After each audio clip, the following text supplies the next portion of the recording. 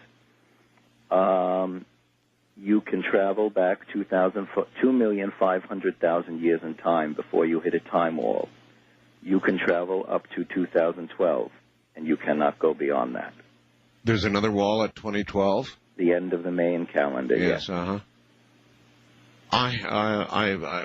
Is there any detail with regard to particularly the future that you can tell me? Yes. Other than the wall, I mean, it sounds like it all ends then. Otherwise, between now and 2012. Let me answer some questions for you, Art. Go.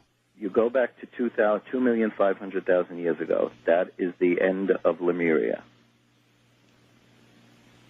You can go forward to 2012. There was a cataclysm on the planet 2,500,000 years ago that had to do with the sliding into a new time dimension that we are in now. It was a cataclysm at the end of the Lemurian civilization, which had lasted about 3 million years. So if you were to go back, if you could traverse that wall, which you cannot,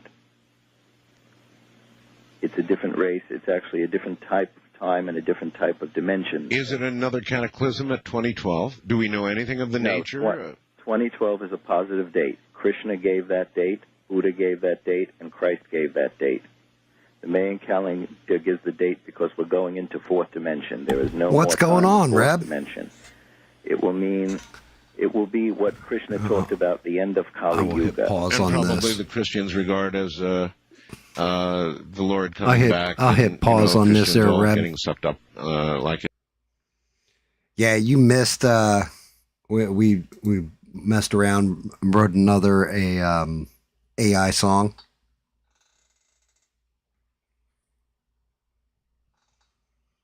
Yeah, I wrote another AI song.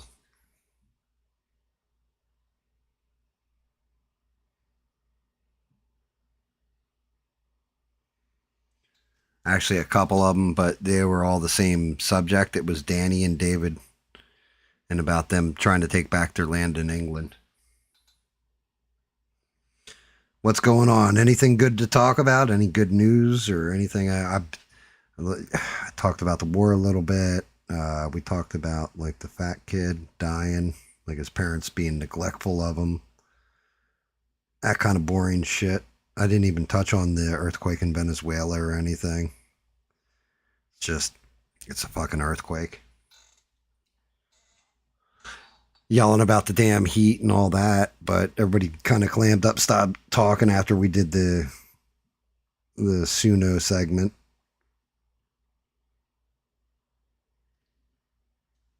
Dude, okay, so Reb, tell me about this shit now, because Stranded told me about it. I didn't even hear about this, but apparently it was a 7-year-old who was 255 pounds. Is that correct?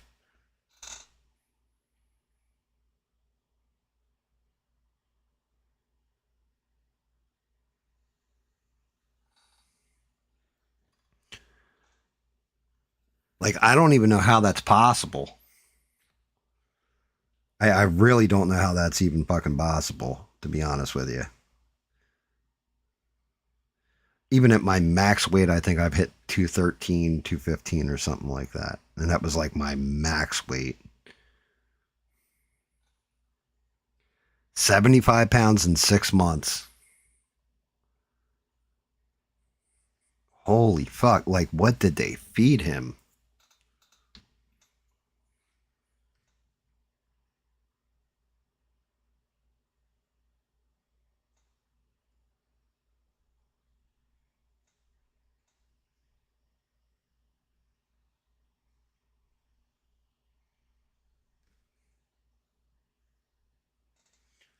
Like I said, to me, it was like she was telling me about it, and I'm like, what?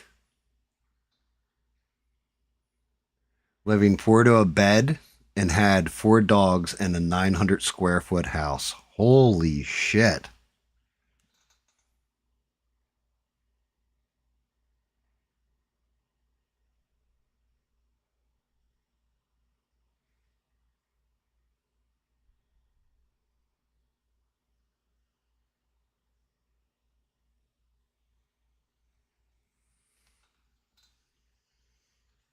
Fucking Detroit.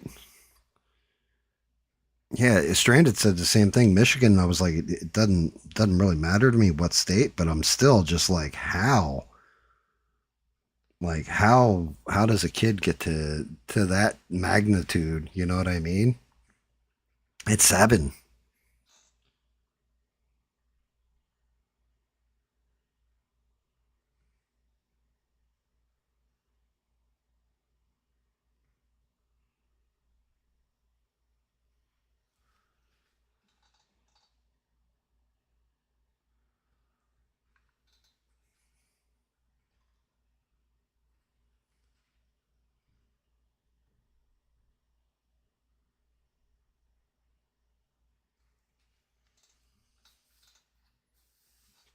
Welfare and no exercise. Yeah, I mean, so here's my thing, Reb, right? You'd have to eat like a ton of sugary shit. But the thing is, the reason why you don't give kids sugar like that is because they get hyperactive. So I'm like, how the hell did he not get so hyperactive? He just burned it off, you know? It's fucking nuts.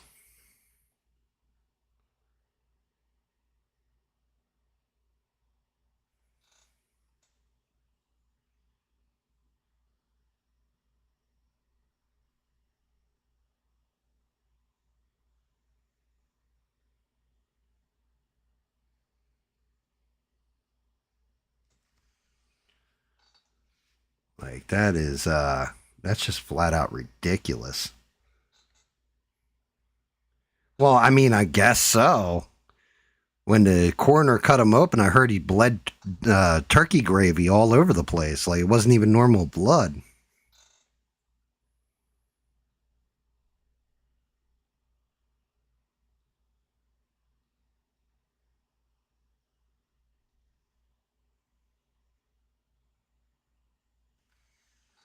Like, my God, 255 pounds is just ridiculous.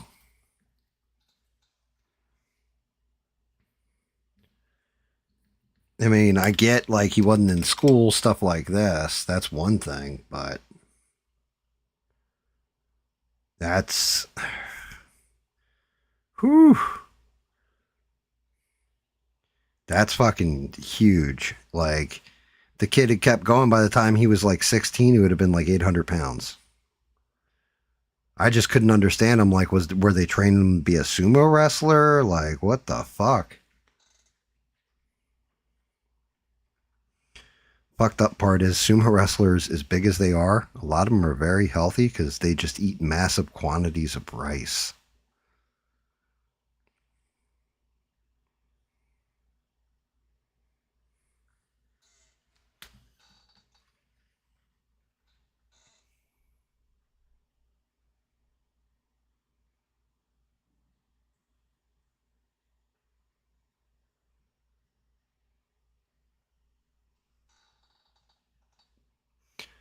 But yeah, I mean, outside of that, the only thing I saw was basically the peace deal is falling apart. We're probably going to have to use tactical nukes on Iran now. One toilet in the house and it was broken? What were they, pissing in buckets? How in the fuck?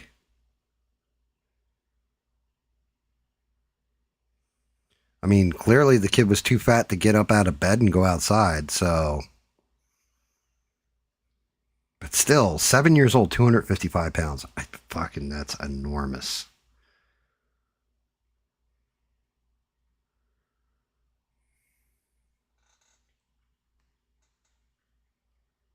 Yeah, well, that's just it. Every other day it usually is. But Iran has now gotten to a point where they've gotten kind of smart about things, I'd say. And unfortunately, it's going to paint us into a corner where we're going to have to fucking like hit them hard, hard, hard.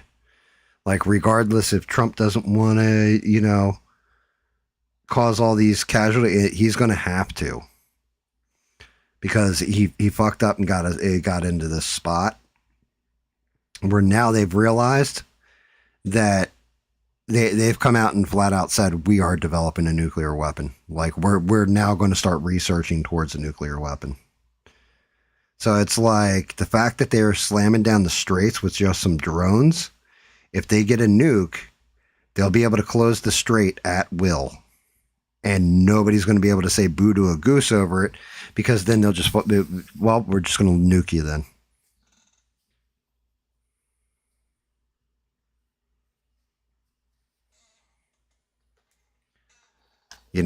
And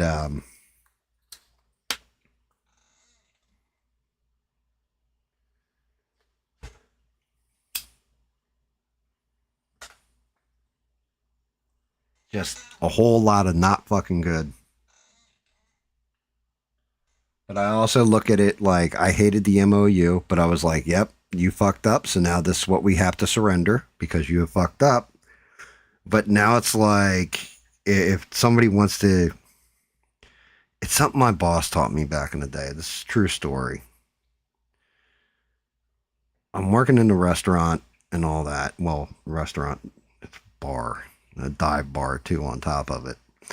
And my boss is arguing with this dude. And he was like, oh, I'm sorry, about the meal, all this, I'll comp your meal. He's like, I want you to comp my meal, and then I want you to give me my drinks for free, too, for the rest of the night. And my boss looked at him and goes, get the fuck out of my place. I don't give a fuck what you want after that point. It was something like this. Anyway, the customer, and him go back and forth, fuck you, fuck you. Customer gets up, pays the bill now, because my boss is like, no, I ain't even comping the meal now. You're paying for that, too. Get the fuck out. Guy pays for everything, leaves. And my boss says, that's the thing. You got to kiss people's ass here and there. It's just nature of the game, and that's the way the world works. He's like, but when you kiss somebody's ass a little bit and they turn around and tell you to kiss their dick, you tell them to go fuck their mother. And that's where we're at now with Iran, is they can go fuck their mother.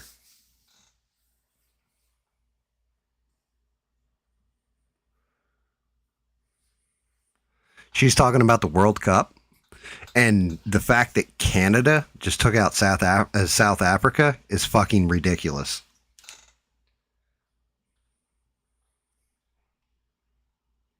If this was ice hockey, I could see it, but it's not ice hockey.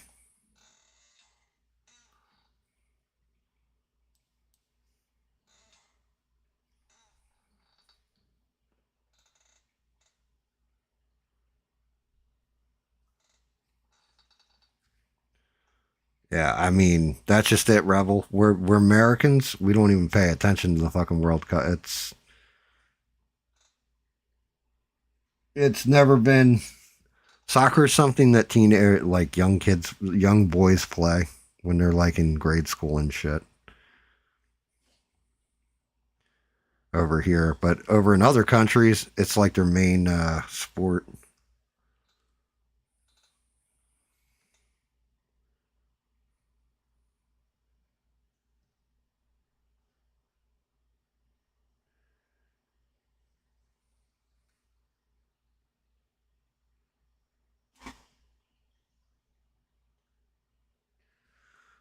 Over here, it's baseball, football, hockey.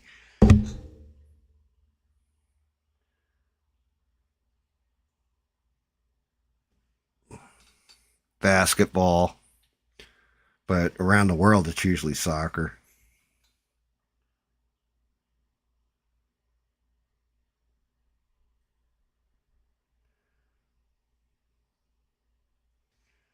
Which I think they should.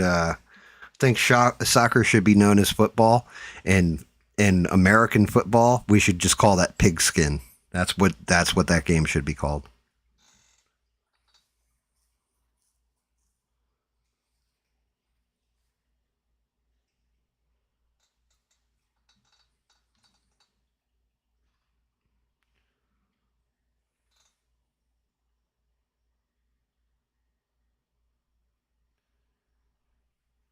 Yeah, see, like grew up, followed soccer your whole life and all that. Yeah. Just it. It's I mean when I was a kid it was all baseball, basketball, football.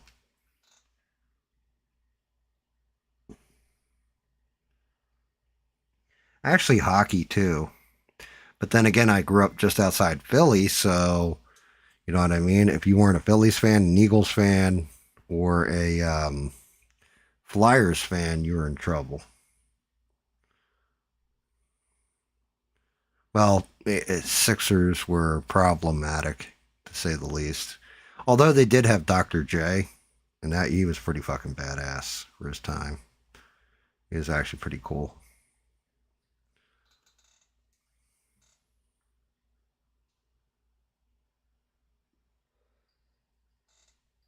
Are they even playing? They are playing in America, right?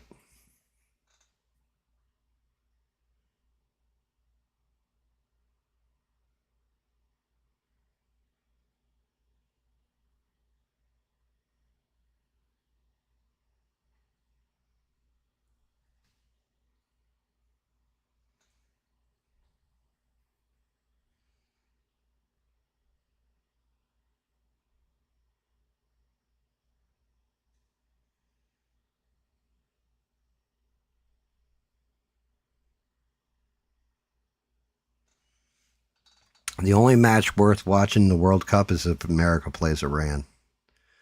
Just to see how the American fans are towards the Iranian fans. Like if all of a sudden people start getting shivved up in the stands and shit.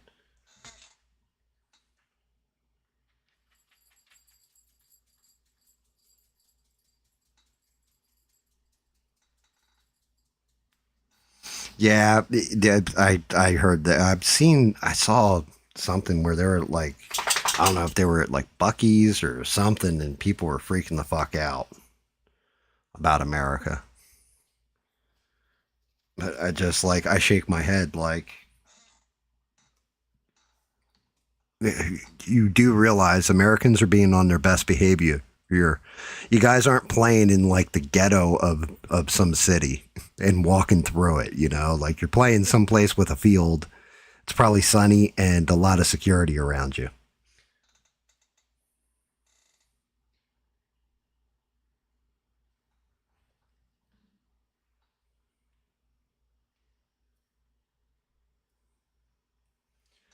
If they play in, well, yeah, you had the Philadelphia Union Field. You have Union Field, so they might play there.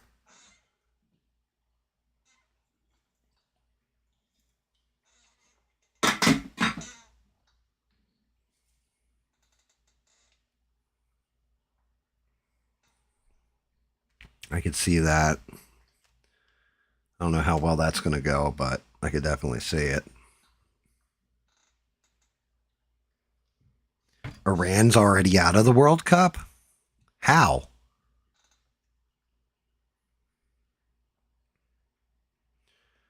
Who bumped them out?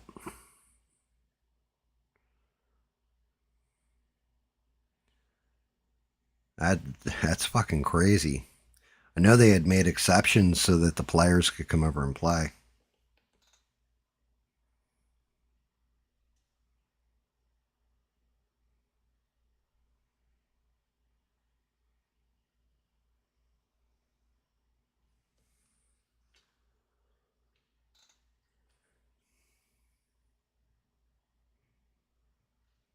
So Egypt took them out. Nice.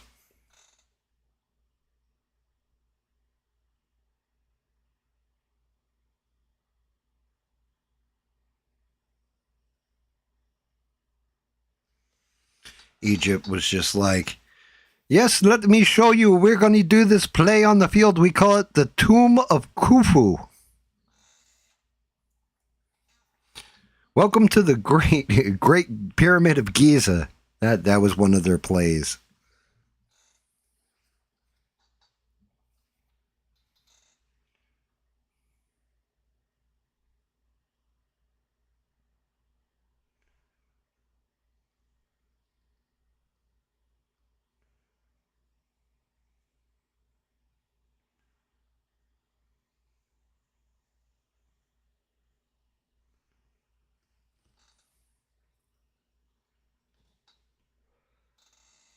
I mean, America does have good and shit parts all over the place, though.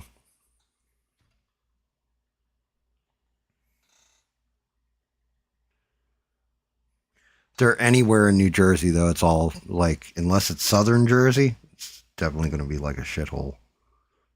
Even southern New Jersey's kind of gotten bad, but the closer they get to Philly, the worse it's going to get. Closer they get to New York, the worse it's going to get.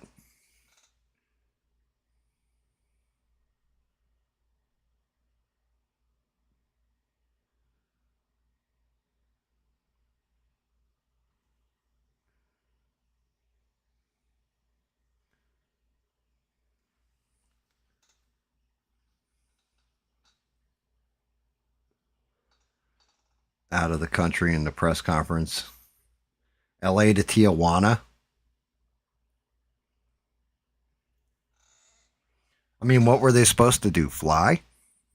Why didn't they just pay to fly? You know? What, their government couldn't pay for a plane for them?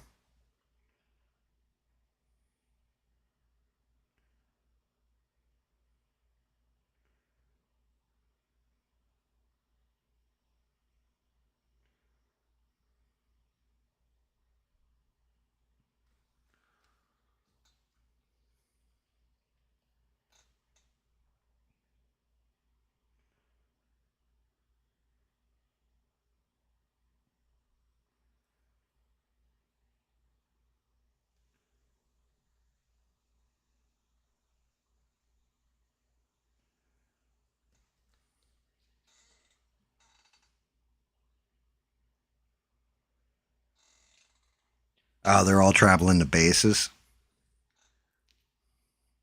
I would think they would go to like an embassy or something at worst case. Oh no, we lose. We go home. Oh, good golly, Miss Molly.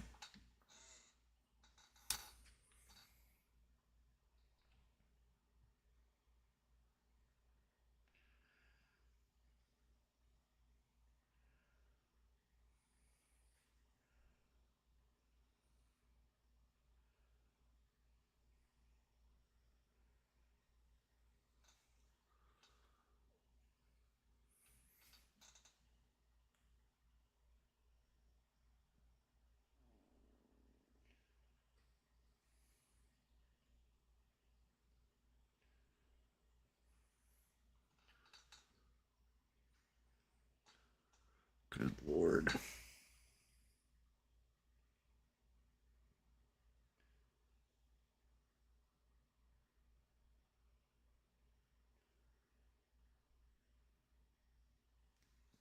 Trying not to blow out his glove.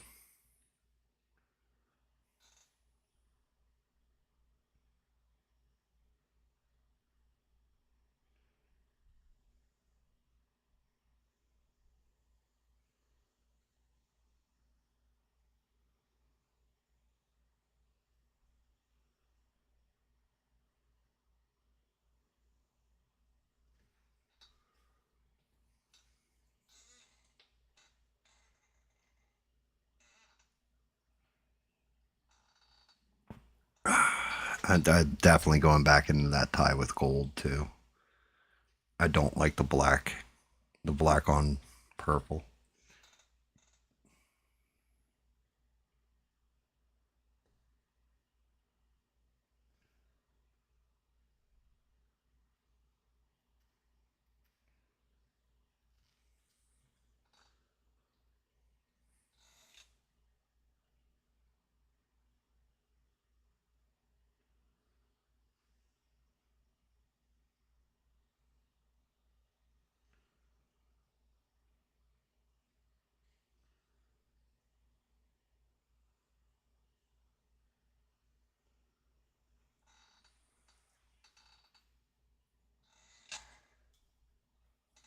So, Supergirl, I did not go to see it.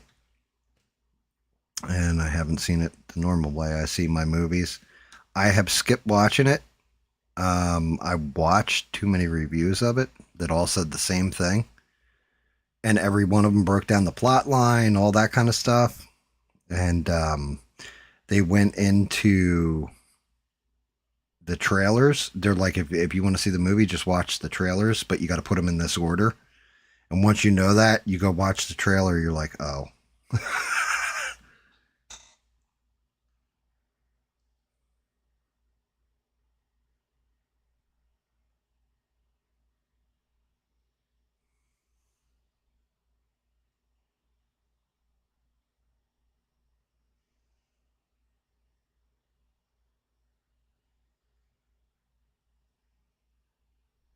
I mean, to be fair, they probably should have picked Mexico because, especially if they, were, well, Tijuana's kind of built up, but if they practice out in the desert all the time and all that kind of stuff, it would have felt more like home to them, if that makes sense, environmentally. The only other place, like if you had like Las Vegas that you could play in.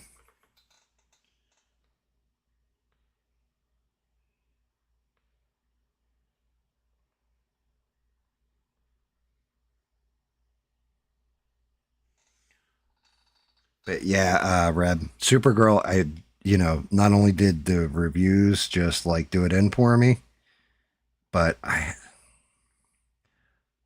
like people were complaining because she did some interview, and I really don't give a shit. If it's a good movie, even if the actor or actress is an asshole, then it's not going to affect how I view the movie. I'm just going to judge the actor or actress. So that had nothing to do with it. For me, it was once I heard the first review and they went over it and went in on it, I was like, oh God. Like my big thing was I would just wanted to see Jason Momoa as Lobo, if I'm to be honest. That would be it. And they were just like, yeah, he was barely in the movie, so.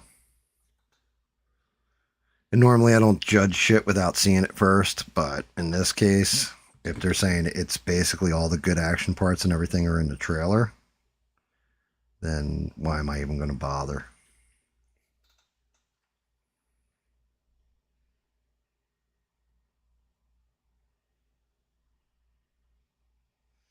I did see a movie though that you would probably like, Rebel. I thought was really, really well done. Well, wasn't really, really well done, but it's a fun martial arts action film. It was called The Furious. That one was good. It's actually really decent.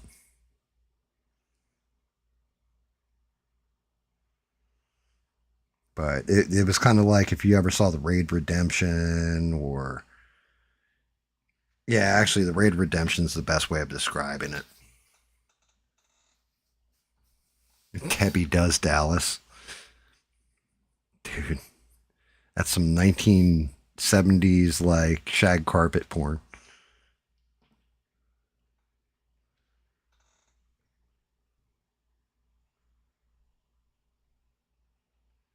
Looks like they got like the women downstairs look like they have Chewbacca in a leg scissor hold or a head leg scissor hold.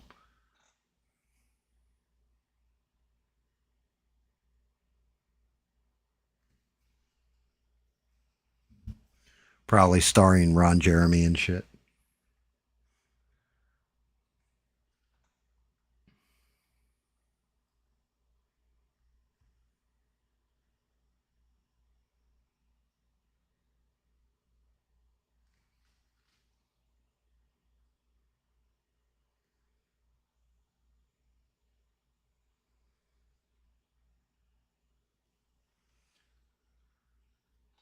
Yay.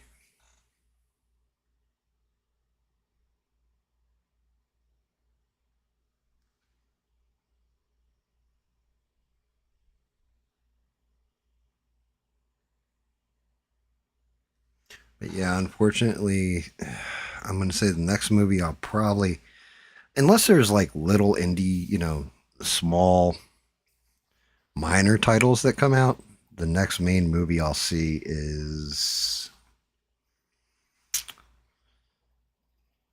is probably going to be Spider-Man. I think that's what's on deck next.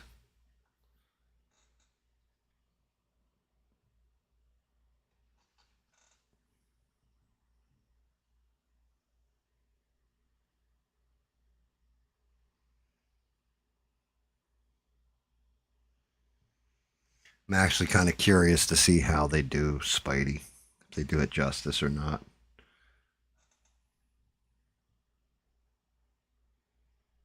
But Sony's already said there's not going to be any man spider in it because they were afraid of scaring children.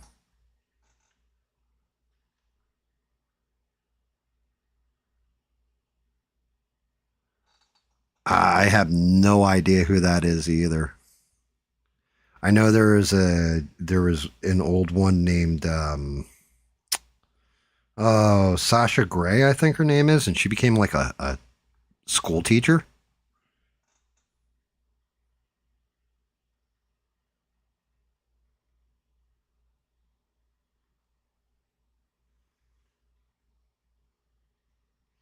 Which, hey, I mean, good on them. They can change their life for the better. They can get out of it and change their life, you know? Good on them.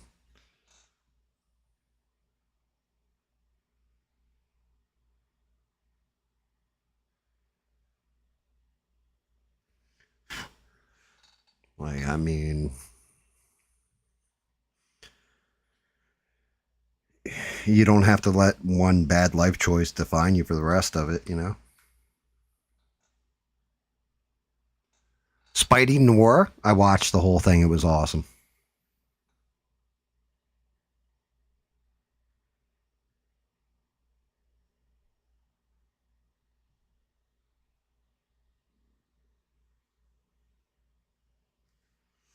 Yeah, that was it was actually fun.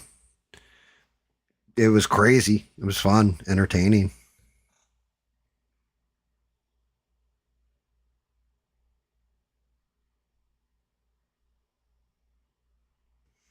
The way they did the different villains and stuff and everything, it was actually pretty decent.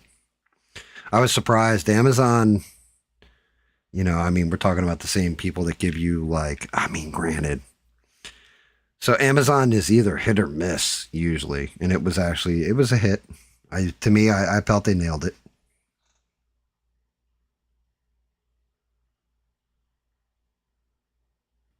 Now, to be fair, I'm not a Spider-Man noir guy. Like, I knew nothing about him going into it, so maybe somebody who's a fan of the comics is like, oh, they screwed this, that, and the other thing up. For me, I'm just judging it off the show, and I liked it.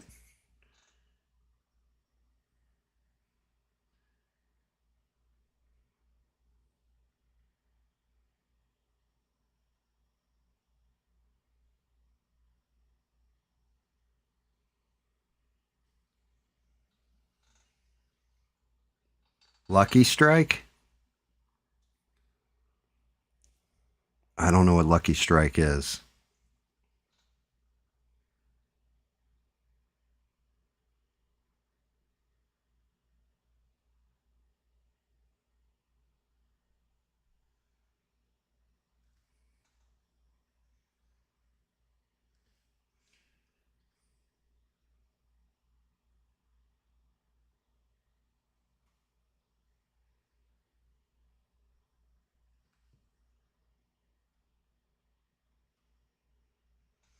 I almost said there was nothing good on Amazon, then remembered Invincible's on it, Amazon. Invincible, that show's fantastic. They stick pretty close to the damn comic, and that's what makes it so good.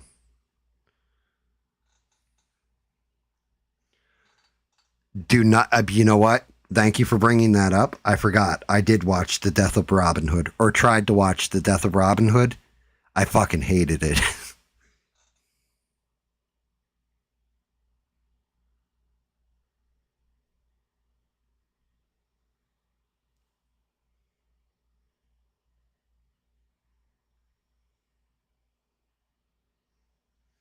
It was boring as fuck. Yeah, I mean, you watch it, you tell me. You know, I wouldn't pay to see it. I'd wait till it comes on streaming or what have you. But yeah, you watch it. You let me know if you thought it was good, and maybe I misjudged it. But I was like maybe 45 minutes into the movie, and I just turned it off. I was like, yeah, I'm done. I'm tapping out. Sometimes there's movies that will make me tap, and that was one of them. I was just like, this is boring. Like it wasn't what you thought it would. I was like, okay, this is going to be like him doing one last run as Robin Hood and, you know, doing this, that, and the other. And it just wasn't.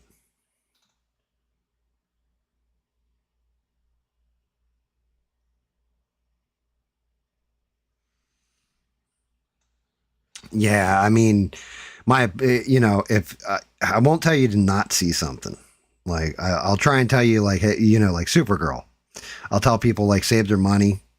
I'm trying to remember. There was a movie that I told Stranded. Oh, Disclosure Day. And I was like, yeah, it was boring as shit. It felt like the prequel to a movie that we were never going to see. Right. Stranded liked the movie though. She actually liked it. She was like, oh, I didn't think it was that bad and everything else. It's like, I didn't like it at all. So I won't tell you not to see a movie, but I will say like, you know, wait for streaming, stuff like that. If you're going to watch it. I did not watch Lucky Strike. I didn't even know what Lucky Strike was. I'm not even going to lie. So I'll have to watch that.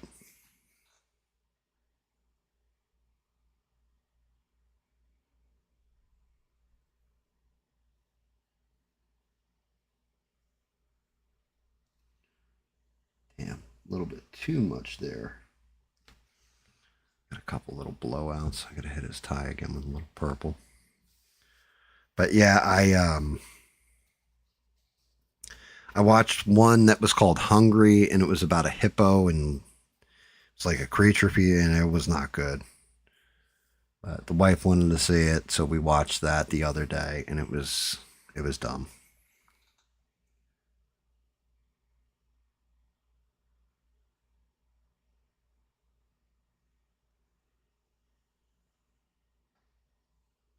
Like there's fun dumb, and then there's just dumb, and this was dumb.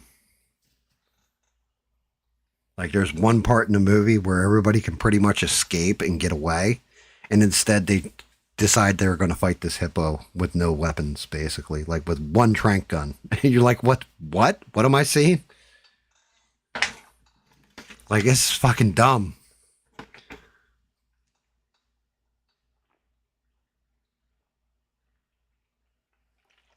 I hate it when you're watching a movie and people make the absolute most asinine decision possible. So this way the plot can happen.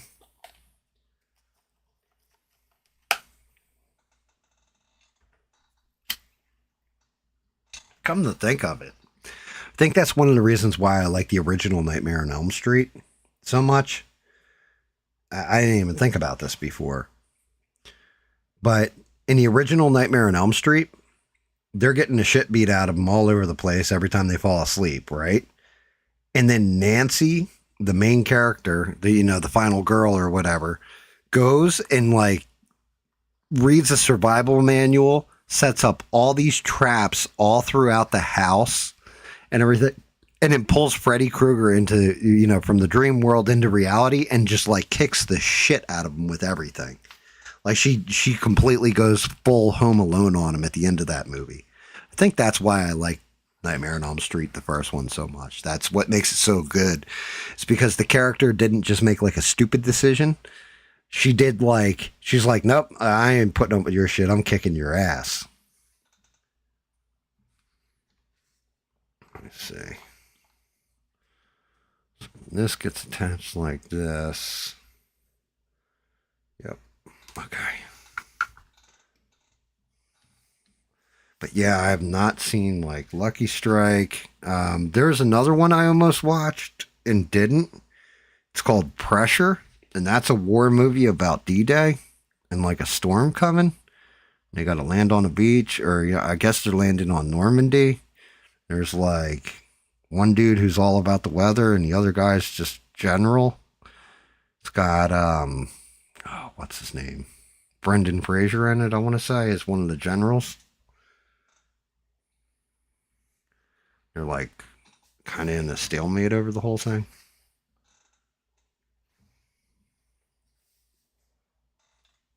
Did you ever end up watching Invincible by chance? The fucking shows, like the show's great. The comics were great, but the show they follow the comics pretty damn tight.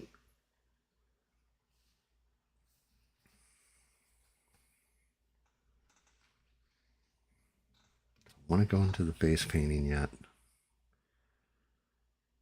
I'm gonna hold out. Look at this hat. Yeah. I have to go in here and etch the shit out of this.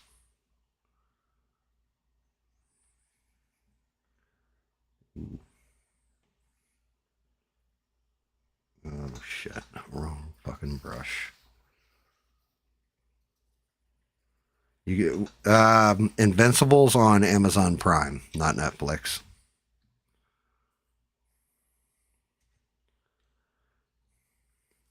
Yeah, if you have never watched it, and I'm not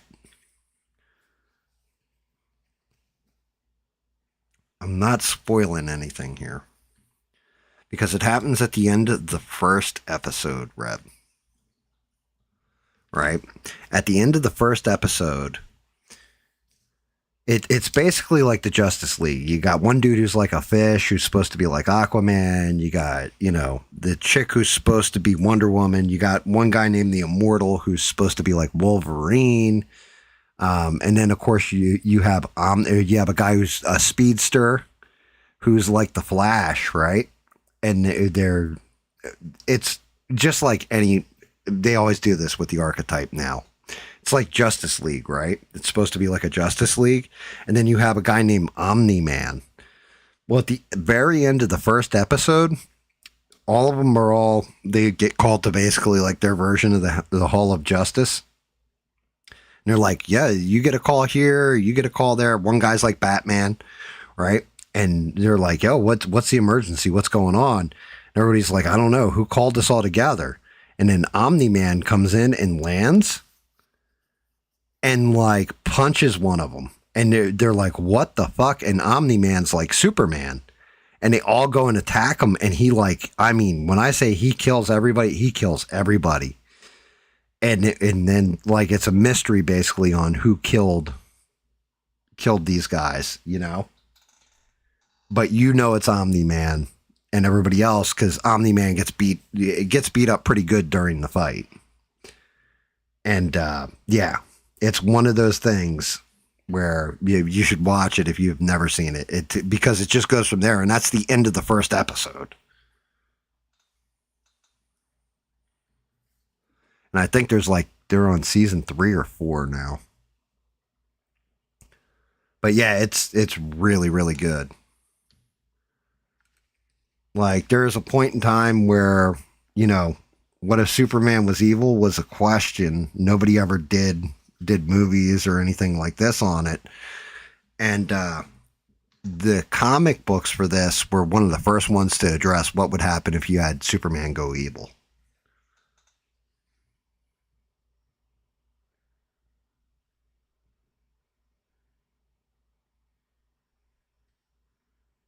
But the show is fucking like brutal. Like when I say like squishing people's heads and their brains and eyeballs go flying out all over the floor, shit like that.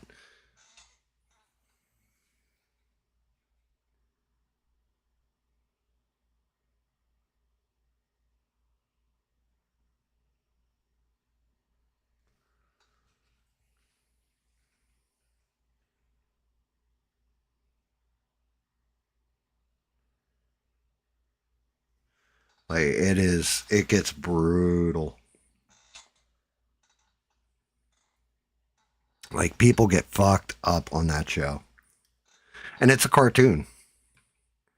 Like they ripped it straight from the comics.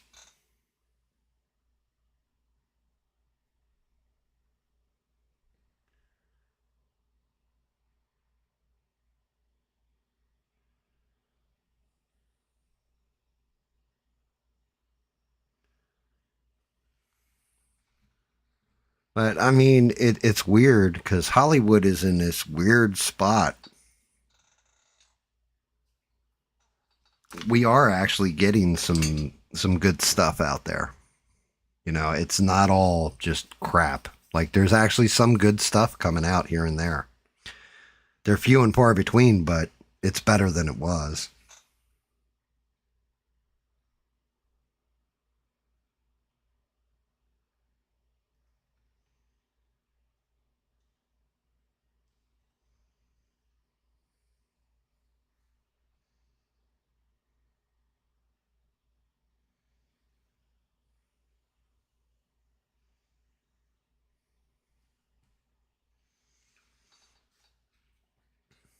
Like, much better, like Hollywood's in a much better spot than it was, but it's still like the Odyssey's coming up too. I forgot completely about the Odyssey.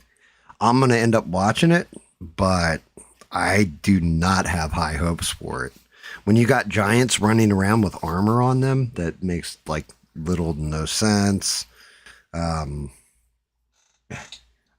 you know, the obvious shit like Ellen Page is supposed to be the ghost of Achilles. Like what? Or I can't remember the actress's name, but she's not very attractive, and she's playing Helen of Troy. And it's like, no, Helen of Troy is supposed to be the woman that 1,000 ships were launched for, and a whole war was fought over. She's got to be hot. She's got to be like smoking hot.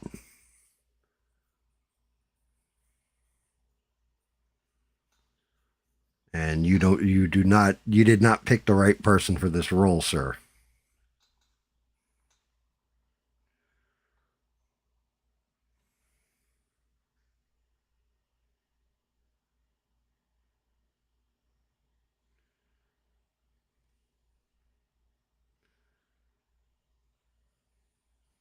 Also, and here's one I know Beans has got to be thrilled about. I showed the concept art the other day for the new Man of Steel statue that Berserk is working on, and it looks fucking phenomenal. He looks like he's really going in and trying to nail every aspect of Henry Cavill Superman.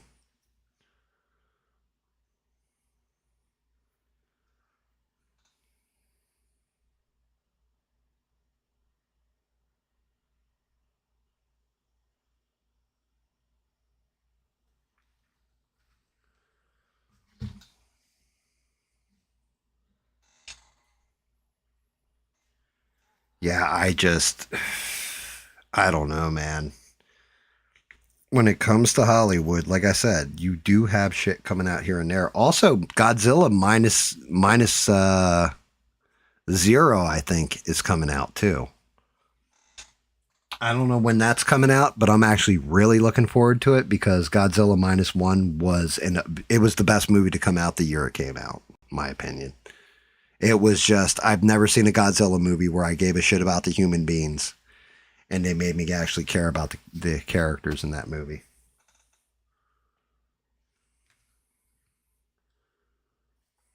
All right. That one's going to be the roughest part of this. So let's go to the easy part. Where's my golds? Let's see. That's bronze. Do I want to go bronze with it? I think I might go bronze on this. I'm going to put a little line on here, see what it looks like.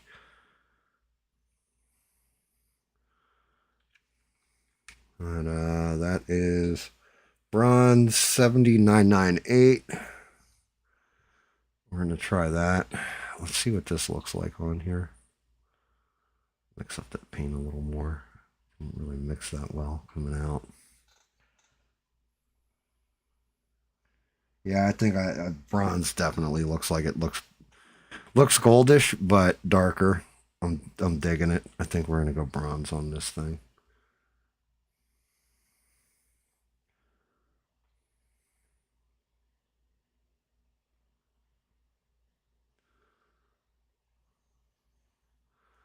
Definitely brassy.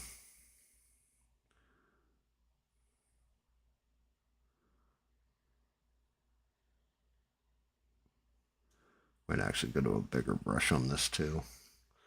Too many little brush strokes in there.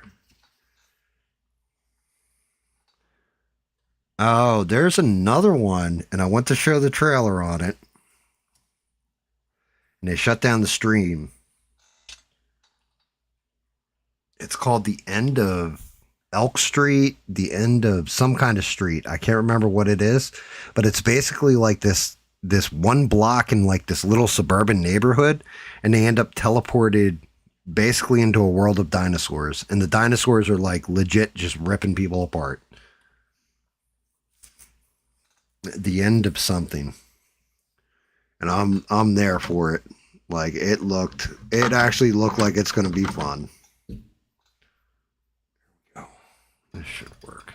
Break up the bristles. The End of something street, but it's got Ewan McGregor in it,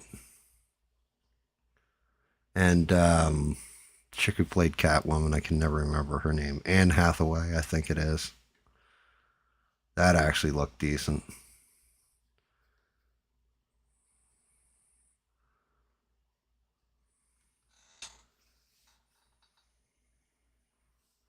Netflix went up to $20. I get mine free with my phone with ads and all that, so I don't even complain. Like I can't. I'm getting it free.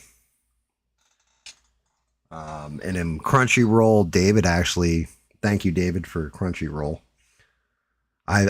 David said I get more use out of it than any of his friends that have his password or whatever to it.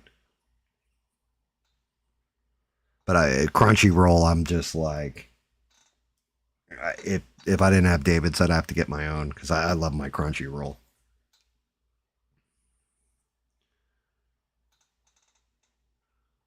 The End of Oak Street. Yes, that movie. That actually doesn't look terrible. Looks like it'll be a fun, schlocky kind of monster flick. But I tried to show because it's owned by, I want to say, WB. And they automatically hit me with a copyright thing for showing the trailer.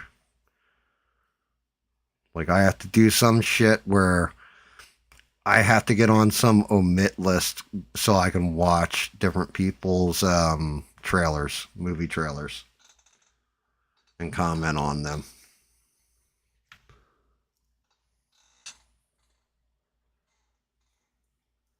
But yeah, the End of Oak Street actually looked interesting.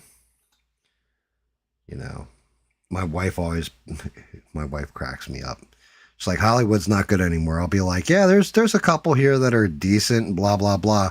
She goes, like, you know, Goonies, Ghostbusters, Back to the Future. Like, is Hollywood turning out shit like that? I'm like, no. She's like, then Hollywood isn't decent. I'm like, all right, but you got a point. Yeah, time travel and the dinosaurs do look cool. And I do like the fact they did like the giant ass bird or whatever that comes and like wipes out the neighbor. Looks fun. Looks like a fun movie. And that's just that. We need fun movies like that.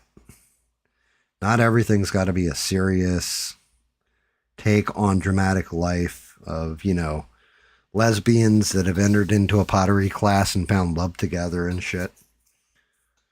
We need movies that are just like, oh, look, I traveled back in time. Dinosaurs are going to eat me. I'm going to die here. Oh, this is terrible. Oh, everybody run.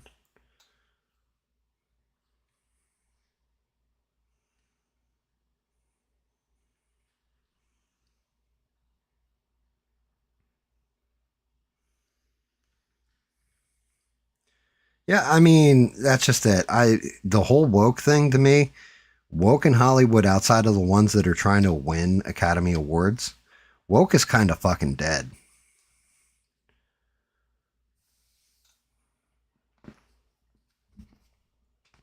Like, that was one of the things a lot of people that were complaining about Supergirl were complaining because she did an interview during Pride Month with a gay reporter that was asking her questions about LGBTQ plus IA minus sign divided by ampersand representation in it.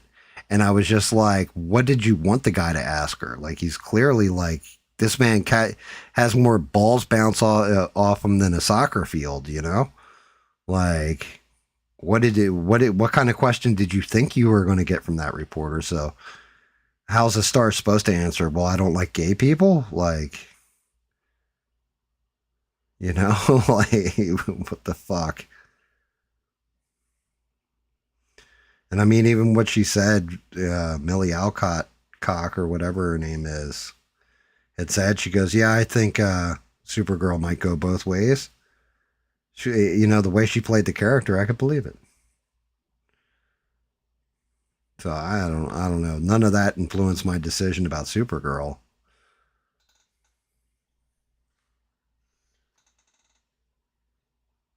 Yeah, see, exactly. I'll watch, well, even then, it's going to be a struggle session to get me to watch it just because I've heard how bad it is. And if all the action scenes were the stuff we saw in the trailer, because that's one of the things that people had a big complaint about. She doesn't know fight choreography, so you don't really see her brawl it out all that much.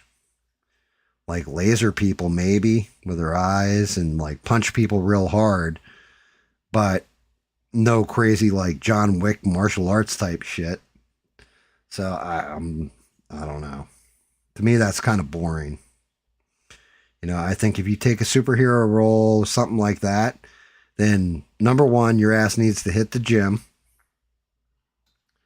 You know, if you're a guy or a girl, you need to hit the gym the moment they're like, oh yeah, you're going to be, I don't know, like Captain America. Well, you better get fucking ripped for the role, bud. You know, you're a superhero. It means you're supposed to be the best of us. You're not supposed to be a fat, sloppy bastard. All cock, yeah, there you go.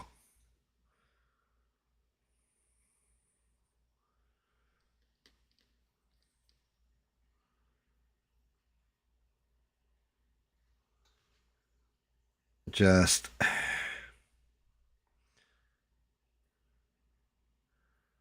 I don't know, man. Like, you got to get ripped for a role if you're going to be a superhero. Like if they were like, hey Gam, we're going to cast you as a hitman in a John Wick movie, then I'm going to be doing close quarters gun training from now until I shoot my scene.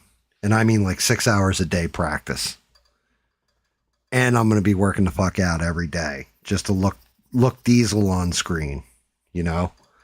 I want to look sexy as fuck if I'm up there because I'm supposed to be like a badass. I'm not going to go in there looking like I do now, all sloppy and shit.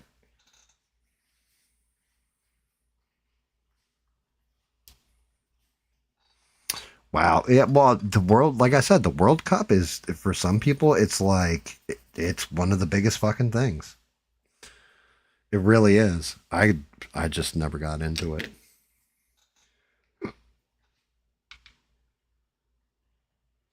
I mean, there's nothing wrong or right with either one of those points of view. You know, some shit appeals to you, some shit doesn't. It's just not one of those sports that ever really appealed to me.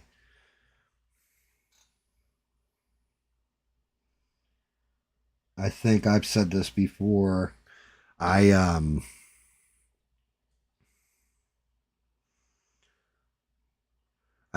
had founding tickets for the Philadelphia Union when they first came into whatever league it is in America.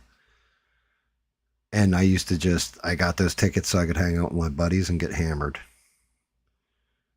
Like I'd go to the game and get drunk. That's what I did. It was an excuse to go drinking with my buddies and do something on like a Saturday or a Sunday.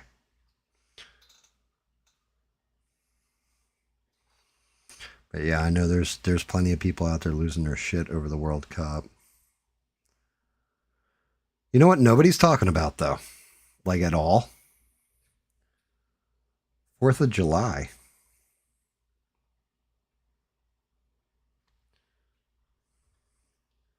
1776 to 2026, and nobody is talking about 4th of July. Nobody's like celebrating it extra hard. Nobody's going all in with yay America and all this stuff. I remember when I was a kid, everybody went nuts for it. But yeah, it seems like nobody gives a shit. You know what? I can do this. I got these things.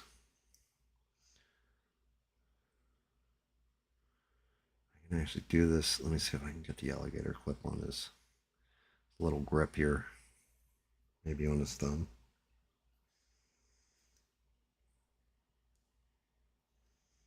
Nope.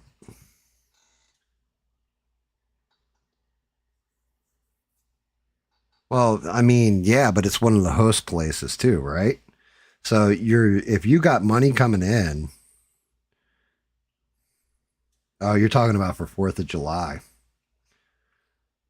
Yeah, I know here we have some kind of military flyover.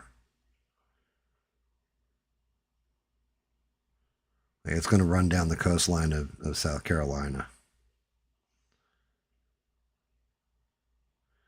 But I mean, I'm just not seeing it. I'm not seeing it in the news. I'm not seeing it. I'm not seeing people rah-rah about 4th of July. I mean, I don't know if it has to do with our president, stuff like that. People either love or hate Donald Trump, for good or for ill. It's whatever. But you know what I mean? Like, I know there's going to be people that are going to be like, fuck America. It's fucking this, that, and the other thing. Well, fuck them people. I love this damn country. I love this country. My kind of place.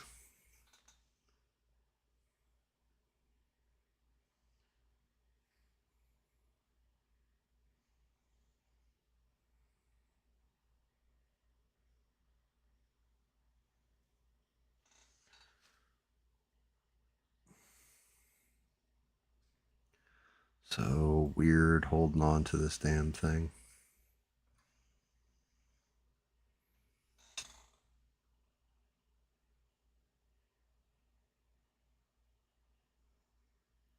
Actually, it's so weird trying to hold on to this thing. I pressure washed and everything else. I had a fucking crazy week of yard work and just tore up my shit. But one of the fucking craziest things I did, I fucking blew out my arm. Just fucking blew that motherfucker right out. I don't know if you guys can see it. Yeah, you can see it.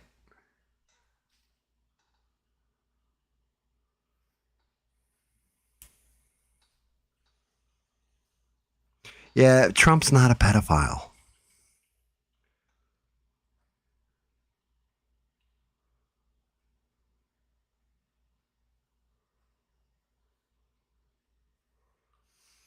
You can say he protects pedophiles. That's fair. Because of, him covering up Epstein files, shit like this. But you can't call Trump a fucking pedophile. I've seen no evidence that Trump did anything fucked up. Now, if somebody presents that evidence, I'll throw it out there. But until somebody actually provides me, and it better be solid fucking evidence too. Can't be like, well, here's this grainy picture that looks like AI might have made it.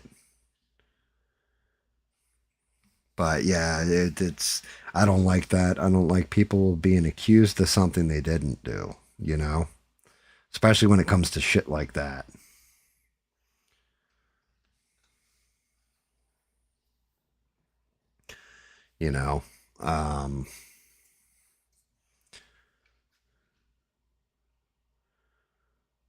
It just, I don't know. I that's probably my biggest argument whenever I get into it with somebody who is liberal and doesn't like Trump. They start saying a bunch of nonsense that I'm like, yeah, he never did that. That's not true. He's not racist. He's not this. That's bullshit. This is what makes, what makes me angry is if you had your facts accurate, then we can talk. We can have a reasonable discussion. But if you're going to come at me with fucking nonsense that is disprovable, obviously disprovable, then that's a different story. Yeah, I'm definitely thinking that the bronze on the tie is a better choice than the black. The black was not showing up as well as that bronze.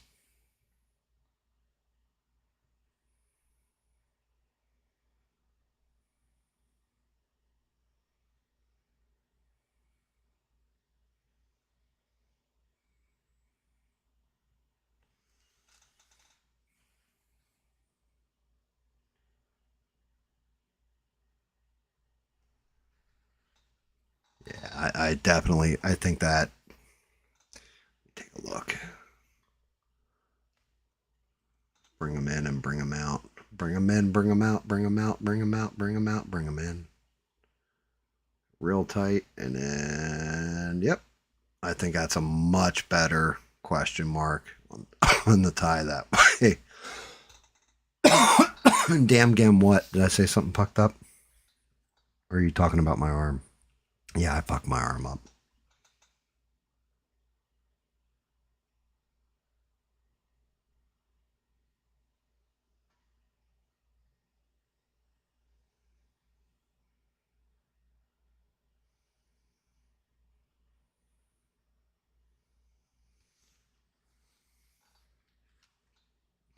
Do the same little touch on the hat.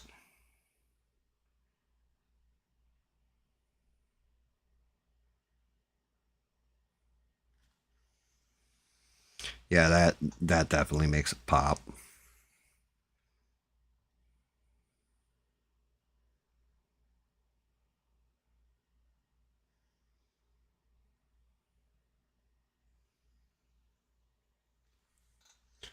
Yeah, that question mark looks amazing on there. Yeah, my arm. Yeah, I mean, hey, look, it happens. Get old, you push a little too hard and things break.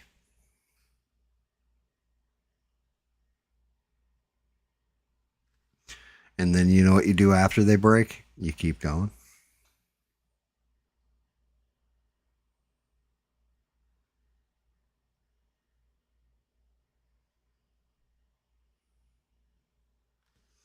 Just how that works.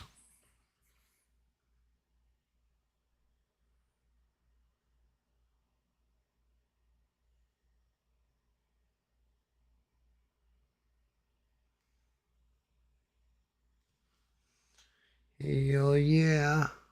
Get the little question mark on his cufflinks.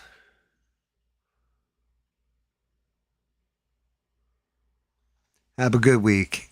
Always awesome to see you, Beans.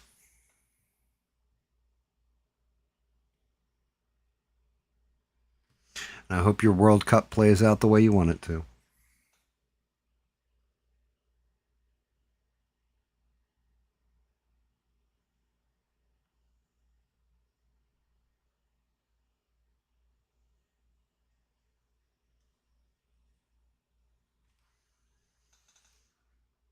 Yeah. Gotta get in all the little question marks all across his fucking gear. Let's see. Actually, you know what? I'm gonna go back and do these buttons in this bronze too.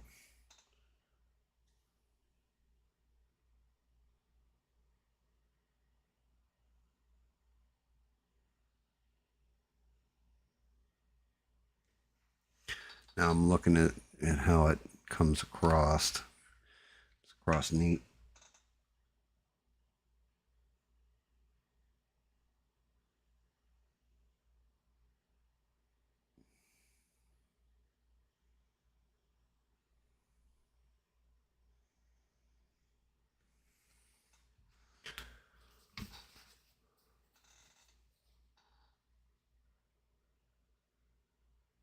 You're just having fun. Yeah, well, I can't blame you. I can't blame you. Like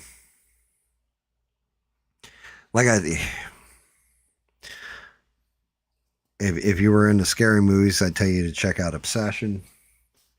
That was kind of cool. It's fucking disturbing, but cool. You know, again, you never answered me. Did you end up watching Invincible or not?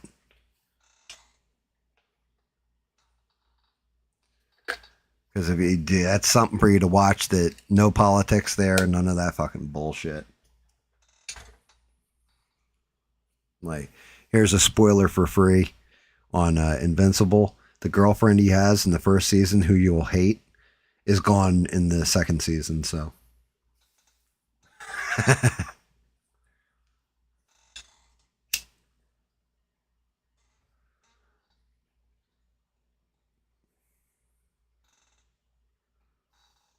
Oh, you got to watch it.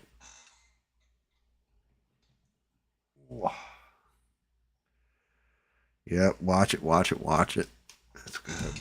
Oh, shit.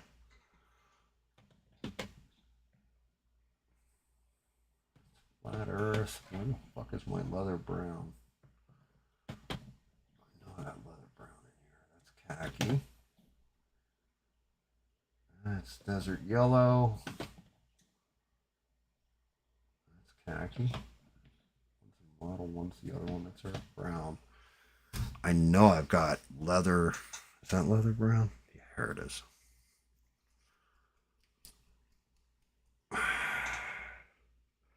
Yeah, leather brown, 7871.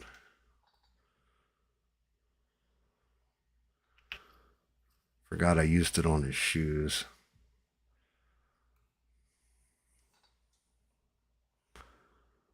Use the leather brown on these straps on his wrists.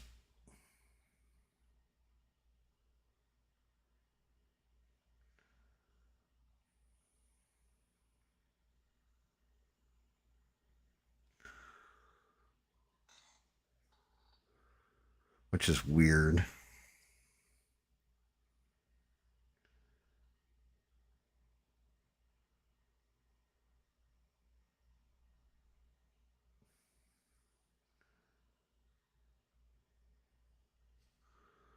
At first, when I was looking at this, I'm like, okay, it's his arm there. It's not. It's actually a strap and then his glove.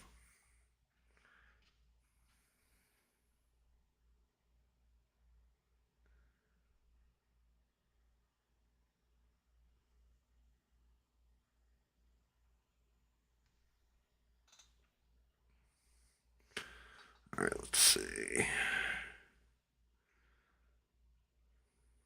Okay.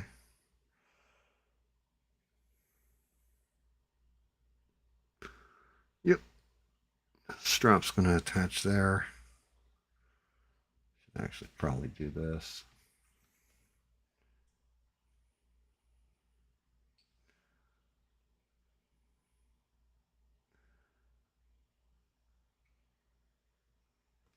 So this way, whenever that lines up, anything's exposed, we'll be able to see nothing but brown.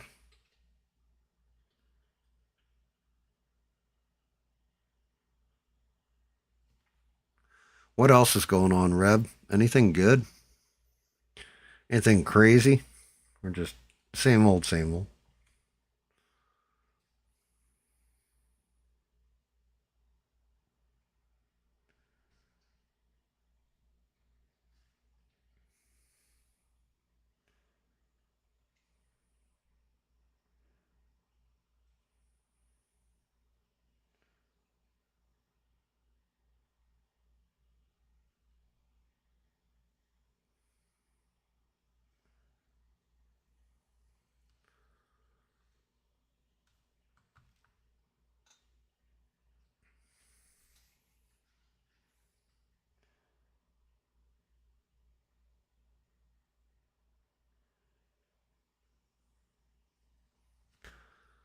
While I'm at it, I'm going to change this mat now, too. It's just driving me nuts. I'm getting little flakes of green in the different wet paints from my spray over.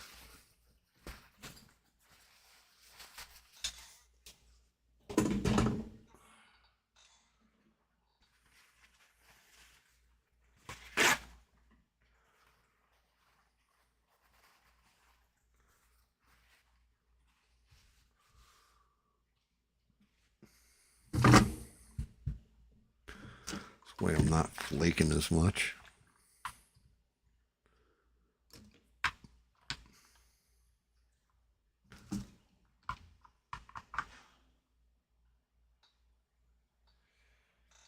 What kind of business ventures? Anything exciting? But yeah, yeah, it's the same thing here. Like, there's a ton of news. None of it's any good.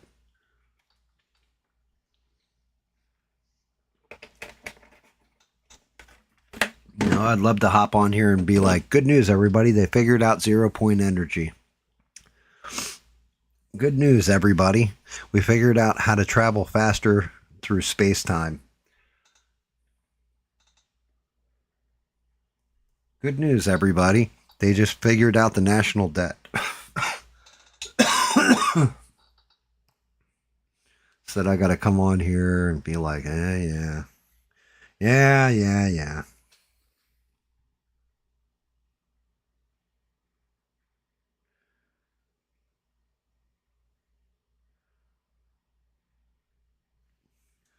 Thing is, at least we're all in the shit together.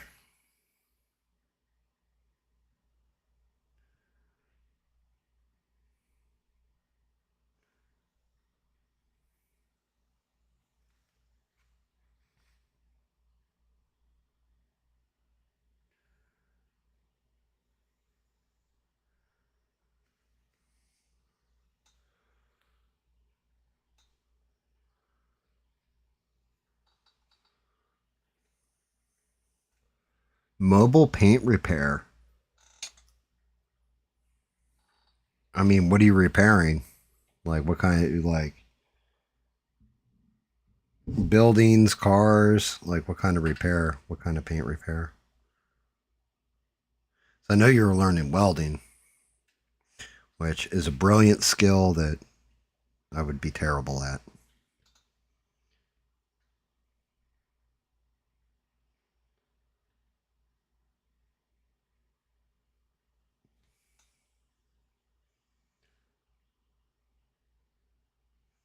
I mean, there's a point. Soldering is a different story, but paint or welding, yeah, I suck at it.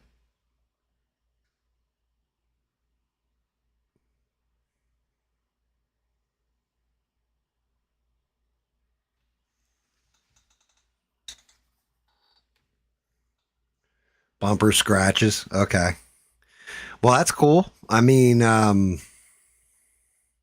one of the cool things that you'll end up possibly using is an airbrush. Like you'll probably use an airbrush kind of like this one. I got this. This was on Amazon Prime Day or what have you, and I got it for priming my models. But it's they make them a little bit bigger, and that's usually what you use for some of the spot patches on cars, and if you're doing pinstriping and shit.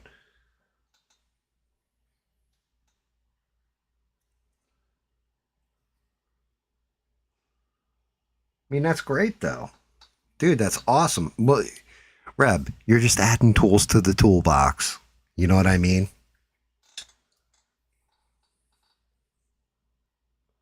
So that's fucking brilliant. I think that's fantastic.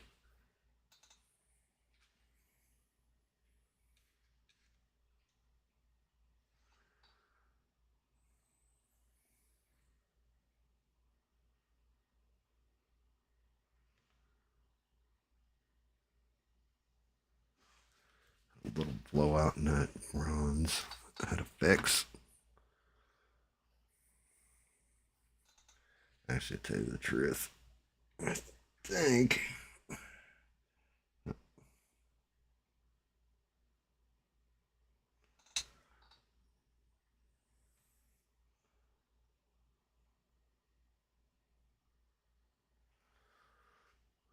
brass on that button. Let me see if there's one on the other hand.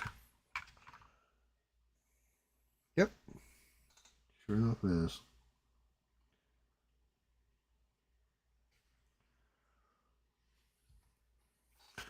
Okay, brass fasteners are fixed.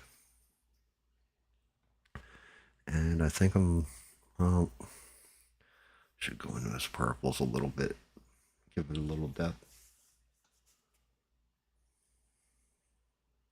Yeah, that's what I'm saying, brother. Like the airbrush guns that they make are much bigger for cars, but not much. Like depending on how small or how big the scratch is. I mean, if you got to fix like a whole fucking bumper, you know, then you're definitely going to want something that can lay it down.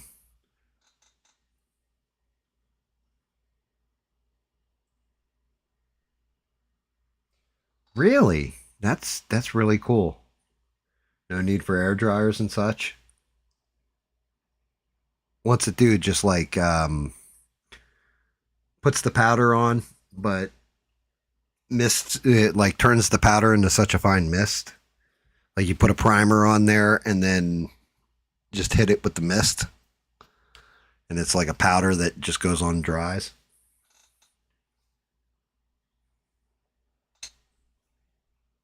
It's actually interesting as hell.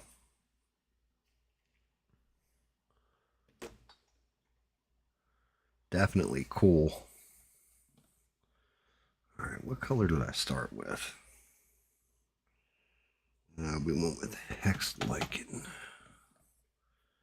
No.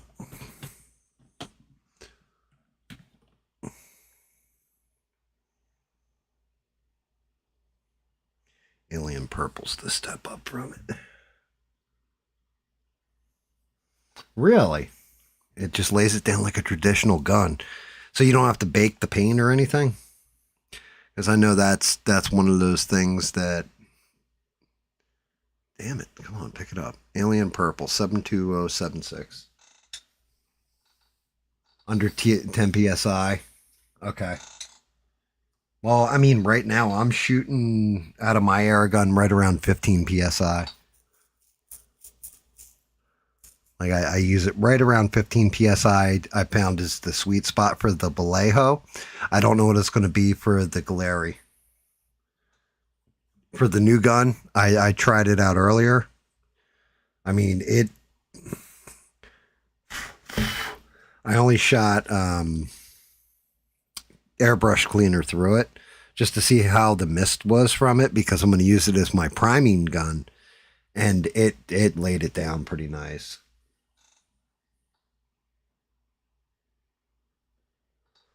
Okay, so you use a heat gun to cure it. Okay, that makes a ton of sense.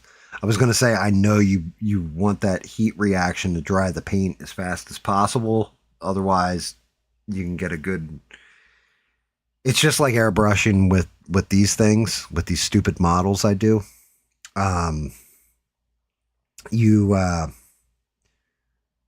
want to nail it kind of fast. And you want to do it in light bursts. Because if you just hold it down, you're going to end up with runners all through your paint. But that's hella interesting, brother. I've seen them do where they'll take a car and like repaint it or whatever. And then they run it through. They basically put it in like an oven for the most part to cook the paint on. And then do the clear coat and all that shit. I always thought that was interesting.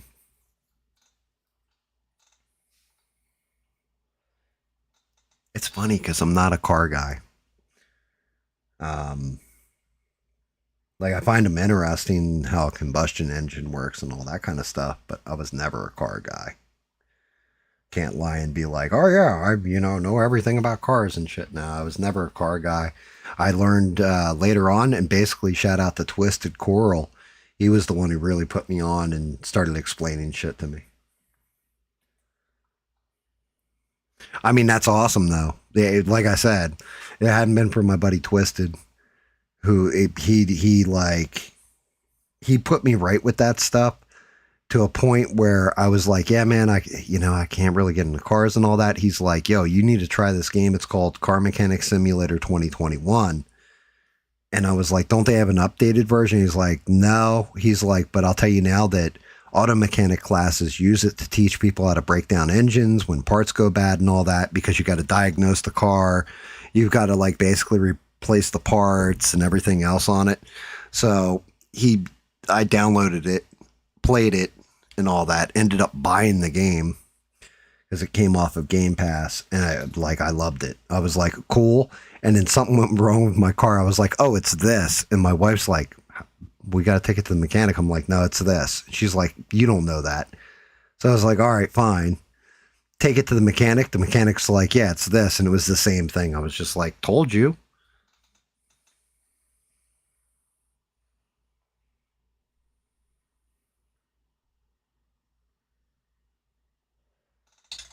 Oh, okay. So you're doing like fender bender kind of shit, or are you actually replacing panels and stuff? Good money in it. Good money. Um, Definitely like, well, if you're skilled at it, it's good work.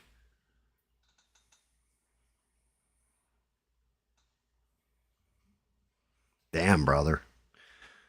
If I get in a car accident, I'll let you know. Let's hope I don't get in a car accident, though, huh?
No, I hear you.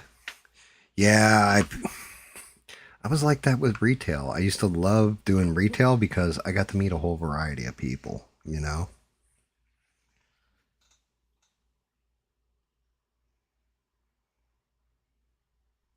It was never the same thing every day.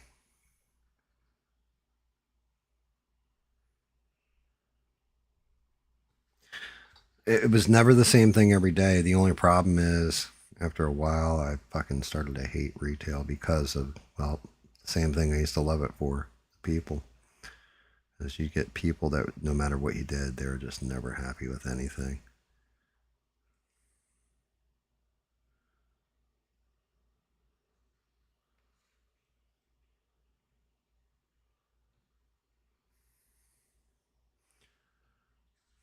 Like sometimes I mean, it's one of those damn things with our society, I guess. Just sometimes you meet some really, really good, fucking cool people that you like, you can hang out with, bullshit with, just shoot the shit. And then you get the other people, you're just like, man, you're a miserable prick. I don't want nothing to do with you. Bro. The worst is down here. Well, it's like this up north too, but down here in particular, one of the things that it always pisses me off is there is such a thing as Southern hospitality.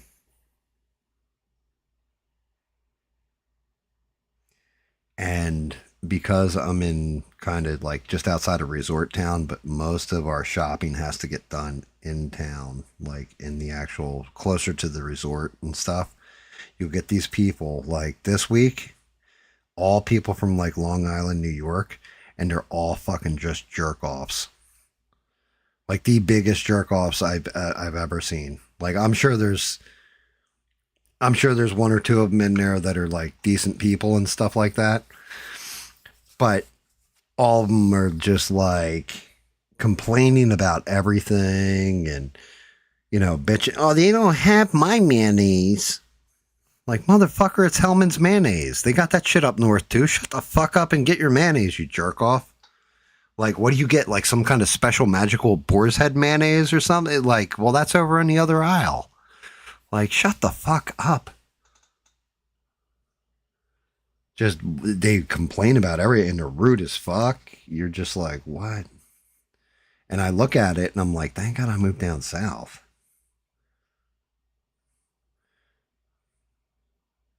You know? Just people.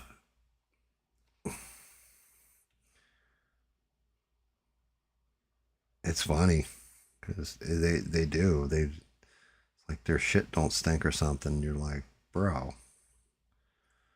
Like, shut the fuck up. I live here the whole time. Like, you're here on vacation. My life's a vacation. Who's the fucking asshole now, sir?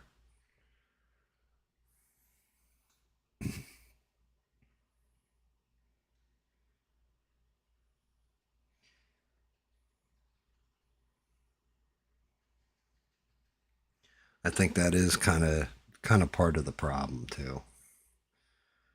Is that I live closer to a resort town, which means I get those little bonuses of having beautiful beaches and all this kind of stuff, but the assholes that come down here for a vacation or the ones that are like, wow, I enjoyed myself so much, I think I'm going to buy a house down here. And you're like, dude, I don't want you in my fucking neighborhood. Like, I left where I was at to get away from idiots like you. Like, when I was running the one Walgreens, it's all like their main business is there's an old retirement place, basically. Like, people, at the time when they were built, like if everybody else's house was like $100,000 homes, right? They were like $400,000 homes, so they're right there, and they're all Northerners who moved down here because the weather's nice, but they couldn't afford Florida, and you're just like Jesus, this is why I left where I was at. It's fools like you. But there are some really cool ones too.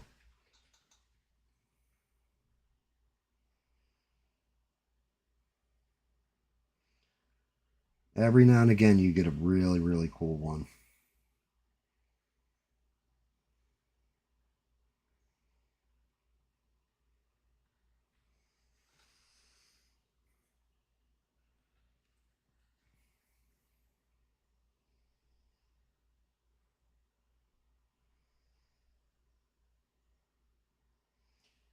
And usually, the way you can tell if they're the cool one or not is because they're bitching about the same things. You're like, yeah, these people are assholes. And they're like, they certainly are.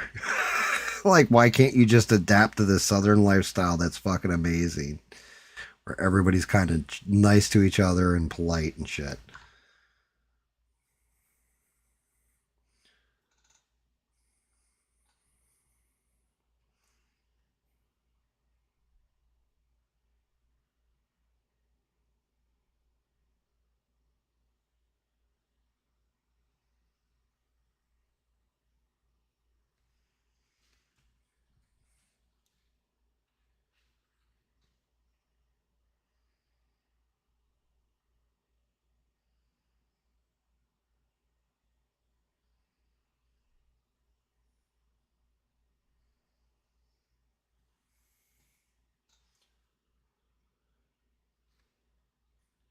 Oh, I got you. Yeah. Well, I can imagine you must make. That's got to be expensive. Bodywork's always expensive.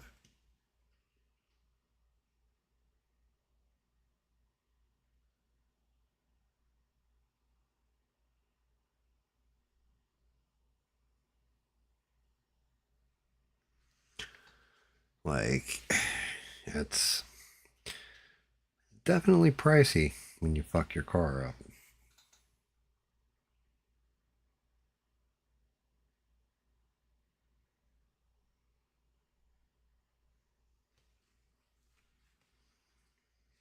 I can imagine you probably like got to do well for yourself, or well enough anyway.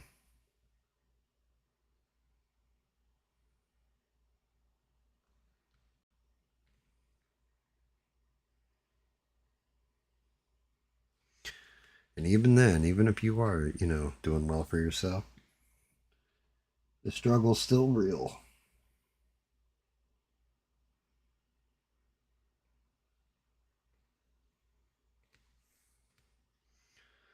Cool part about going back over this purple.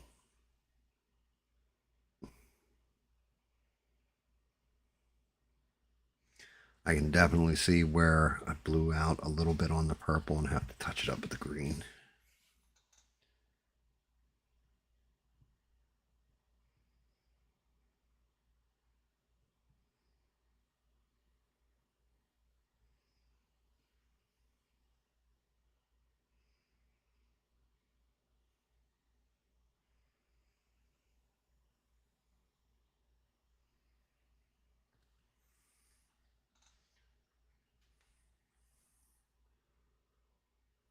Yeah, well, I mean, and that's just it. Because it's you, or well, it's your own service, you can kind of undercut the auto body shop, set the price a little lower, still make out well, and that's going to bring more people to you, especially if they got like, I don't know, into an accident that they didn't want to report to their insurance company because they want to, don't want that cost going up on their insurance, and they could just take care of it for like $500 instead of spending out an extra $2,000 every year. I mean, it's just smart money at that point.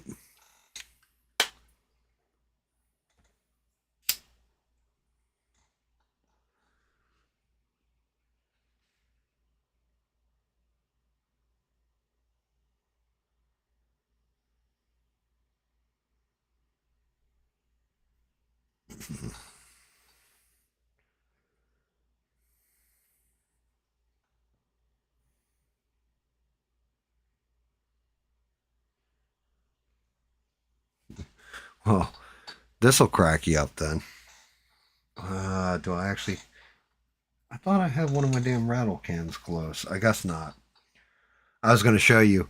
Like I use it's basically an auto body filler paint that's sandable. That's what I use to do my priming on the FDM parts.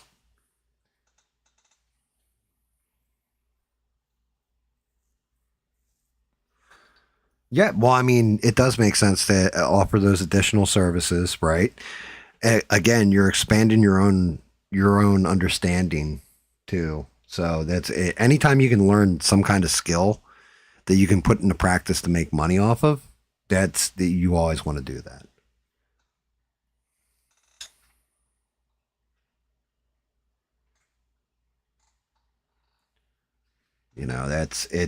It's intelligent to do that. I did that with computers because I did hardware and then ended up getting a degree in networking, all that stuff too, so that I could, because I'm already fixing your fucking computer. Now you need me to wire your house. Okay, well, I'm here.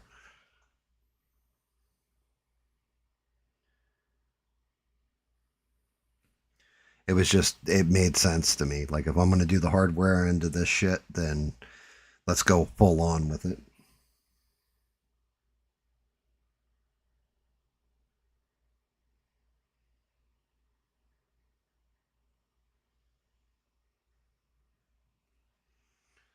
Like, let's not even fuck around. So I got certified for NetWare and MCSE back in the day.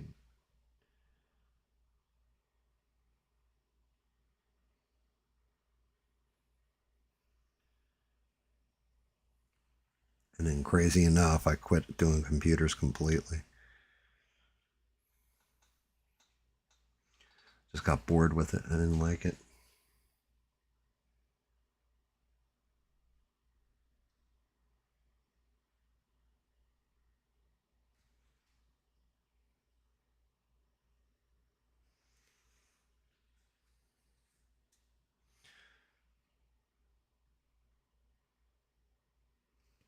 Oh my God. I can't believe I just fucking did that. Whoopsie.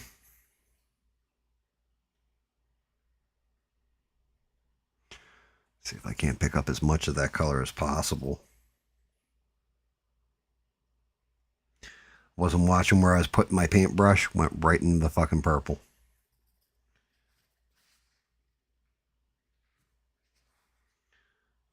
Which sucks because I just had that like perfect green.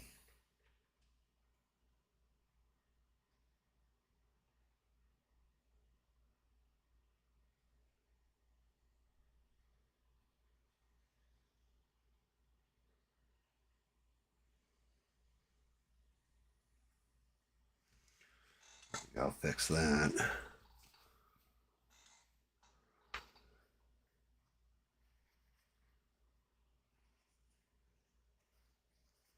You got your own shit that you. Well, that's just it. You know, it's one of those things. Is your car all banged up and fucked up? Like, you know, you just never fix it. You're like, oh, I'll get to it later.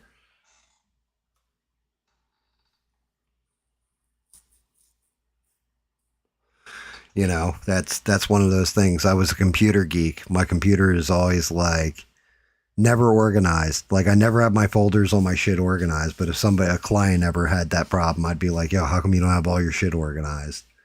Or like my networking cable, I'm like, I'll hardwire it later. You know, you slack on it because you do it all day. So.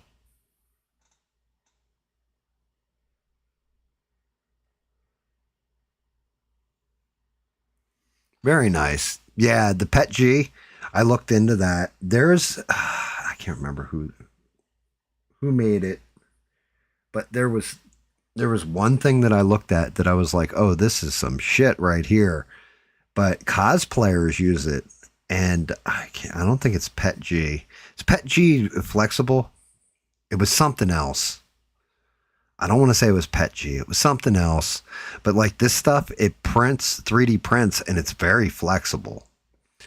So this way, if you drop, like if you do like I don't know, like Han Solo's pistol from Star Wars or whatever, and you drop the gun on the floor, it doesn't just shatter into 1,000 pieces.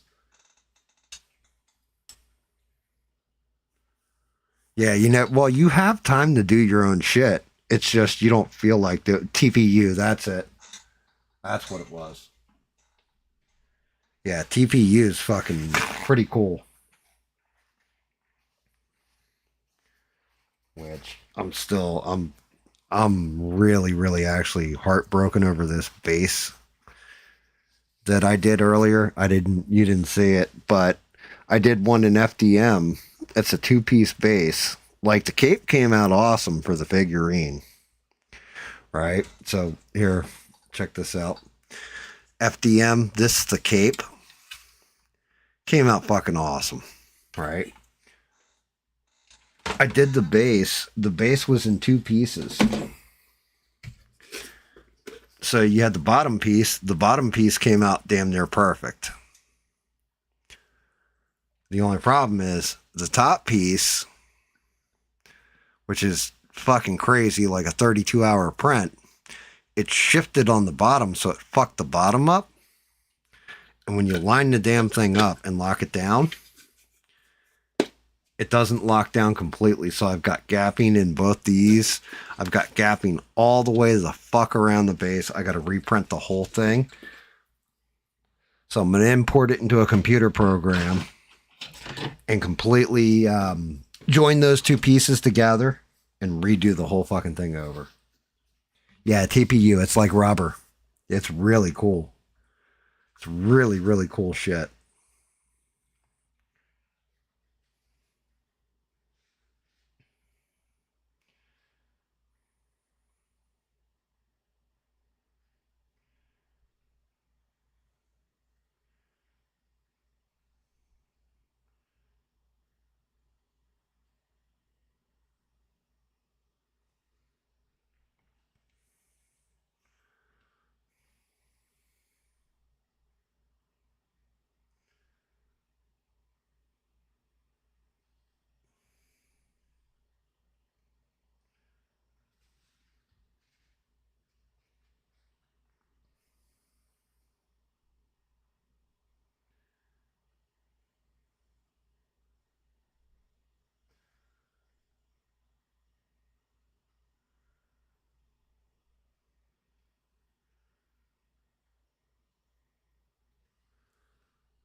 Just got to go across the top of that hand a little bit more.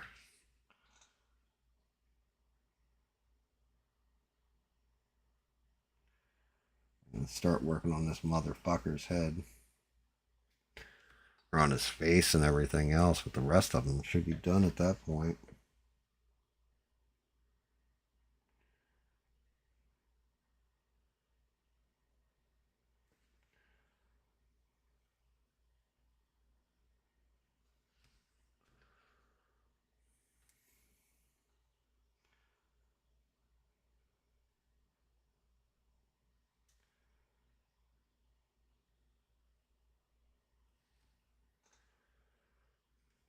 Get that inside wrist.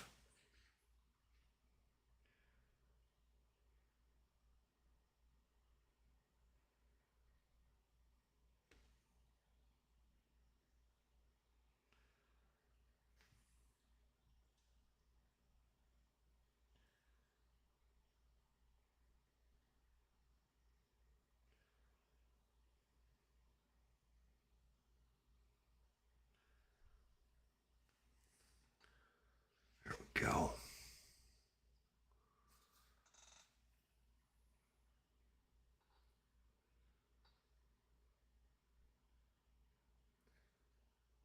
Oh, are you talking about the base?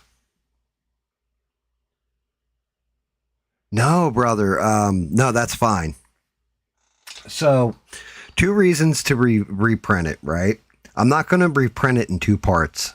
This is the main thing, right? And it's awesome. Bacon and eggs. Well, I think it's bacon and the eggs, but bacon and eggs. You're not wrong. I do have UV putty, everything else to fill in those small gaps.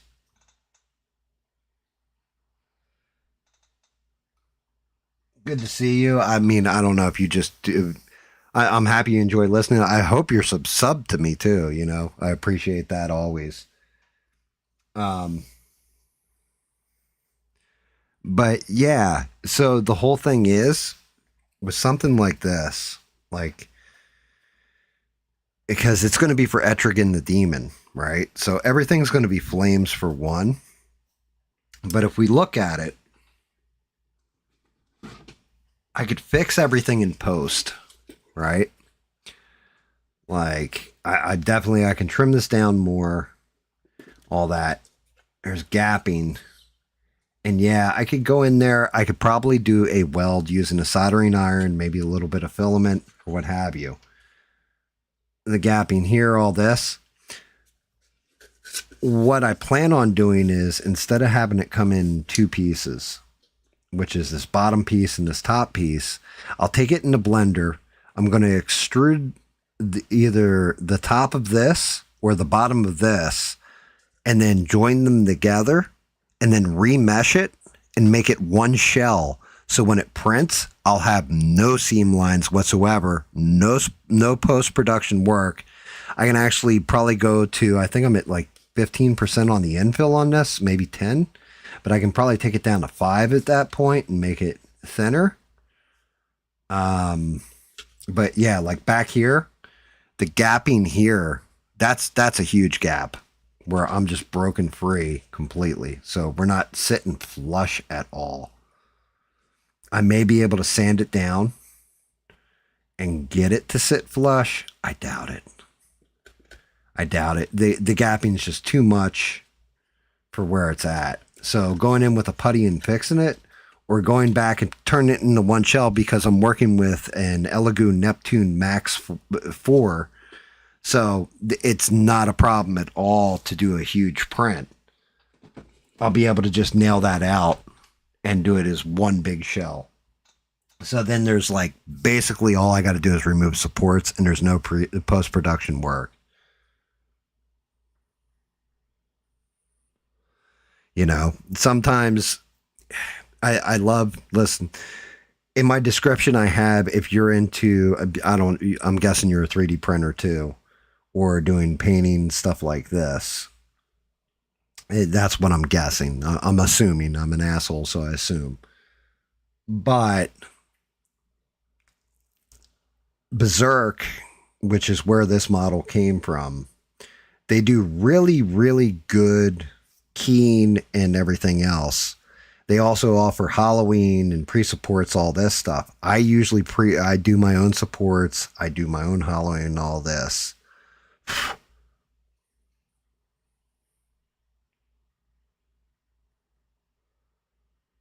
Oh, okay. So you do just like you. Okay, I got you. You do out of the box on the sprue, classic fucking model kits. Then is what you're doing.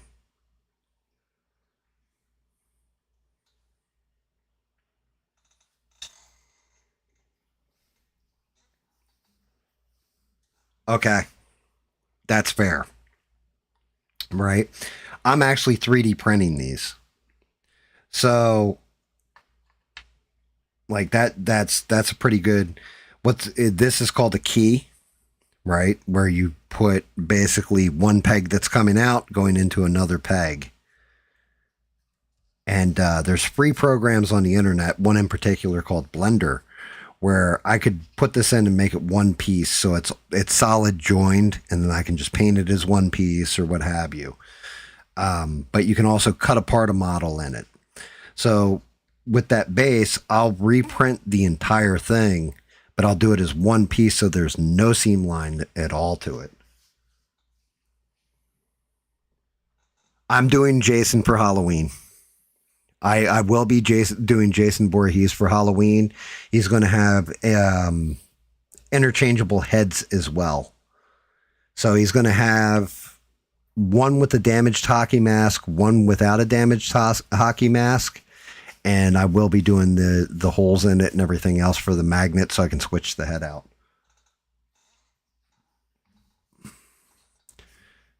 But yeah. Yeah, Jason Voorhees is who I'm doing for my daughter-in-law this year. Last year I did Freddy Krueger. This year it's Jason Voorhees. Yeah, well, that's just it. The guy who does this, like I said, Berserk, they're professionals. They really are. He and Wicked. But yeah, when you get it together. Oh, that light is bright as shit. Why did oh my God. That light got really fucking bright for some reason for a second there. But when he's all assembled together, like with him, here you go. I'll show you. So like this arm in the key slot or what have you. Super clean. Looks good in there. Everything else, right? Little seam, but it's actually in a fold in the fabric, so not bad once it's glued. And I've got it a little loose because of the way the hand is going to ride on top of the hat going to the head. Here was the first one I was working on. If you look, it's off just a little. Actually, you know what? I think is that seam line better than that seam line? If it is, then I'm going to paint this up. Let me look. I think that's actually a better seam line. I'm probably going to end up painting that one out. Let's see. Yeah, see, I have, like, using putty here would probably fill that little gap. But this one, I think this is actually the better of the two seam lines. That is the better of the two seam lines. That's almost seamless. And that's kind of where we want it. Yep. So, all right, I'm going to do this arm out then. This one can go to the side. Yeah, but I mean, the other thing is, like, there you go. This will show you the difference here. Let me grab the other pieces to it.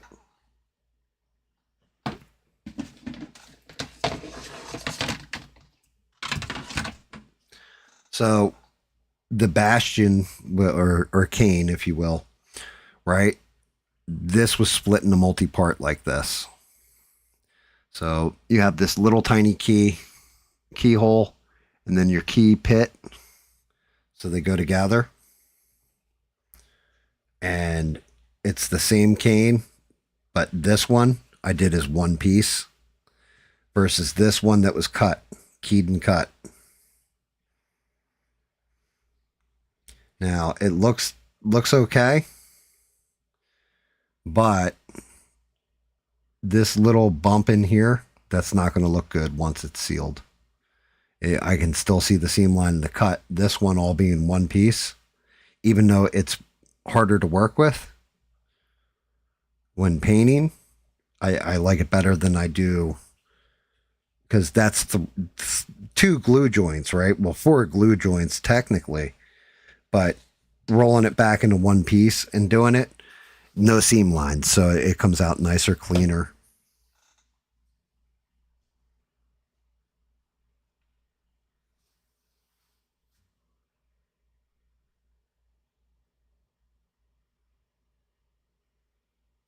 Oh, no worries, brother. Running back a few questions ago, I did subscribe for the Southern Hospitality Talk. Oh, okay. Yeah, it's easy. Well, it's easy. It's not even just it's easier to paint. It's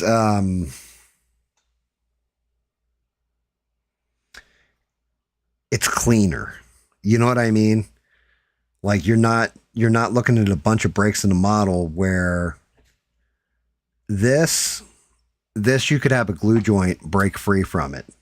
There's no glue joint other than the wrist to break free from the model. And to be fair, just so you know, I'm an amateur. Like I was a beginner. Now I'm kind of an amateur at this. I'm nowhere near. There's other guys out there that do much better paint jobs, much better everything with this. But yeah, what I usually do, I do it every Sunday. Friday night I usually game with the one guy who's in here, David. But it's every Sunday I've been doing these, and coming soon it'll probably be Thursdays, Sundays, because I'm already in the weeds with a bunch of back work, backlog shit to do. And I try to get better every time. I try to showing off what paint I'm using, all that stuff. I do like that. That's cleaner. I am going to paint this one. The other thing is here, you just be yourself. The only rules are basically, yeah, have whatever opinions you want. Feel free to voice any. I'm 1000% free speech. Just try not to say racist comments because I'll get kicked off the internets. And just be yourself. You know what I mean? Whatever political opinions, all that stuff, it's all welcome. I don't care about any of that shit. Everybody's entitled to their own opinions and can speak freely. But yeah, when it comes to, if you have questions, if you ever have questions on what I'm doing or reasons why I'm doing something, feel free to ask. I'll I'll let you know right away. Well, I've already got practice in, so let's see. I guess we will go to that dark purple. Get it in on this wrist, and then go into the black, go into the brown, go back and hit it with a light purple on top to lighten up the shade on the purples.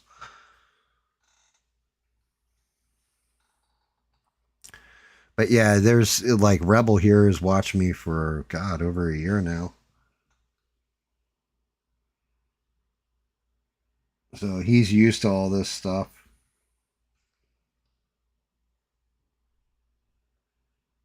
Oh, I'm going to have to. Now I'm looking at this. I'm going to have to go into the green again.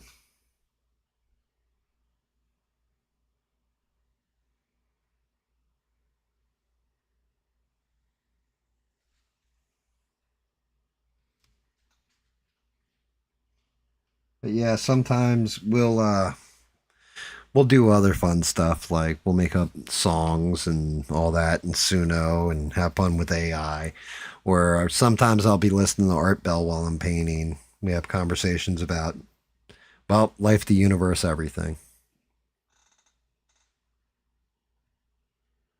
Yeah, man, welcome aboard. I'm always happy to have another person in. You know, um, at the end of every show, I say two things because as if you read through my description, you'll get a better clue of this. But I'm always like, I talk smack, a lot of smack, and I paint these damn things, right? But I always say two things at the end of every stream, and that's number one, always be creative. Be creating something. It's really easy to destroy anything. It's a pain in the ass creating it. So always be creative because it takes a lot more skill and time and everything else. And then number two is always don't take shit from anybody.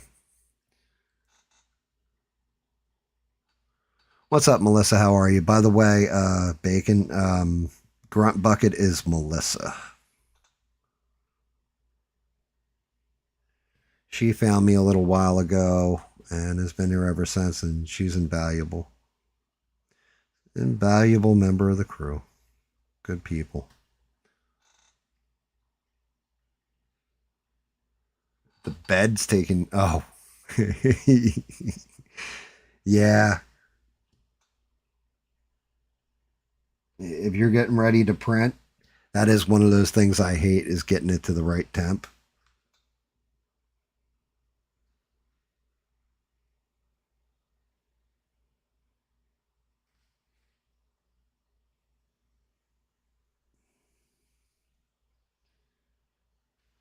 Damn, it was a good thing you said something, Bacon, because I would have totally attached that other arm and it's just off a little bit.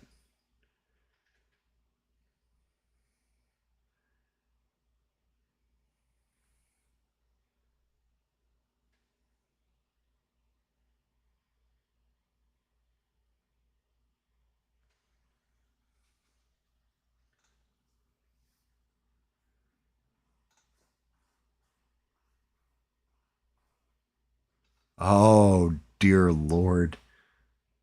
Got to get in between 80 to 90 for Pet G. Dear Lord, brother. Yeah, I think PLA, the temperature is 60. I think it's 64. So, yeah, it's going to take a minute.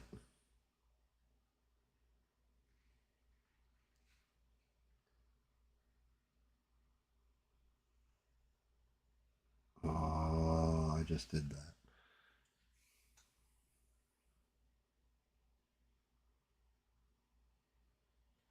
Had a wild hair off the brush, just dragged black across that purple into one spot. Yeah, I got you. I mean, The reason why I can work in PLA versus PET G, for example, is because I'm not planning on just throwing these things around like they're cool. Like they can be kind of fragile because they sit on the shelf and collect dust.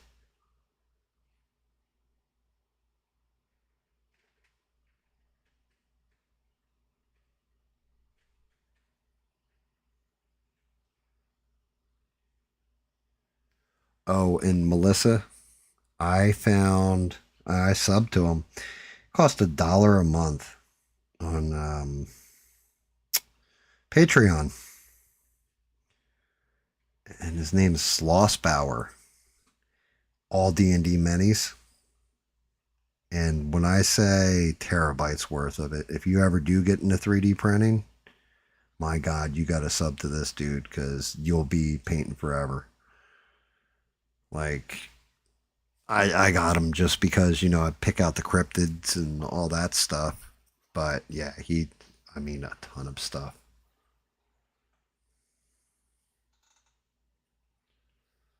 Still over $1,000. I'd rather invest the money into the paint mixing system that's going to be $5K. I mean, so did I, Reb, are you like hooked on like reality or a Anycubic? Like, do you have like a preferred printer or you're just going to use what's good? Because brother, I swear by my Elegoo's, and not just Elegoo, like the actual printers. I swear by their fucking customer service, brother.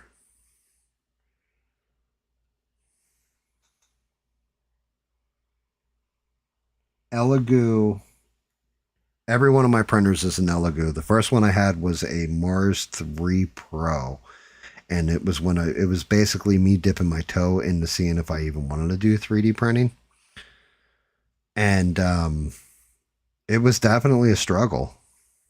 Like, at first, like figuring out, because you have to level the bed, everything else. The new ones, you don't have to do any of that crap. But the old one, you had to do manual leveling. It would come off level all the time, all that stuff. And my screen on it, I accidentally broke it. I messaged Elegoo. I said, hey, this is what happened and all that. They said, okay, well, send us a picture. Are you sure it's the screen? And I showed it to them.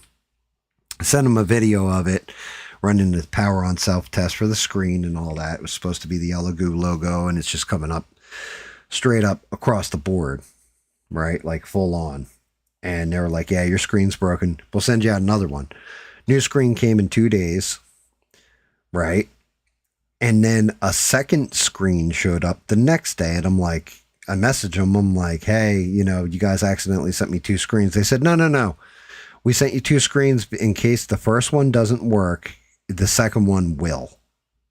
So there's, and then if the first one does work, then you have no issue and you have a backup in case you break it again. I've been an Elegoo customer ever since. It's the only company I mess with for my 3D prints.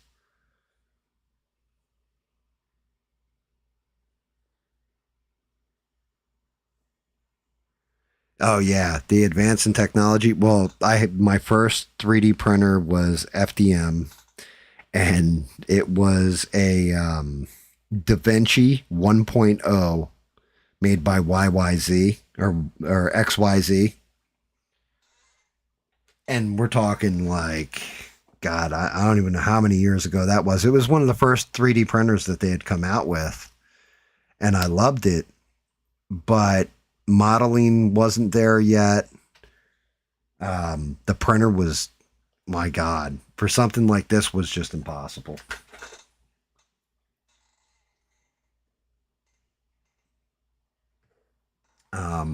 Neptune Max 4, I think I got mine for $450, but they run right around $600, and it's pretty damn big, brother. Like, let me look it up for you.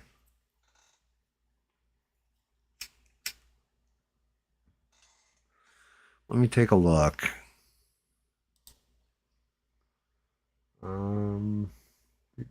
Do.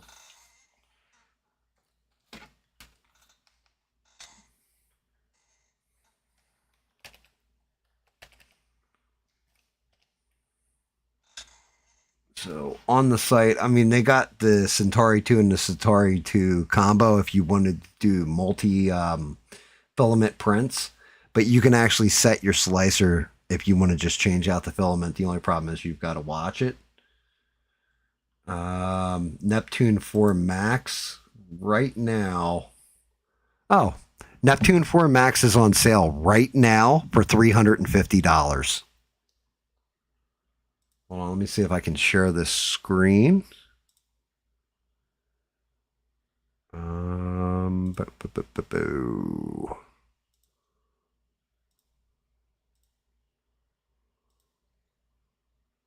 you go. They run 600 normally. It's $350 right now. They're on sale right now. But you're looking at 420. Let me see. Build plate is 420 by 420 by 480.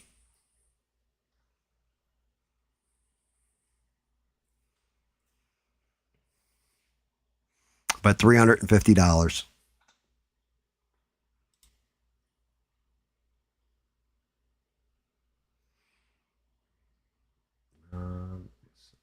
Shit. Yeah, you've got all different ones. You got the Pro, you've got the Plus, you got the Max. But yeah, 420 by 420 by 480. Let's see, 420 millimeters.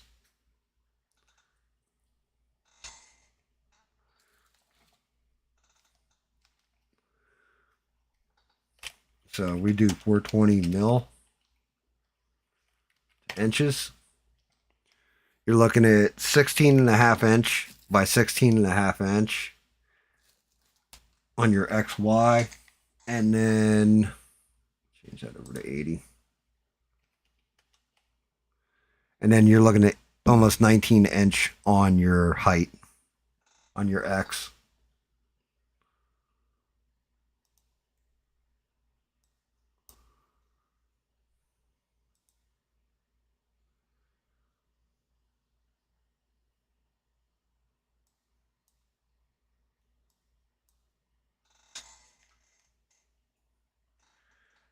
Enclosure model with multicolor.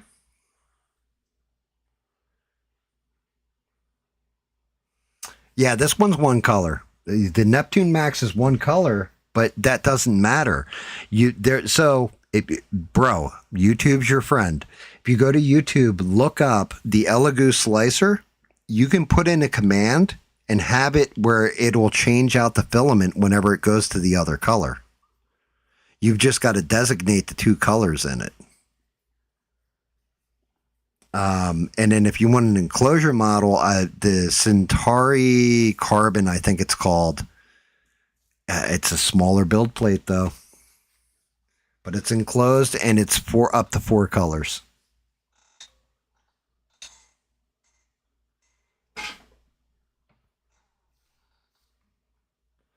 But yeah, I swear by my Neptune Max 4. When I got it, I was like, dear Lord, I don't even know where the hell I'm going to put this thing. But it, 1000% worth it. Worth every friggin' penny. Every penny. I was blowing through the 1,000 milliliter bottle of resin like once every week and a half. I want to say, printing models because of doing the bases. And then when I got that thing, I go through maybe half a roll of filament per base. And I ended up backstock. I've got like 12 or 13 bottles of resin in my backstock because I don't print the bases anymore.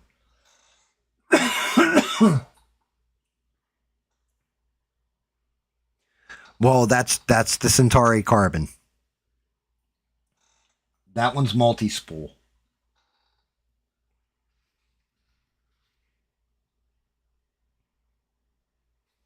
The Centauri Carbon is a multi-spool, so up to 4 colors.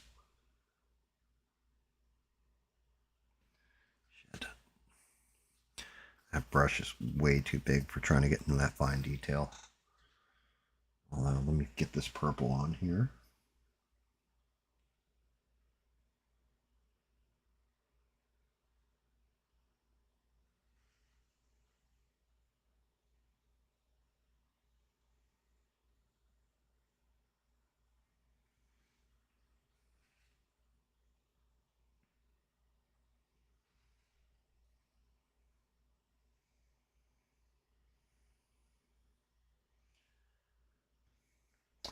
I mean, they do sell an attachment, like an extra extruder, so you can do 2-color. My only issue with that is I don't trust it because it's not Elegoo proper.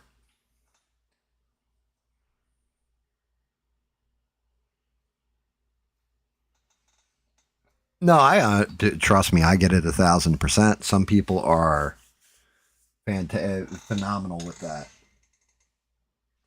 You know, like everything's multicolor. Like my one buddy, Sir Gigs, that comes in sometimes. It's all multicolor.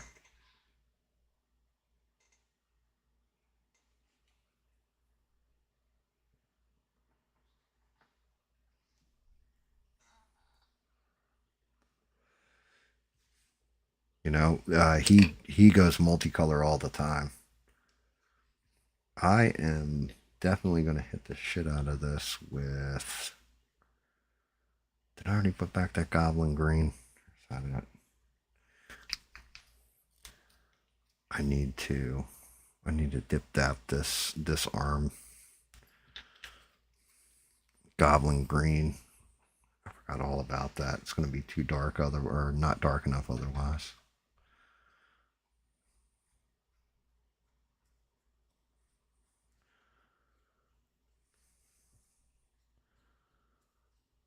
Forgot all about this step I did.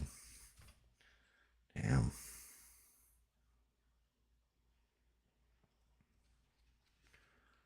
Damn.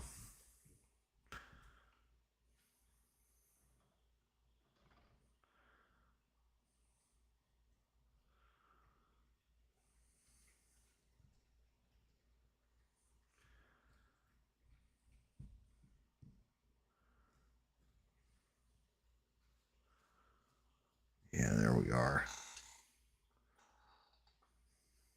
Much better. All right, let me tighten this up.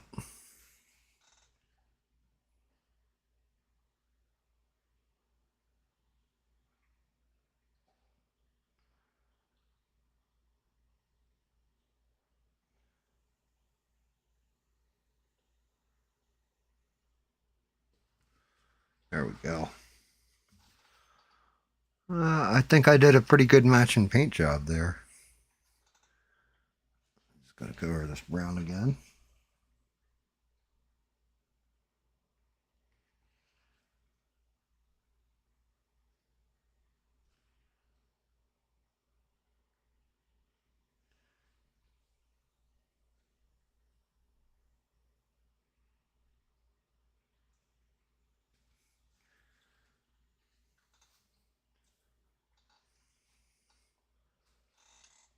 I mean, are you going to be able to? Is the bed going to be able to adhere the Pet G at 75? Because ain't nothing like having that shit break off mid-print, you know? Shit. How else is going to hit on this? Oh, I know. I got that little... Right here, the button.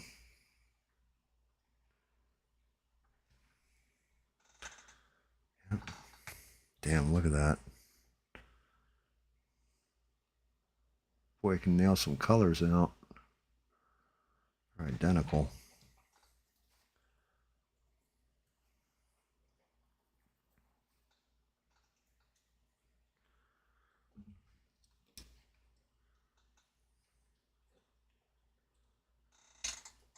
Can always be better, but I'm the one painting it, so it's never going to get better, you asshole. You British bastard. Let's see.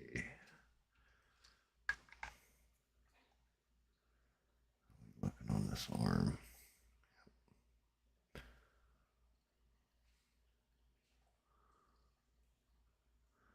Right in there.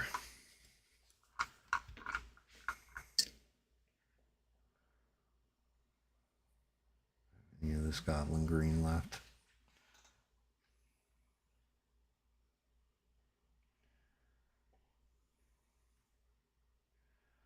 Little light on that. Actually, it wasn't goblin green, it's this green.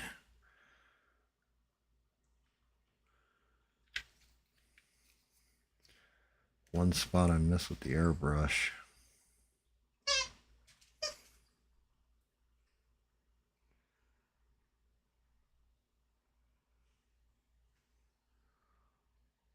Down a little.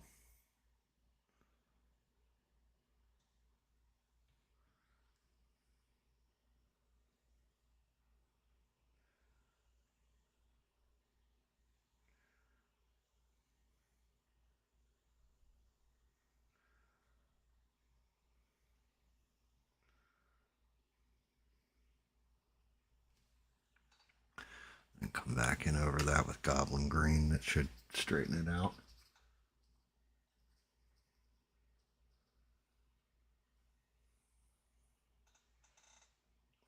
Simplify 3D. Nice. Oh, I just need a dot of this. All right, let's get Riddler's head together and he should be good to go.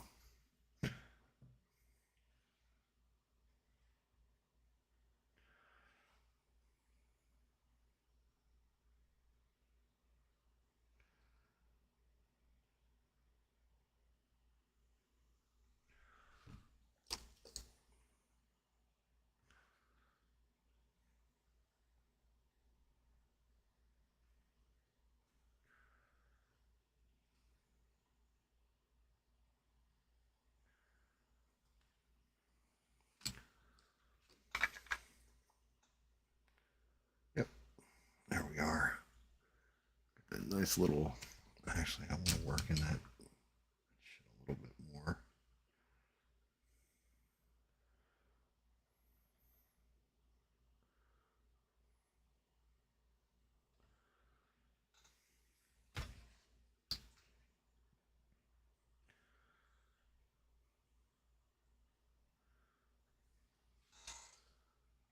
Take some of that.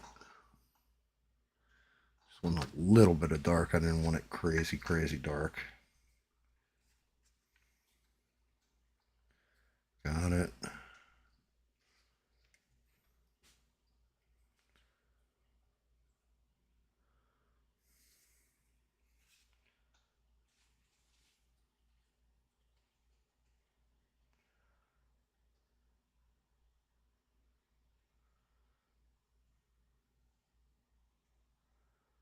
A little bit more. There we go. Cool. I've never used Simplify 3D.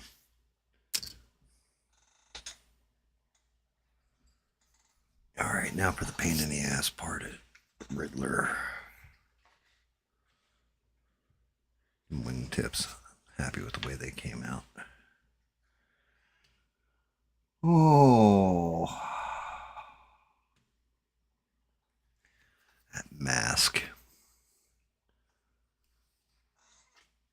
All right, let's go into the bag of tricks.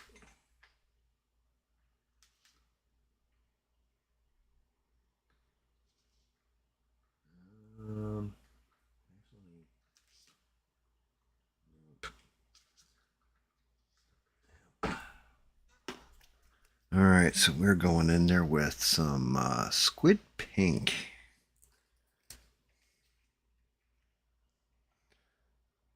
I'm going to go light on this. Let's get his skin pigmented in.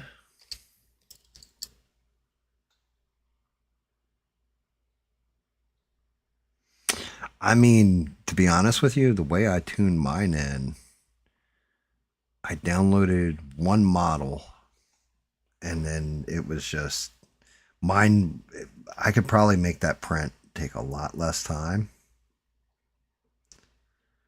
The only issue is that because I want the detail in there, I've got it doing extra ironing. I've got it running slower.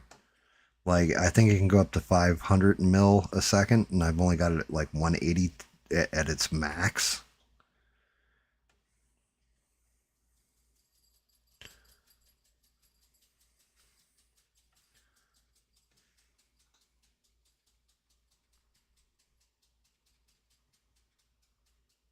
Oh, you're going to be a fun one, Mr. Riddler.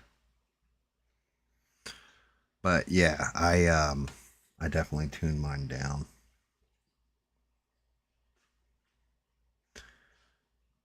But I also got I saw the difference in like ironing speed, everything else improved greatly by doing it.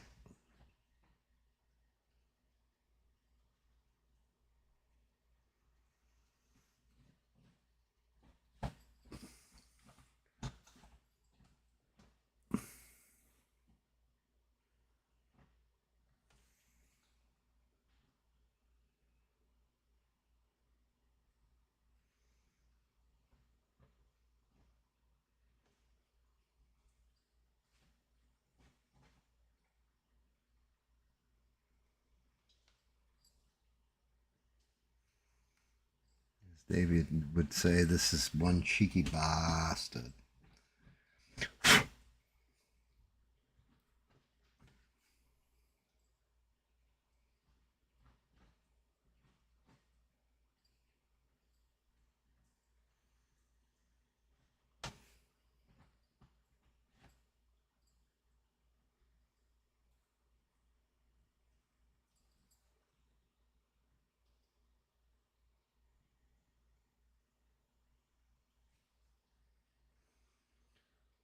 Oh.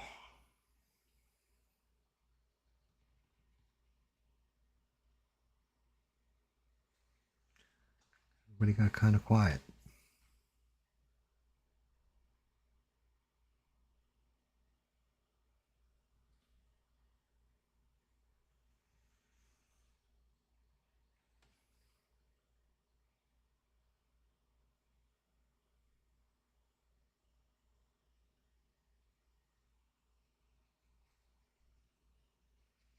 And he's got some thin ass lips. Now I'm looking at the actual face.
Lurking and listening quietly.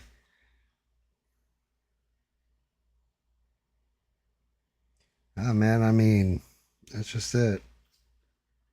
We're ever discussing something you want to chime in on, feel free.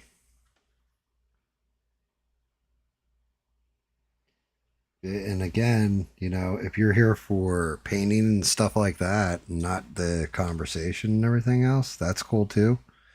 I have people that watch the stream muted.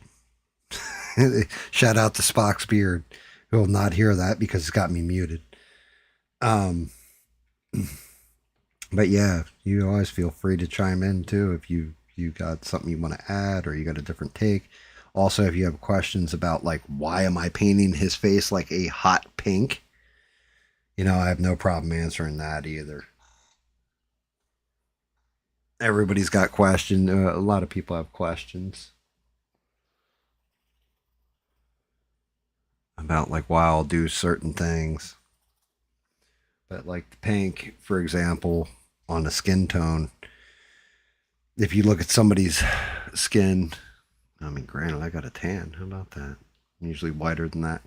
But you, the reds that are under there and everything else, some people use a wash, which I actually have the color washes for it.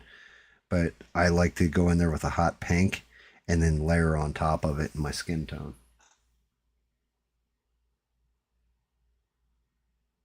That works too. Yeah, you're working with the blood vessels, muscles underneath. It's just one of those techniques I tried one time and it works. I've tried all kinds of different techniques, which doesn't help that his hair lines up to that. Speaking of which, I believe Riddler has like,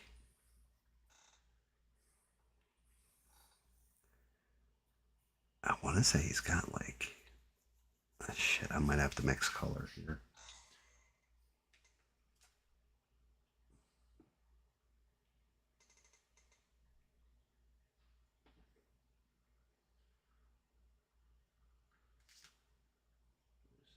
Sunset orange.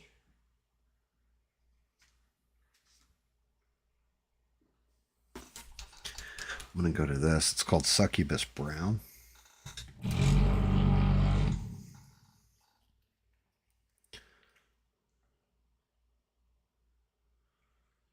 It's 72038. It's a lighter shade, but I'm going to probably use that for the hair. Let me see. Yeah, so I'm going to use this as a base, then go over it in a brown, and then go back over it in like probably the same color, the Succubus Brown.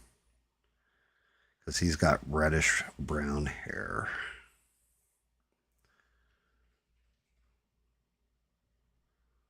The mask is just purple with white eyes, so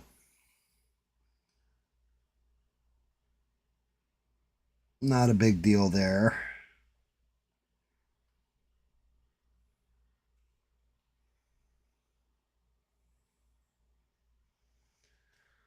We're going to start out light, go dark, and then come back in with a light.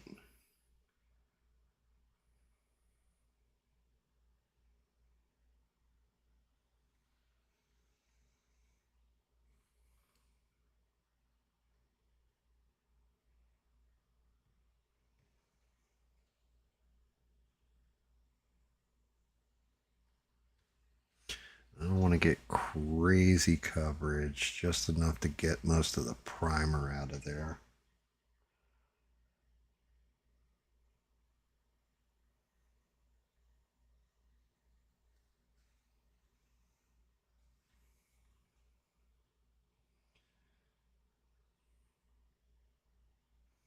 Orangey brown hair is such a pain in the ass.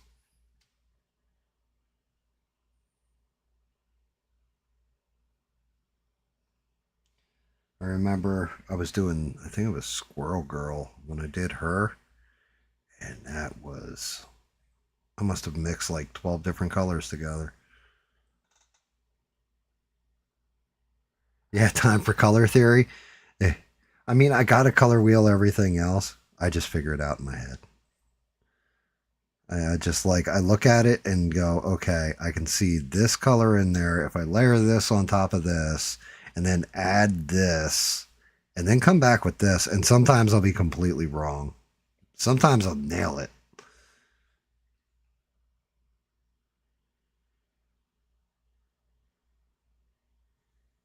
But I figure at worst case, you're going in with a darker color over a lighter color anyway, so you're going to cover over it. You know, you're just going to dilute out the color a little bit. It's not going to damage anything, though.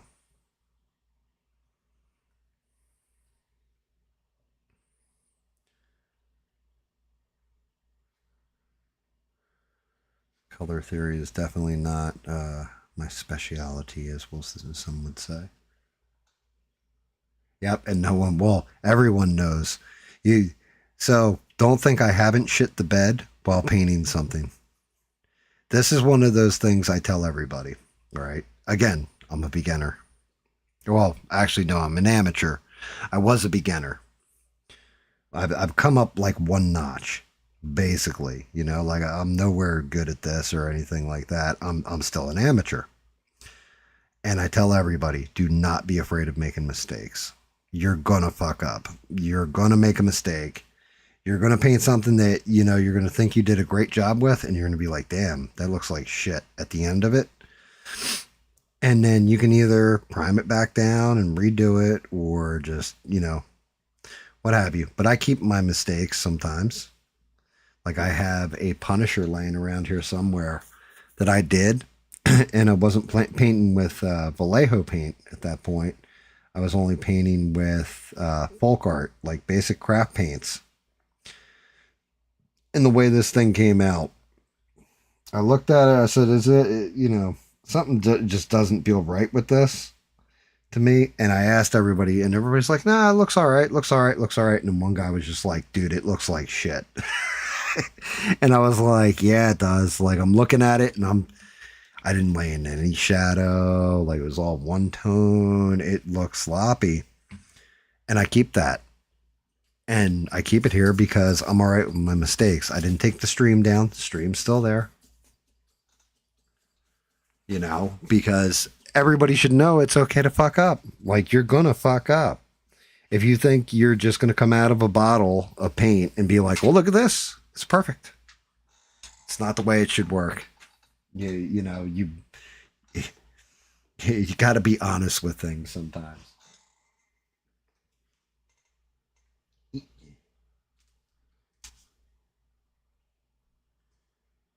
No, that. I want 1, 2, 3, 4.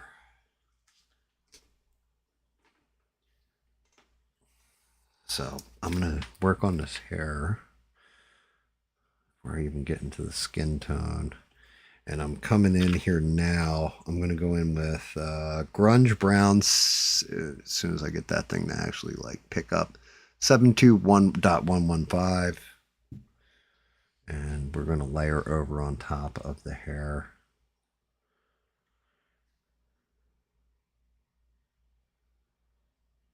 Yeah.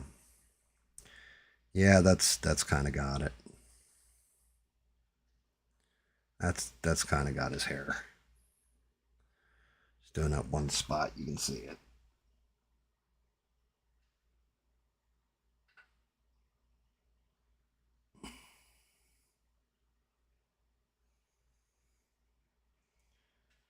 I'll go back into the skin tone.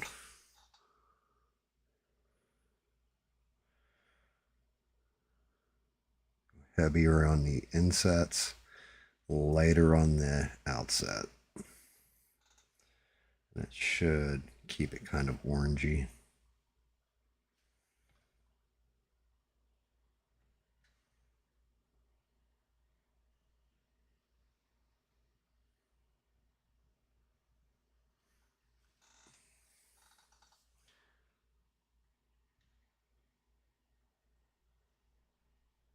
Well, I mean, that's just it. I looked at it and I knew something was wrong. But yeah, that's the whole thing is I'm an asshole, but I'm an honest asshole. So I can appreciate honesty. And, you know, again, that's why I don't have a problem with people's opinions of things. Like, everybody's entitled to their own damn opinion. Everybody sees the world. Some stuff, everybody sees it the same way. Some stuff, people are going to see 10 different things. They're going to see it all different ways. So if you're not taking all those aspects into consideration, you're doing yourself a disservice.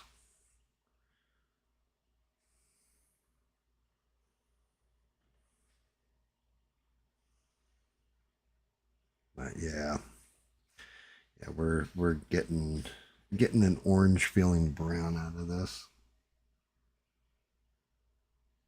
Just clean that up a little bit.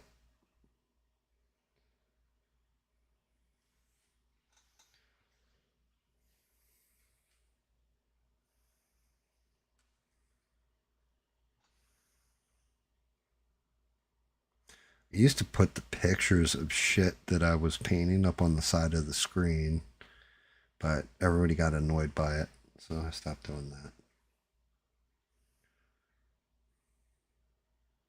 People didn't like that.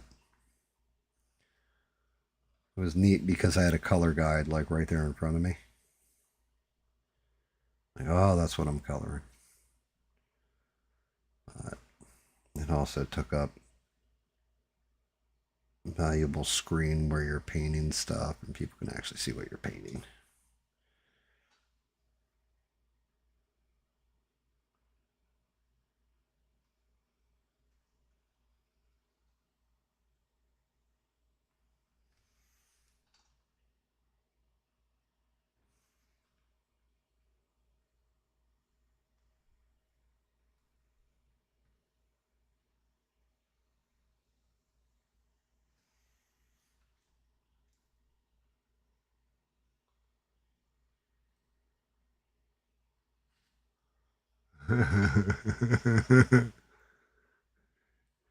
No. I mean, you know who I'm painting, right? Well, maybe. I'm painting the Riddler. The base for him is just, it's a disc. I probably won't even paint the base. Matter of fact, I have to run in the other room and grab the damn base because I think I primed it. But the base is just basically a piece of wood. There's two different bases. There was a complicated base and a simple base. And the complicated base was a bunch of TVs and dynamite wrapped around it. And I was just like, why am I going to print that all out? Like, Riddler is not one of my favorite characters. I like him, but he's not one of my favorites. So yeah, we got decent with that. All right, I am going to go back and I'm actually combining out the brown and a little bit of that succubus brown. Just gonna hit highlights on it.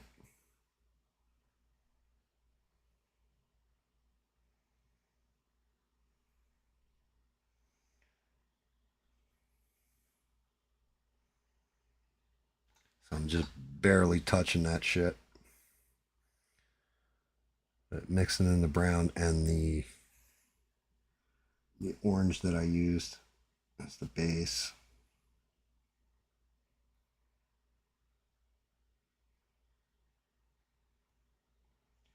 Just bringing it back through. So it's giving it little highlights in the hair, but still keeping the tone correct.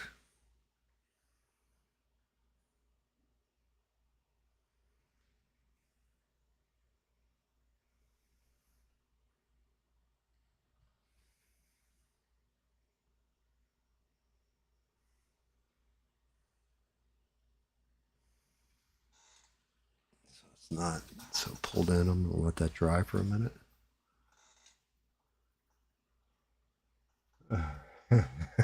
You're tired, and his staff's right there. It's all good, man.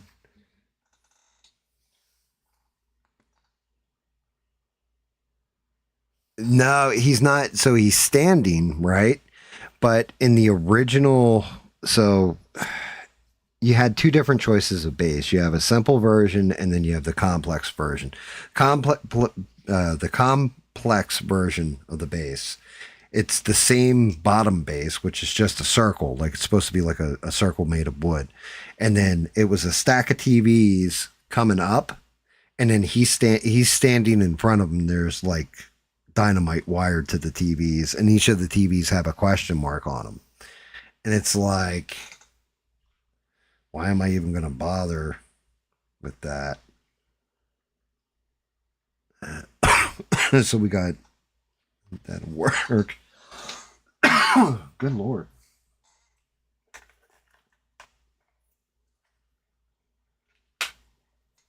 Yeah, he's actually standing. Matter of fact, give me a minute. I'm going to go grab the base. I'll show you what the basic base looks like.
So yeah, this is the basic base.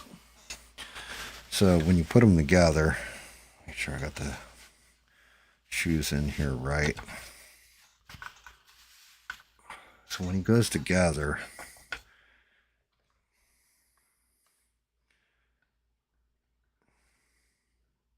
there we are. Almost there. There it is. So he's standing like this on it. And normally this base has TVs in back of his legs that come up, and they'll have question marks and dynamite wired and all that stuff. Let's see.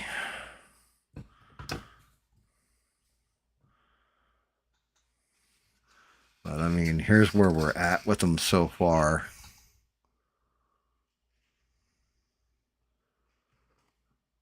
Just to give you an idea what he's going to look like.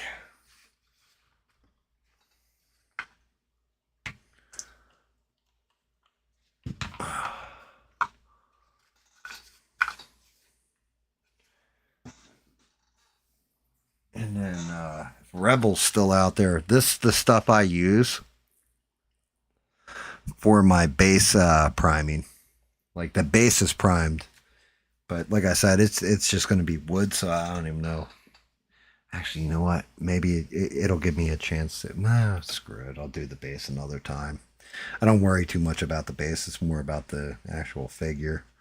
Unless it's a super high detail base, like when I do Erdogan or Etrigan, I'm gonna have to do when I'm doing these flames on this one.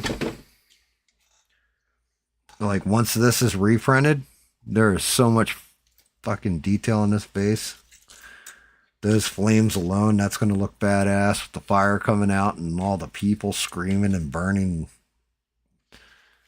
That's gonna be crazy. It's gonna be a crazy base. That the base by itself will take like a full paint session. Yeah, fillable sandable. Yeah, that stuff is awesome because the FDM, what it does is it fills in like the little ridge lines in your bases and what have you. Like it definitely, you can barely see the layer lines once that stuff's applied. It fills in very nice. All right, skin toning.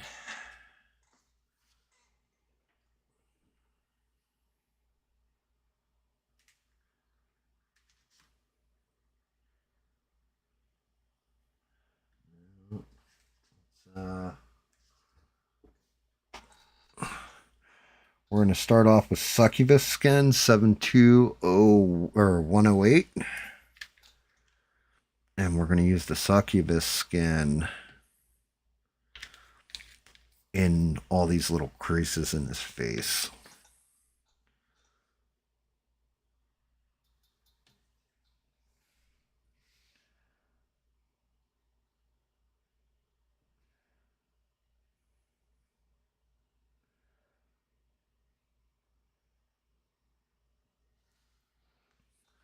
All the little laugh lines, all that stuff. It is all about that base. Well, I'll tell you what, the one I have for Shazam, that one's a pretty detailed base too. It's going to be a pain in the ass.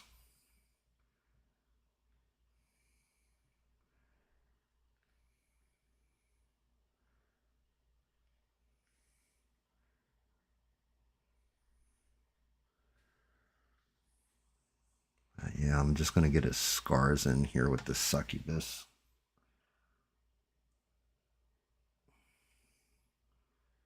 Laugh line in the mouth.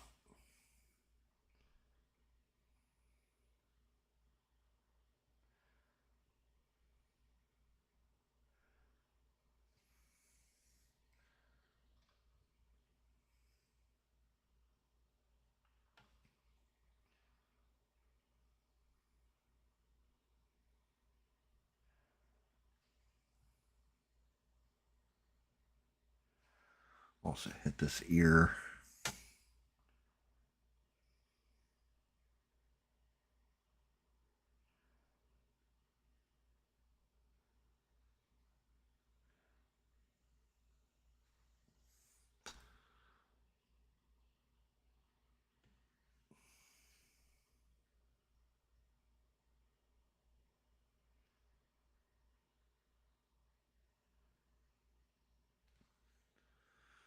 Lines in the forehead. Put the lines in the forehead. Shake it all up.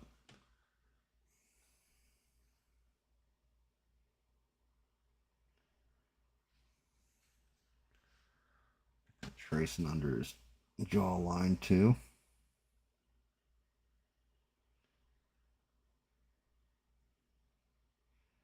Drag that out a little bit. Fill that in.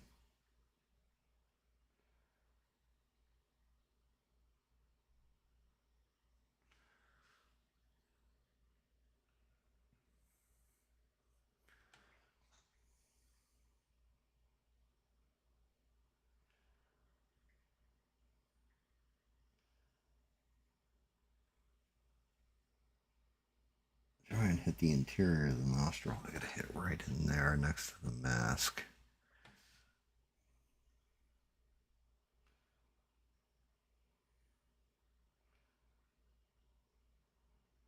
Shadowing in the nose.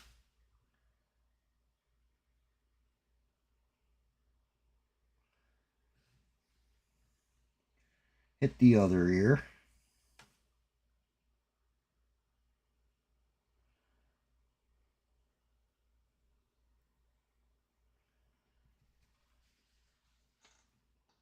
Now he just looks like he got a bad paint job. Alright. Now it's time to come in here nice and easy with this. Let's see. I think I have skin tone over here. So I'm going in with a basic skin tone 7815.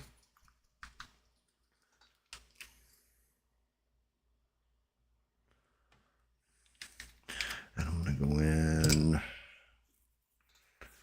I need to go in here gentle with this. What the hell did I do with that other brush? I lose it like a Riri. There it is. Make sure it's softened up. And I'm actually going to put an extra drop of water in as soon as I get this thing. Make sure it's clean of that brown. I'm actually going to put an extra little drop of water into the paint because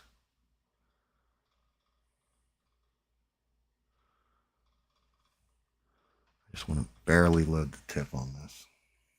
That's what she said.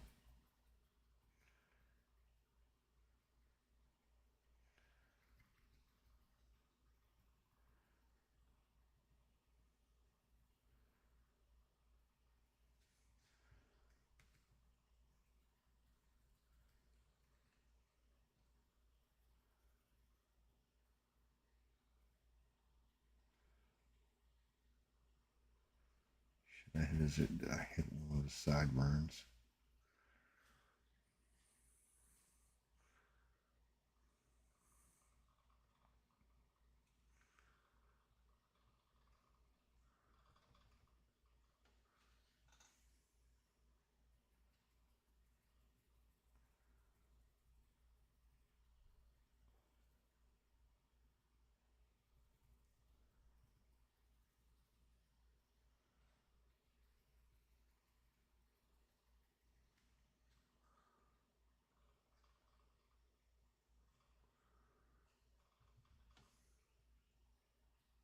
Oh, a little dark there.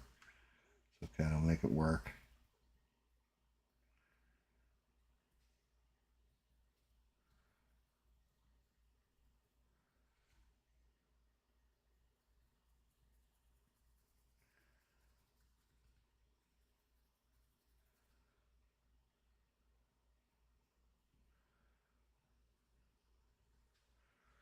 All around the top of the head.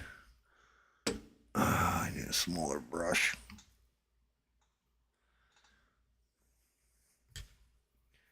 A little more basic skin.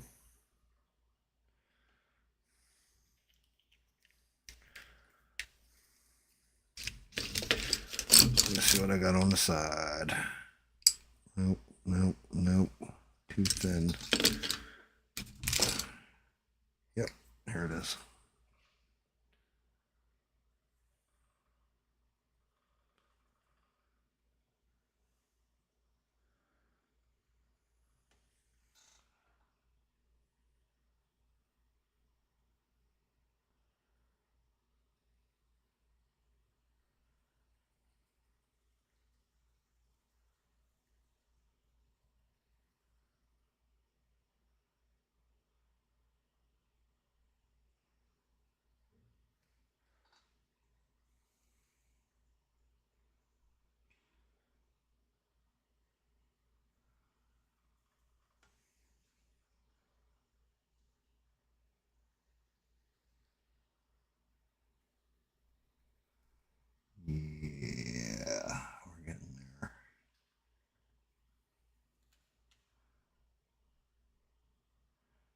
We're starting to get there.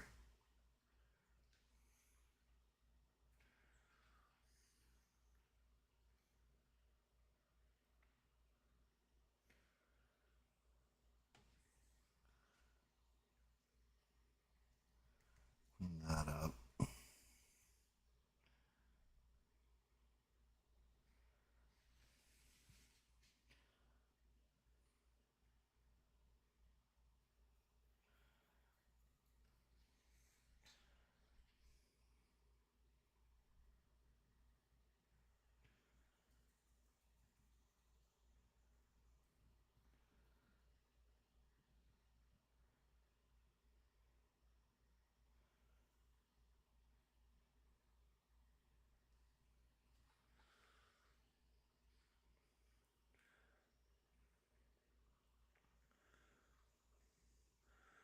Knock out those ears too while I'm on it. Actually, I'll get back here on his neck.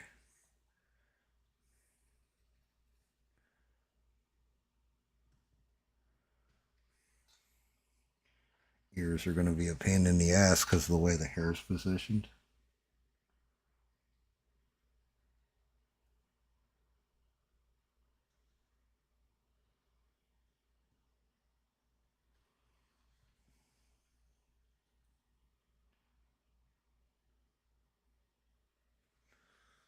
Go in, tight brush on the ears.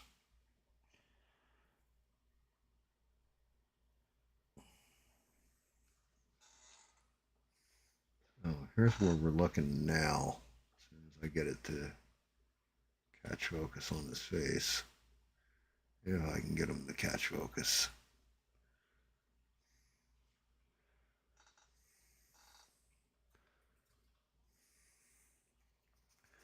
Really going to go in there and hit it with a little bit of the succubus skin mixed in with skin tone.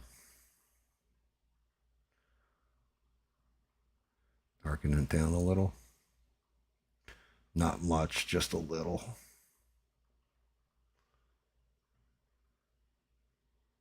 Less squid, more human, yeah.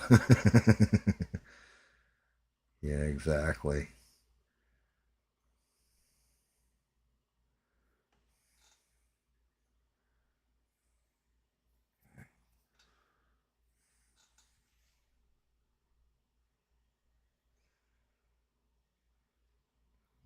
Too crazy with this.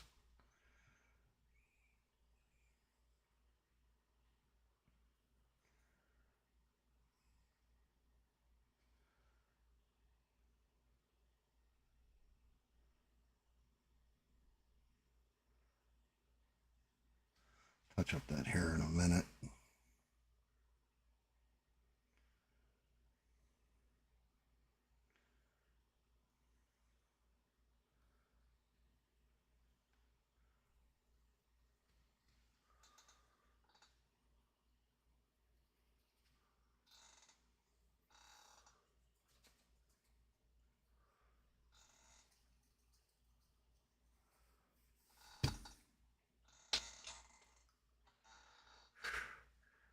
All right. I'm gonna have to go half a step. Yeah, I still got to touch up his hair. I'm gonna go half a step darker and hit those lips. I need to step down from skin tone to. Let me see what I got.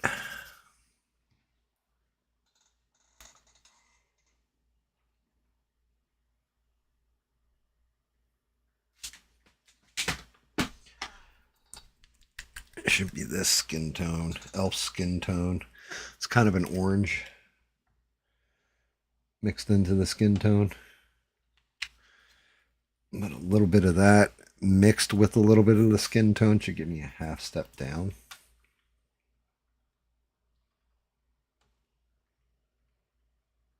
Just going one to one on the mix. And then a little bit of that succubus skin mixed in just for good vibes.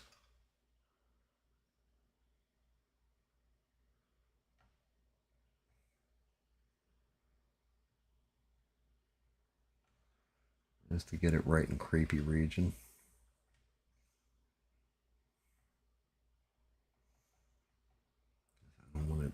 too overpowering, but I don't want it too light either.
Pull a little bit of that out in each direction too.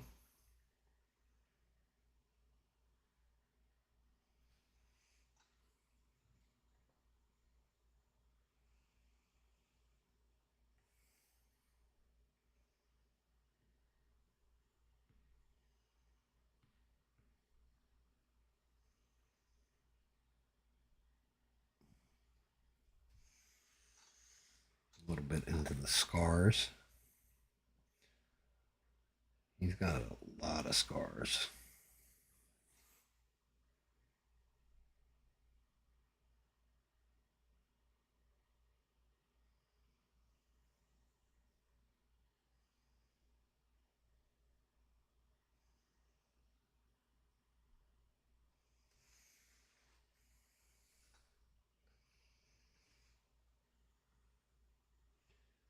I'll come back in on him in a second.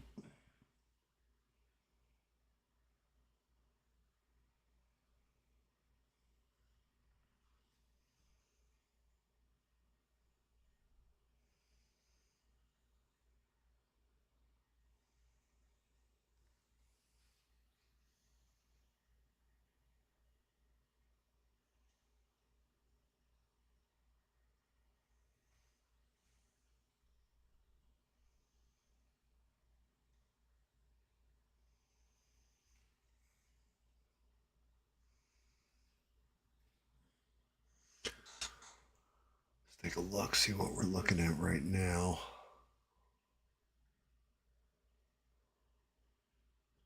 Oh, brightness of that light.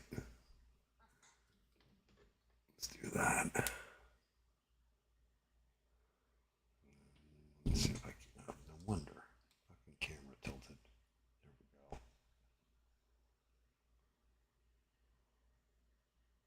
So yeah, we got them.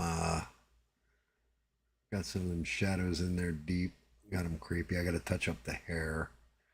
Maybe a little bit more of this applied into the eyes, or into the eyes, into the ears.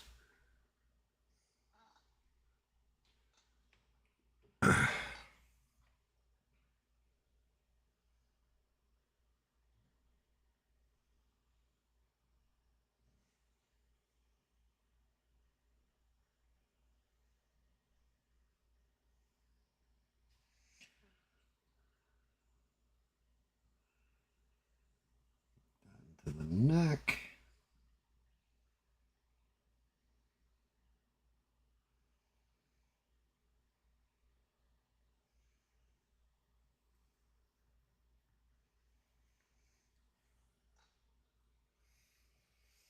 Still got like one or two shiny spots in here that I gotta work out.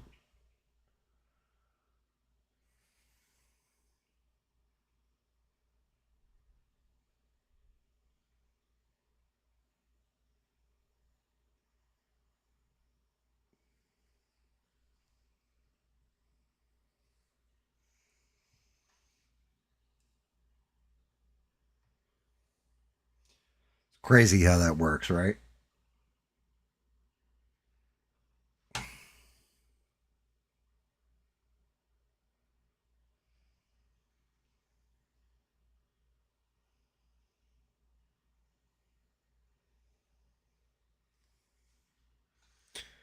All right, so I still got teeth to do. I'm going to go in a little bit heavier on the lips.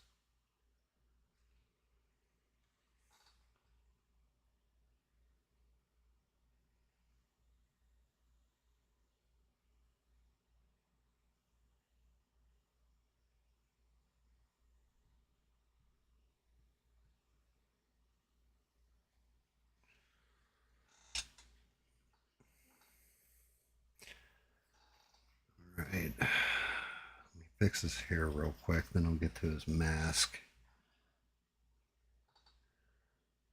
Boom, boom, boom, boom, boom.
I can't wait till one day when I'm an expert and can actually like just do this in my sleep.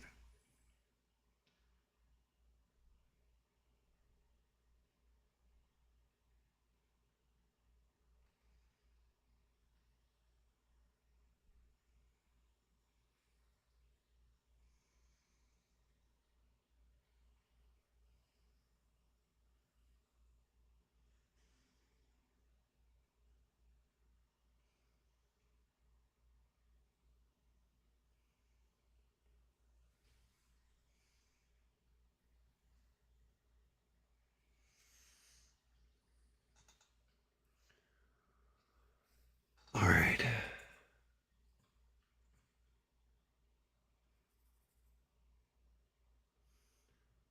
Right.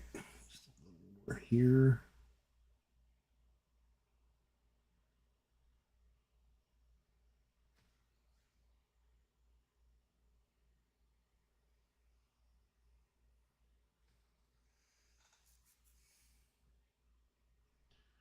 That's what I thought. I'm like, this one part looks weird.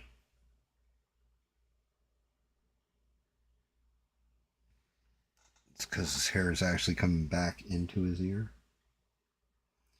on one side, not on the other.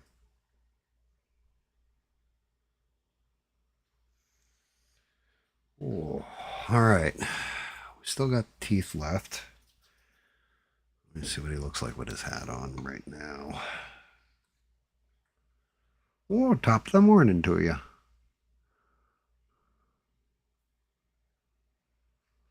All right, let's get the mask.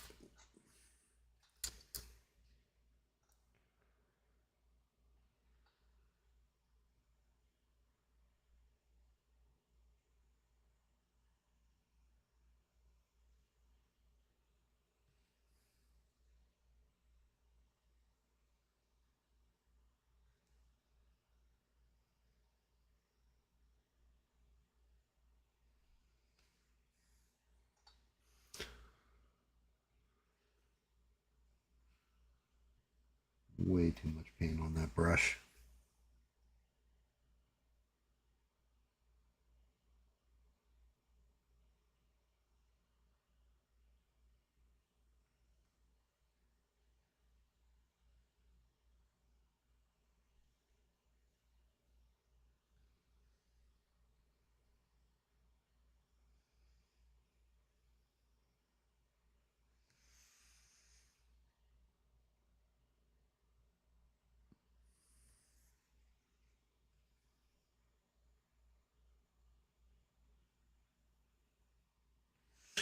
Actually need fresher paint. It's just enough dry that it's gooping on the brush. It's not going smooth.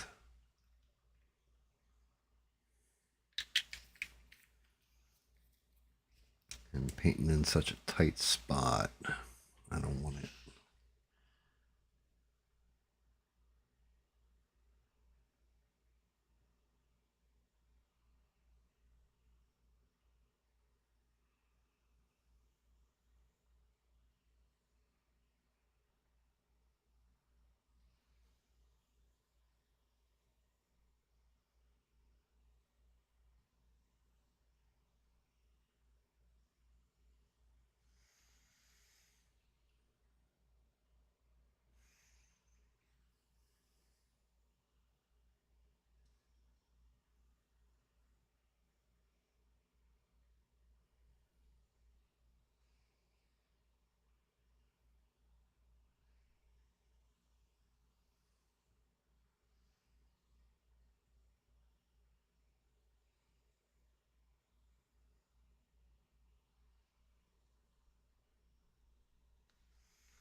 Creepy looking dude.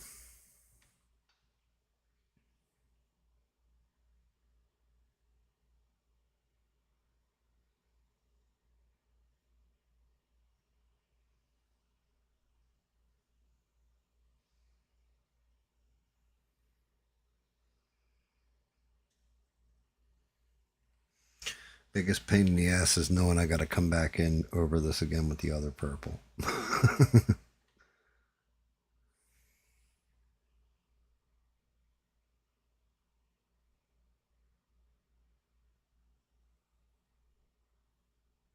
Oh, I didn't actually make the model.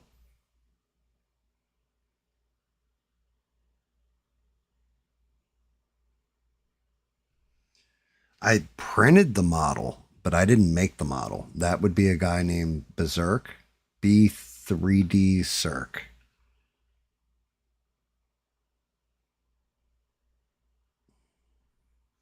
I don't have enough talent to do the actual modeling.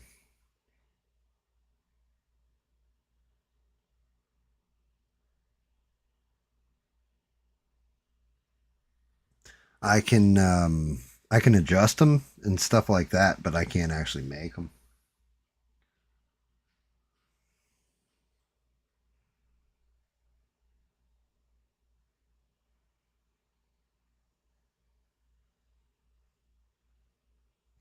Yeah, it's one of those things I always say. Like you've got to have some serious talent with all the wrinkles, every little cut in the clothing, everything else with this to be able to do that.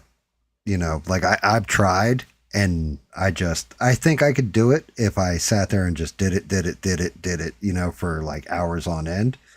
But yeah, it would take a while.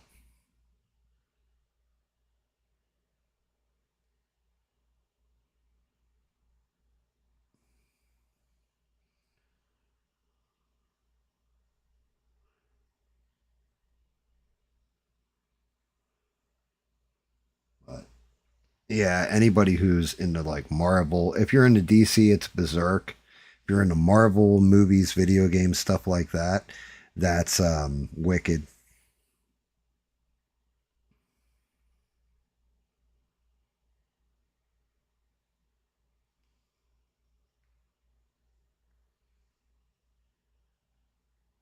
Then there's also CA 3D Studios, and they make some phenomenal 3D prints as well. They like the Patreon on Berserk is $10 a month. The Patreon for Wicked is $13 a month, and CA3D is like $20 a month. But the thing is, after 6 months with CA3D, you get his entirety of his backstock, which is like 400 plus files, all different models. Wicked, it's loyalty rewards. I think it's 11 months you get his full backstock, and then Berserk is 12 months. And they're worth it. Absolutely worth it. Every penny. I mean, CA3D, after I got his backstock, I turn it on and off here and there. But I'll be getting it next month again because he's got models coming up that I want.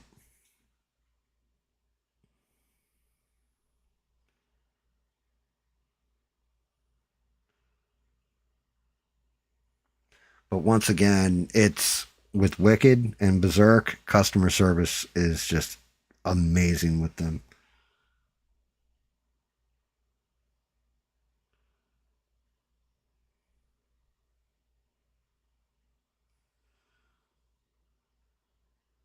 And you can tell by the way they do their models, all these guys love what they do for a living.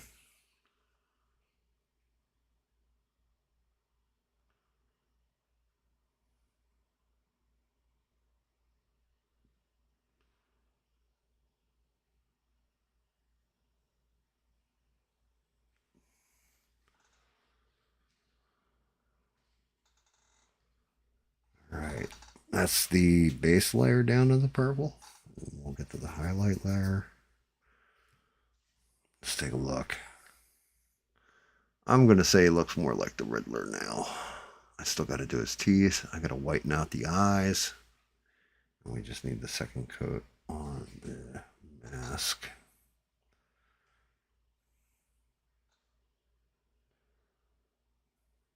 He's coming along.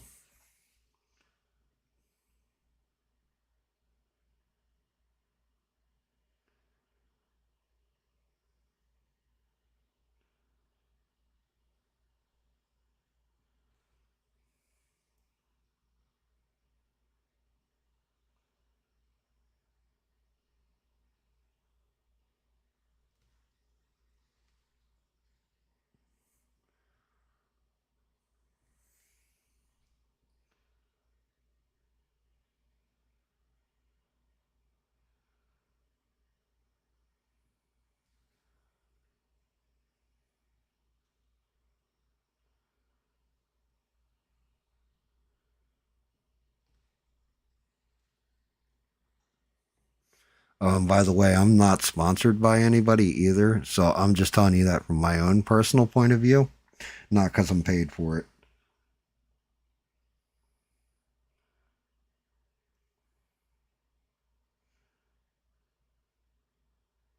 And if I'm to be fair, if I'm to be honest, if they offered to pay me for it, I would tell them to give me a code for like one of their models that I could give out to people who watch me for free.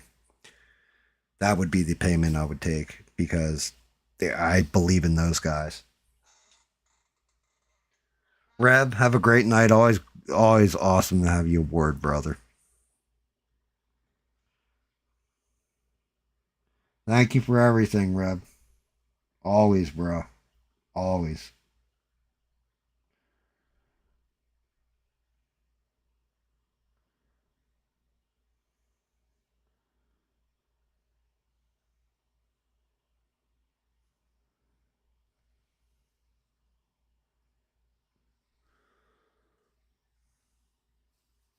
Yeah, exactly. You know, maybe I'll ask them about that, see if they'll give me a model to put up or something. Maybe when I'm painting one of them, like, I mean, I've got Shazam, Kingdom Come version of Shazam and Superman. I've got Etrigan And then I've got oh, what the fuck? What's dude's name? Killer Croc on deck. And because Wicked, I just got my 11-month or my 10-month bonus from him. It's all the X-Men. So I've got a couple of those I've got to print. He's got some really, really cool ones. All right. I need...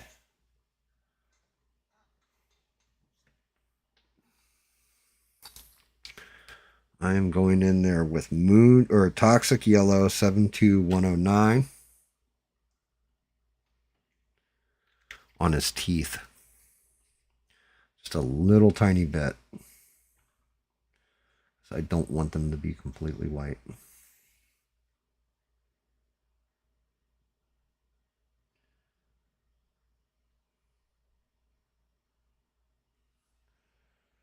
And then I'm going to go back in with a white over top of it.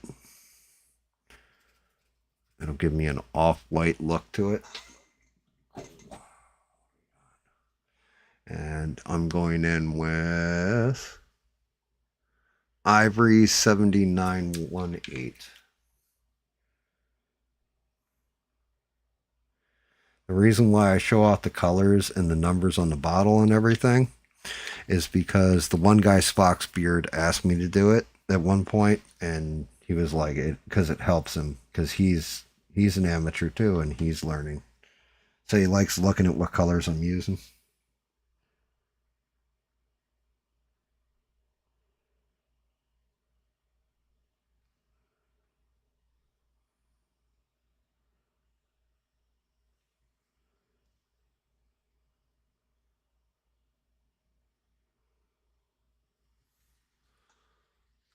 All right, we got the teeth in there, which it's kind of difficult to see.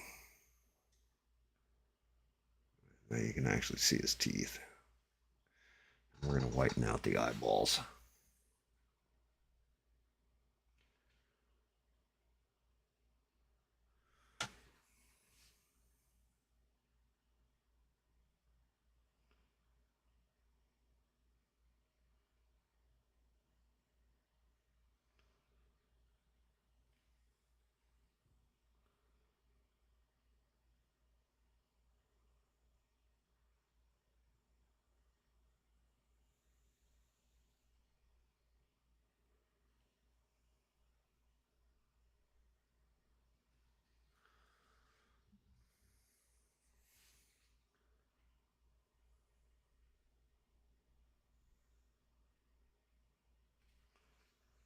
Probably going to hit these with purple again, just to clean up any white that I blew. I'm going to hit it with purple again for any white that I blew out. But I'm going to hit it with the dark purple. And we should be at assembly time, I want to say. I think he's ready.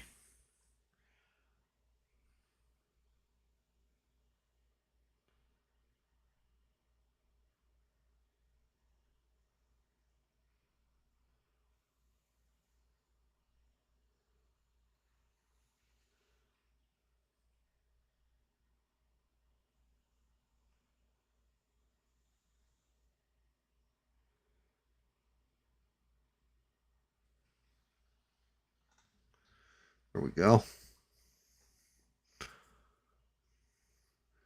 Yeah, the orange on the hair and everything. I think that's got him. All right. Crack the back. And let's get the glue.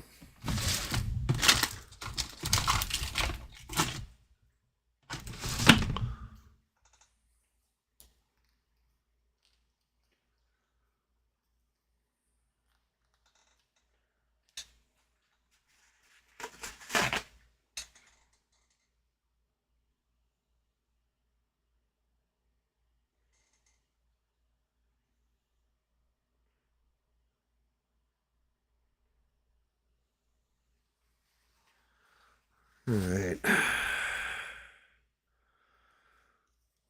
We're going to start right in the legs.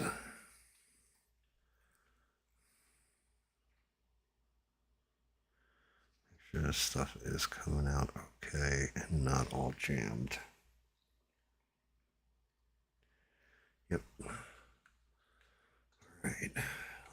Let's get some legs in here.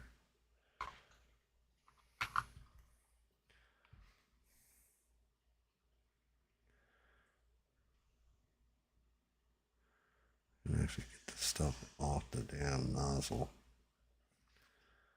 All right.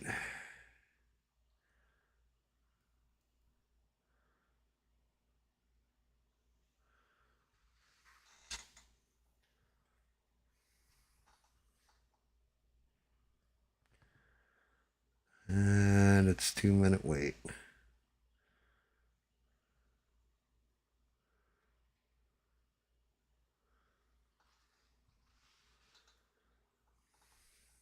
And let that stuff start curing. In the meantime, I will also hit the arms.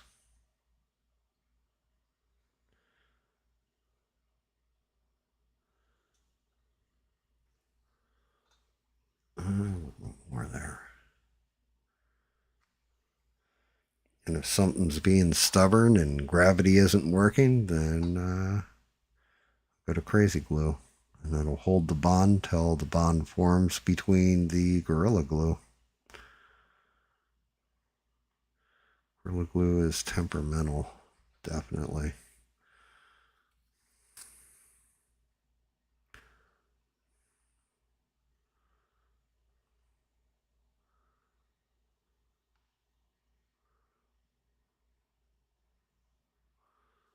Hmm.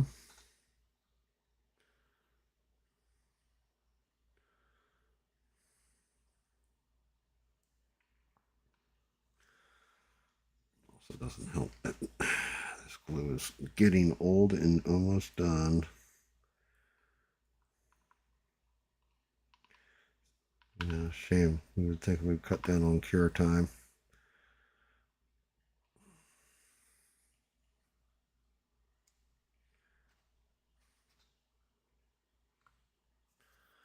Cool. Just get the correct arm.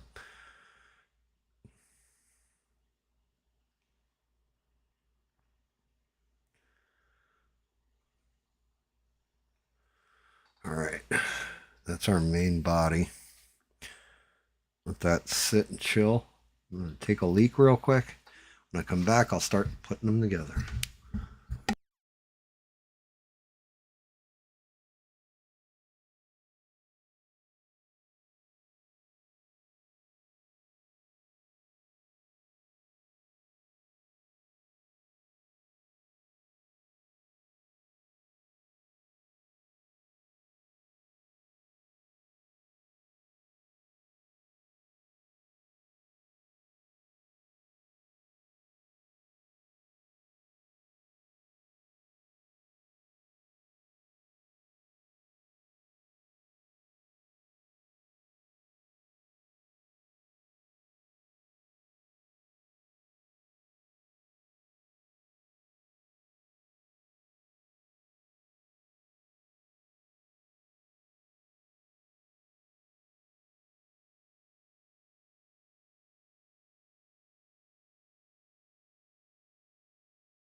All right, all right, all right. Should be long enough for these to bond.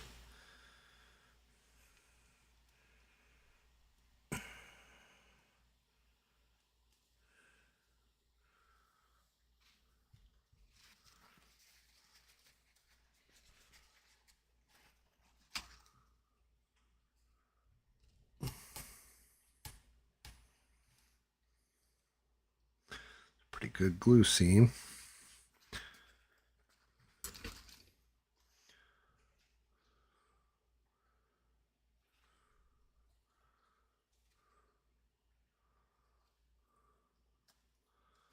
Good enough for that.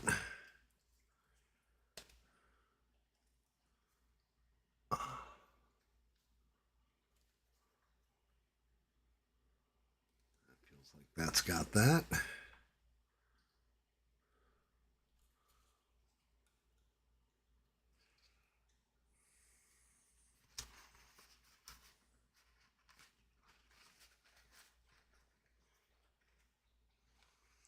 Cleaning up the glue. Sorry, I got that off camera, but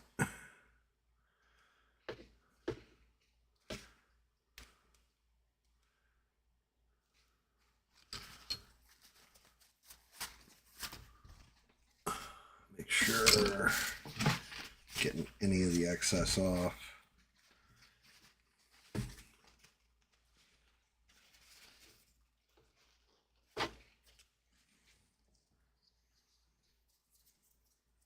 Yeah. Grab that other arm with my other hand. I got glue on it.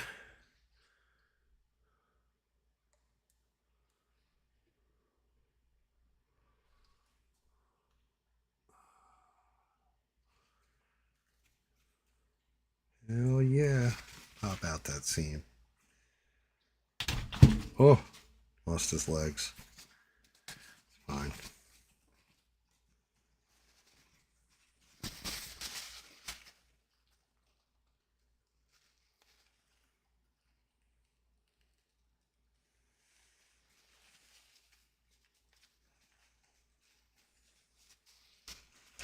Last thing that goes on is that one arm. Get these guys back in here.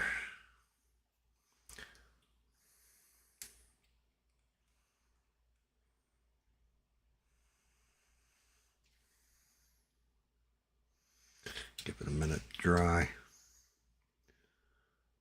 But he's looking not bad. Not bad at all. Still got a little bit of beading on the glue, but once that dries, it'll disappear. Eventually I'll use epoxy for this. I need a set of tweezers.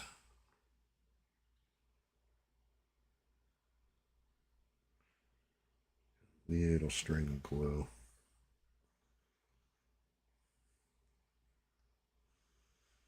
Damn, can't get it.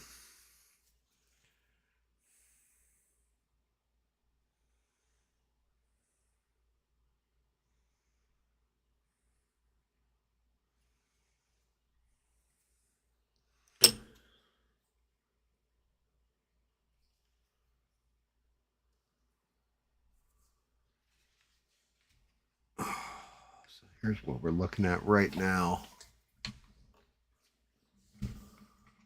Woo! Let that dry a little bit. Last thing to go on is going to be, well, yeah, I should put the shoes on now.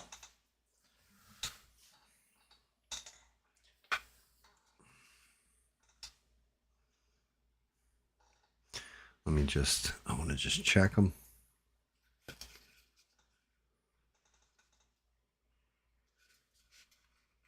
Let's see, shoes go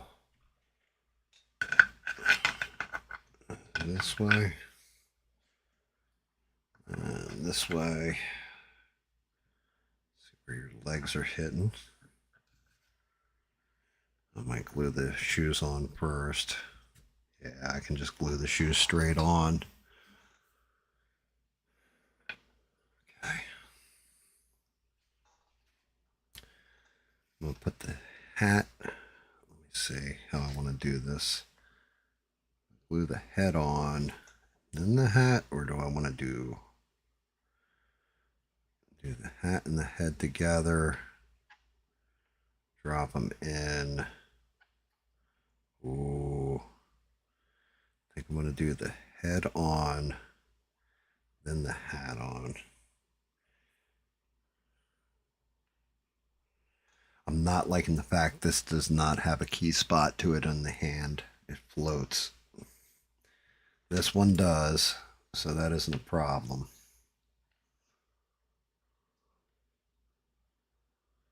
The other one, though, might be a fucking problem. So let's see. Get these shoes glued.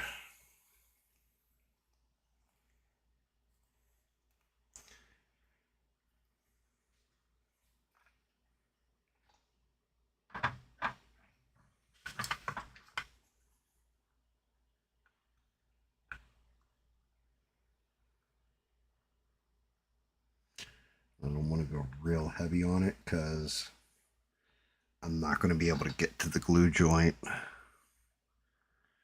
Once these go on, they go under the, up into the cuff of the pants, so gotta be careful with this glue. Go.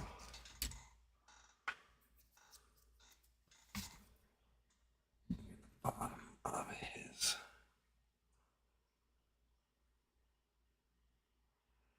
Bottom of his legs.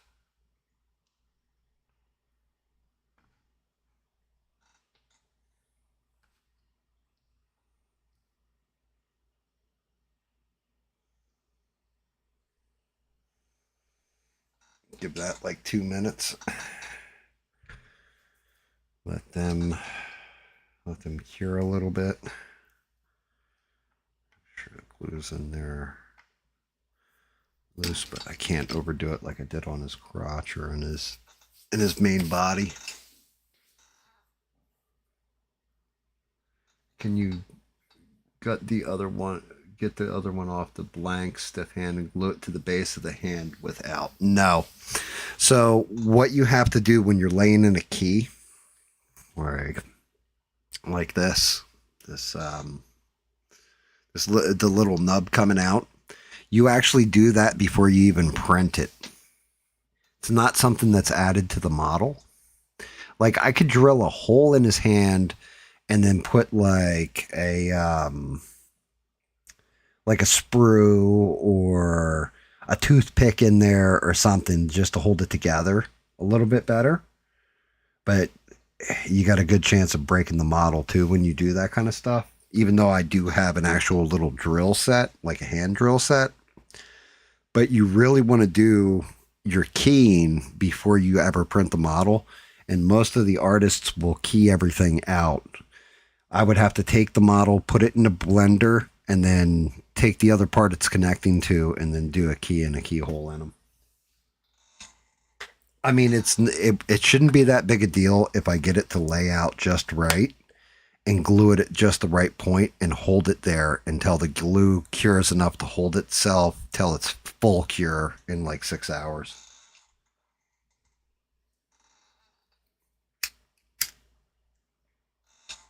The actual really, really good artists and stuff like that, guys that do it either on a professional basis or what have you, use an epoxy. They don't use glue. All right. That should be the shoes on. But I'm using the base, so this way he's going to be perfect to the base.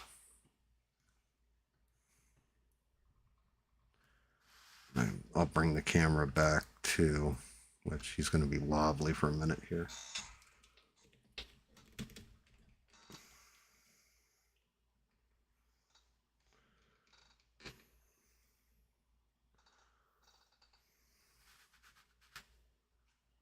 But here's where we're at with it. So the first thing I'm going to do is glue the head in. That seems like the smart way of doing this. is gluing gluing the head in. Gluing my head in first. And then I'll go to the other part of it.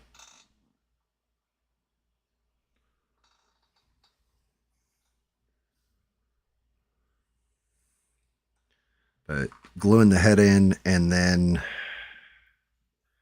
I don't know if I want to put the cane on first. I'll probably put the other one, the hand with the hat. But yeah, that smooth spot right here, that's no bueno, because the piece is going to slide, so I need to line it up straight as I can get it.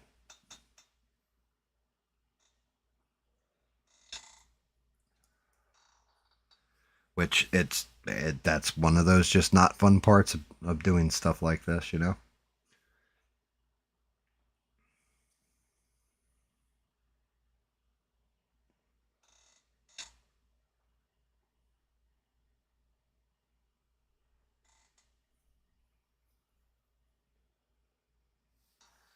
But the thing is, you have stuff like this happen, and you either find workarounds, you have to fix it.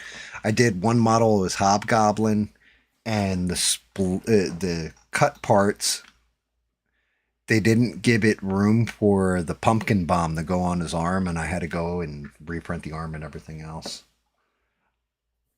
Well, thank you. I appreciate that.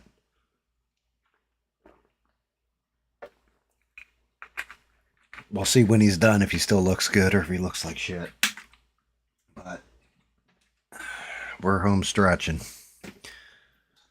All right, that should be long enough for that glue to hold those feet. Now we're going to the head.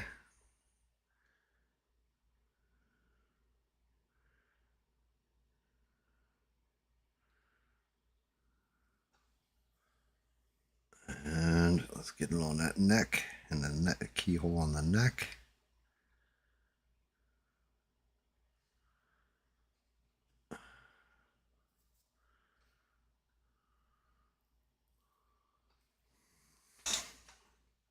I think I'll go to the hat next, which this.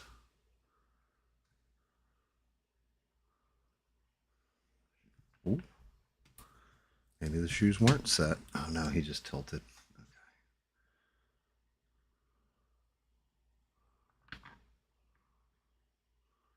Actually, I nailed it.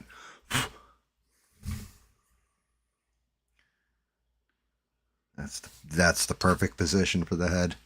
So I can probably glue the hand, which I just need one little dot of glue there.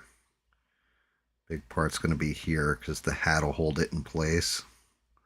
Because he's got a big old key spot for that hat.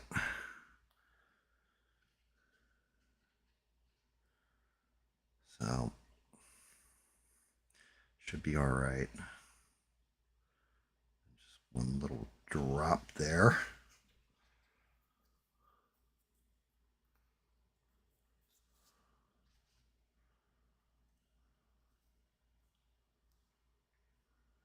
David said for now. Yeah, that's because you watched the stream, David, when I did the damn Batman from the animated series, and I pressed down on him so hard because I was impatient and didn't let the glue harden enough, and I started pushing down on Batman and split one of his legs off, and I was like, oh god, what have I done?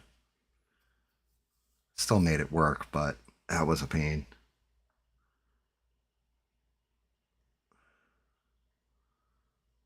Okay, let's get that excess out of there.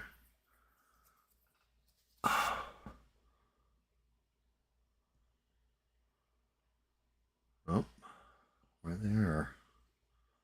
Yep, got it lined up perfect.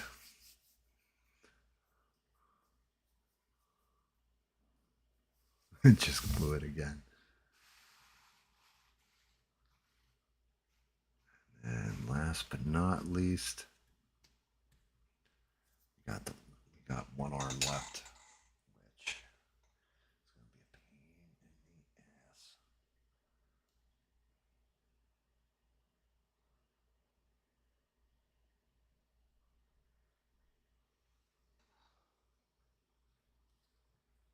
Ooh, it's almost bad. One little drop right on the sprue. Right on my key. Get on there. Let that dry out. Gotcha. Woo! Thank God for my reflexes. That could have been tragedy. Could have been tragedy. Okay, buddy. Hold on. Put your foot back on.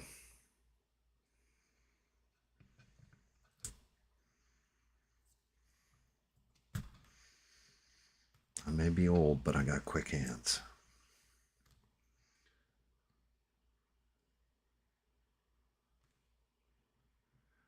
Bob's here. What's going on, Bob? Thanks for smashing the like and all that, buddy. And I know you guys, if you're new here and you don't know who Bob is, we have a song about him.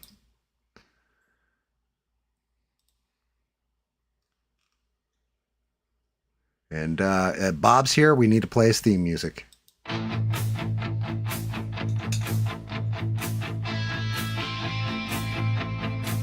Bob's in the chat. Song about a very short man named Bob who was in a bar, trying to pick up girls and failing. Then three big men walk up to Bob and ask him to leave, and he kicks them in the nuts. He kicks them until they vomit! Power of Bob! The power of Bob.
Oh, God.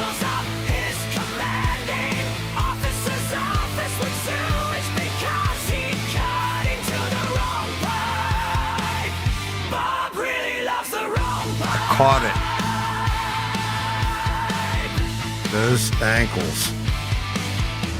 Behold the power of Bob, the powerful Bob, the horny Bob, the swipe right Bob, the power button.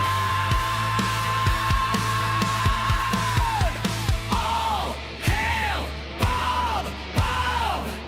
All hail the power of Bob.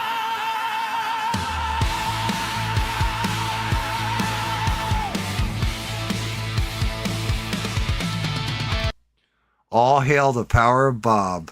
What's up, Bob? How are you, brother?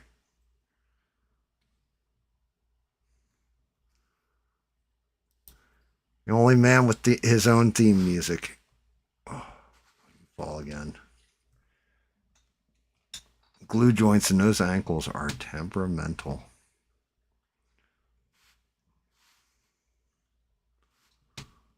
Yep, all hail Bob. Bob, you're a legend, dude. It's the only way to describe Bob. And, yeah. I can't get the camera positioned right, but...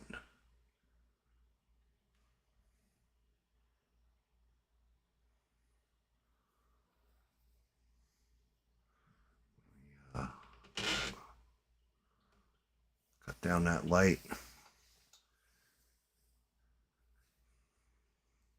I think it came out good. Ankles still need a little glue, or the glue to dry a little.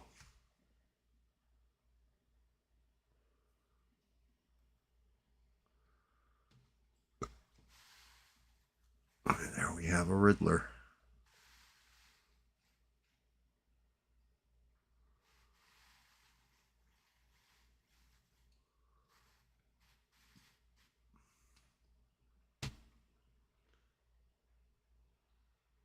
That's awesome, Bob. I'm glad to hear that, man. Yeah. Yeah, he's temperamental. These ankles. I might have to heavy glue the ankles. Yeah. It's that one ankle. I just lifted them up just to see. This ankle's not terrible. The other one, though, falling like crazy.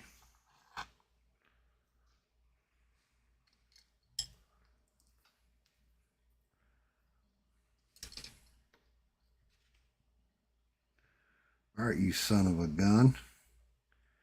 We are going to heavy glue your ass. You're getting like double, triple, quadruple glued.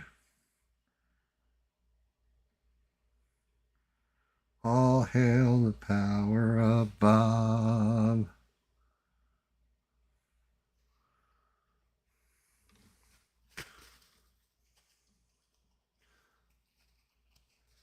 Thank you, Melissa. Appreciate you.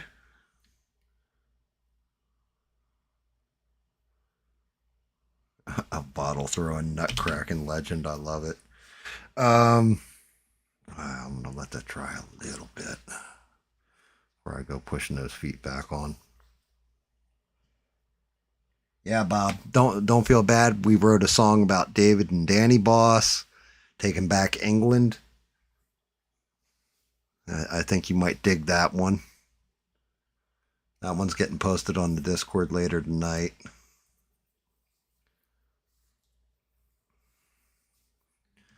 Yeah, I think the face came out really creepy on him. Arm's also a little temperamental.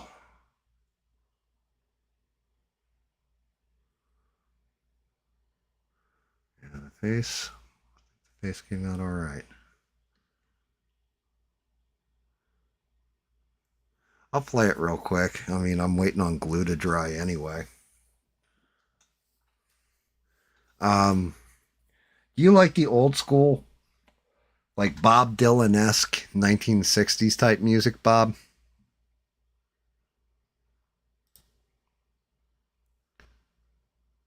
Let's see, downloads. Let's see, I believe it's Two Britons. I think this is the song. Let's see. This is a story about two manly men, two young men, two English men. Maybe it's the other one. Let me see. This is a story about two manly men, two young men, two English men. Danny walked his dog in the park one day.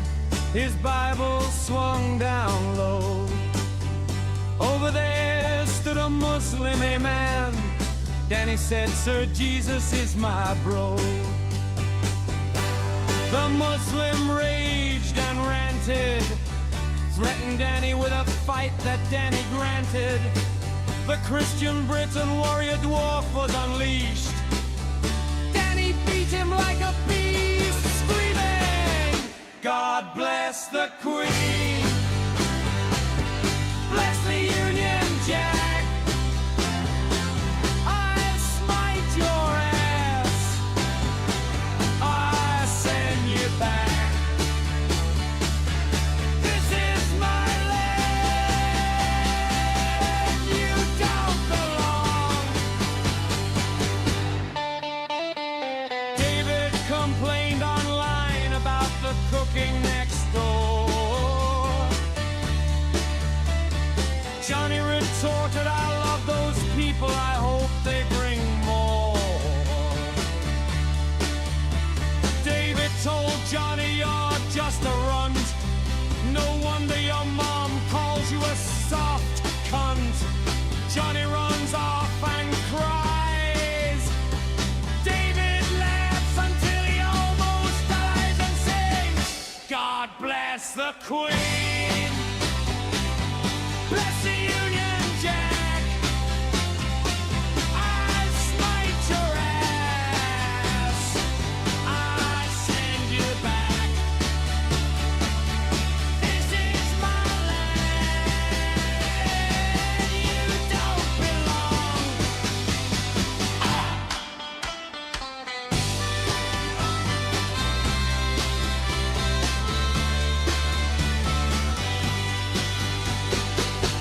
God bless the Queen. Bless the Union Jack. Dun, dun, dun, dun.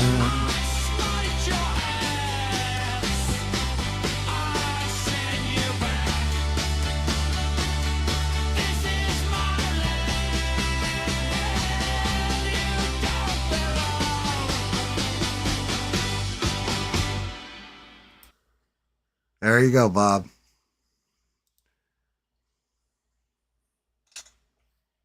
Yeah, I'm telling you, like AI music, even an idiot like me can make it.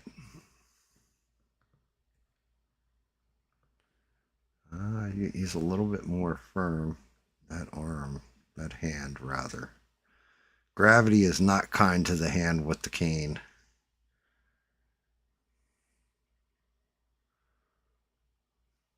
Yep, there he is.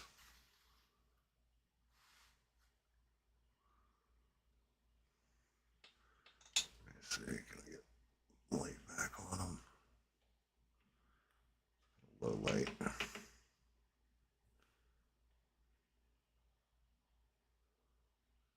think that's too much light. Give it a second, let the light regulate. Yeah, I don't think he came out bad.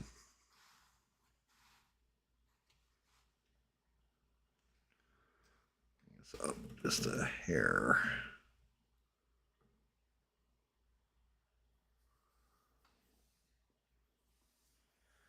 Yeah, it was definitely a Dylan-esque type song, Bob.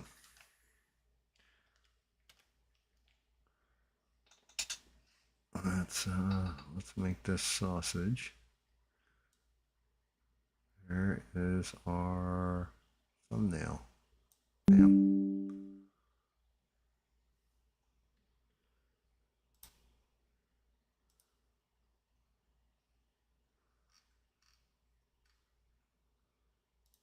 Boom, boom, boom, boom, boom, boom. And the Riddler's done. Oh.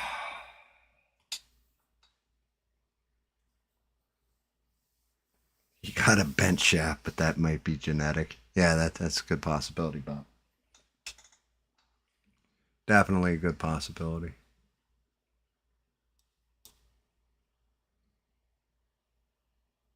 Oh, thank you, Bacon. Bacon, good to have you aboard, man. Hopefully you're having fun too. But yeah, so Riddler's done. I don't know which model's going to be next. It'll be coming soon, though, I'll tell you that much.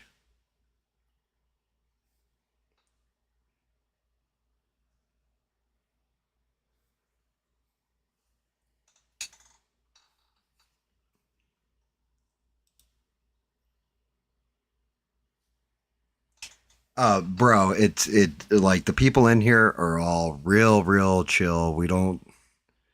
Nobody gets uppity or anything else. Everybody's got different opinions, different views on things, all that. And we all just kind of chill out and hang out and have fun. It's something to do on a Sunday night. It's a good community. You know, sometimes I don't have a ton of viewers. You know, if we're being honest, I don't have a ton of viewers. I don't have a ton of subs, none of that stuff. But the people I have are all quality, I guess is the best way of putting it. ABL's down to, what do you mean he's down to streaming on Saturday? Did he announce that he's no longer doing a Wednesday? I mean, his grift kind of dried up. That's the other thing. By the way, Bacon, I don't grift either. You know, one, I'm not monetized on YouTube or any of that stuff, but I don't grift. Like, I just kind of call it like I see it. I'm not here to shill shit or any of that stuff. Oh, so he did announce that he's down to just Wednesdays. Or he's canceling the Wednesday stream. I mean, his viewership has fallen off a cliff, so it doesn't shock me. But yeah, we do normally bake in the schedule. Like I said, Friday I'm gaming with David usually. And then Sundays I paint, but it's going to be 2 paint streams coming soon and a gaming stream. And there's other people that will come on stream. Bob will come on stream every now and again and BS. He's getting old even for you, Bob? Holy shit. What did he say to piss you off this time?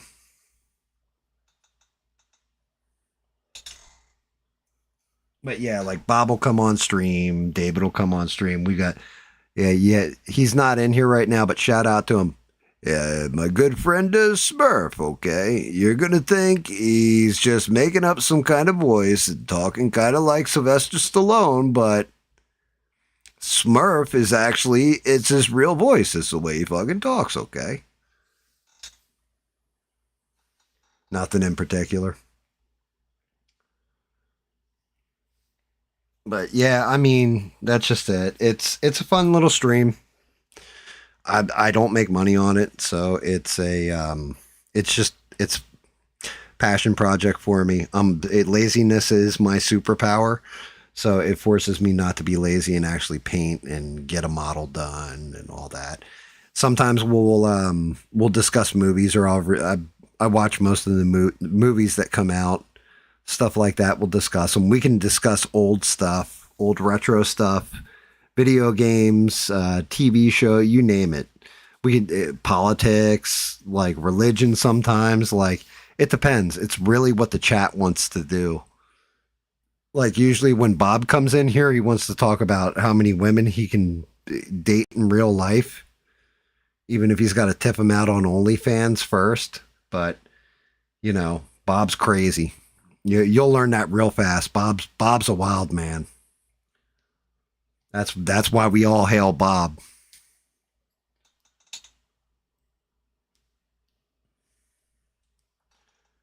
But yeah, you'll see there's different people that'll come on and hang out and stuff. As I'm getting closer to Christmas time, which I am, because I give I'll give these models and stuff, or these 3D prints, to people as Christmas gifts. So I'll be painting stuff that isn't for me. So I'll paint like my wife is all into cryptids. She likes some of the Marvel DC stuff. But like my one daughter, she's real into video games, Pokemon and shit like that. So I'll do Pokemon here and there. My daughter-in-law's super into horror stuff, so you'll get horror models closer to Halloween. And then my son is like Lord of the Rings, stuff like that, so you get fantasy stuff in there too.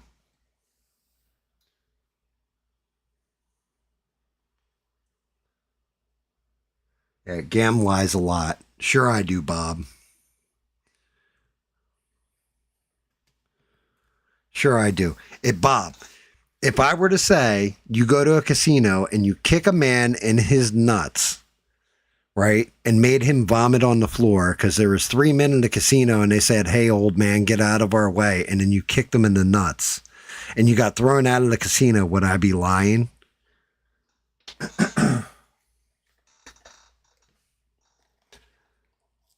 Tell me, Bob, am I lying?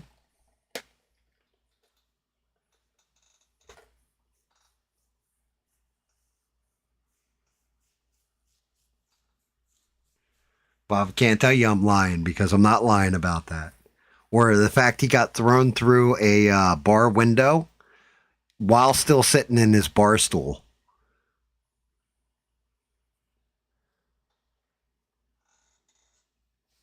If I said that, you know, Bob went to a drive-in once with one of his buddies and the two of them went to a drive-in and watched an adult film, would I be lying?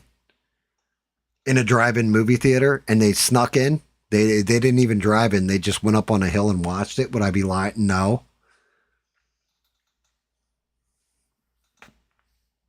I don't make things up, Bob. I just exaggerate them a little.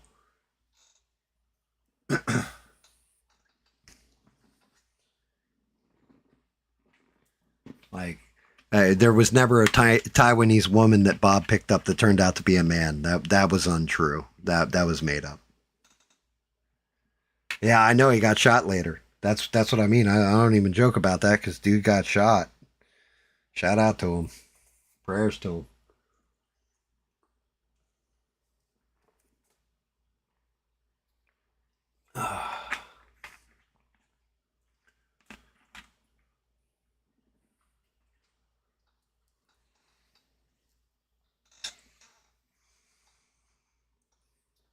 Too funny.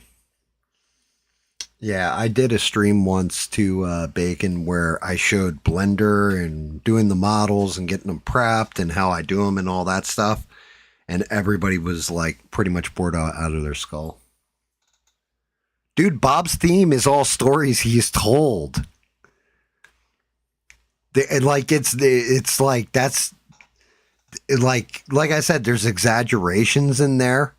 Like, you know, like when he went home from the bar with a Taiwanese female that turned out to be a male, that one was made up. But yes, Bob's theme is a true theme. It's actually stuff that Bob went through in his life. Bob is one of the most interesting men that you will ever meet. Like, he really was in the Navy. He really was a fireman on a ship. He really didn't know how to handle a hose.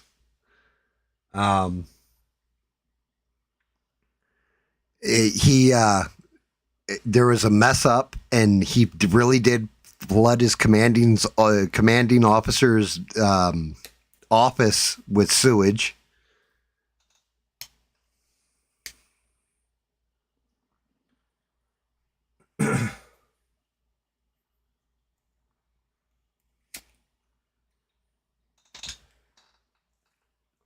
I don't, yeah, legitimately, I don't make up Bob stories. Like, we were debating writing a second song because there's more to work with than just that, right? Like, just what's in that song is just the beginning of it. Like, there's a time he got thrown off a bus and he rolled down a hill. Right? So I thought about doing a sequel to it, you know, and that song's called The Power of Bob, right? That's what I call it. But I may do a sequel to the song called All Hail Bob. And it's going to be like, you know, the further adventures of Bob. Like, yes, the theme song is actually real deal.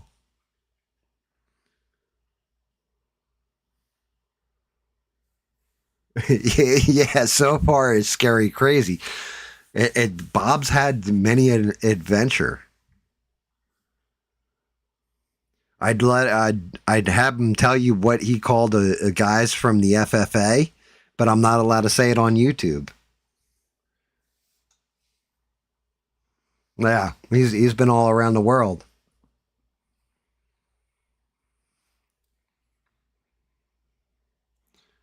I mean, we could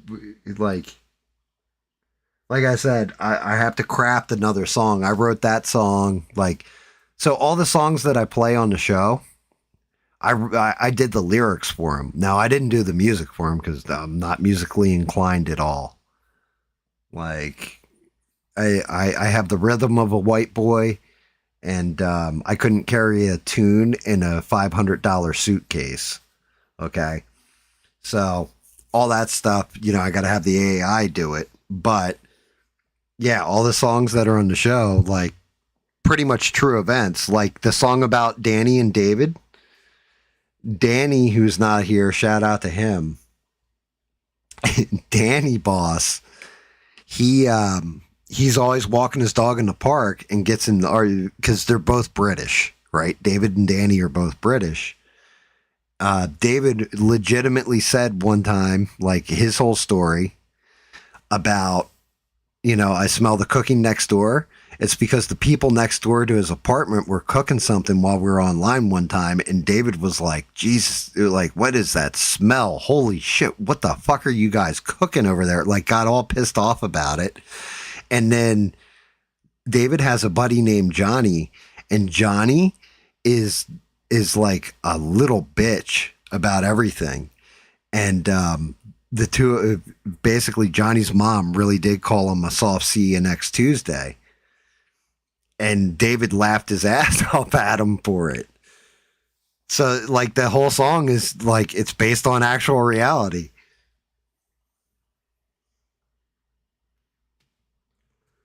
I think he's actually glued in place, finally. Yeah.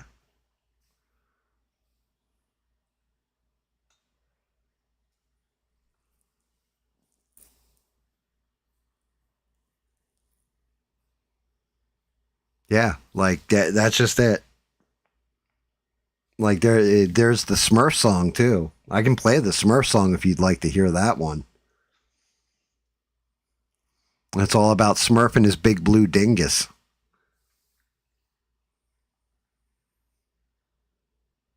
Oh, no, we didn't have to wait for the glue. I'm just sitting there BSing.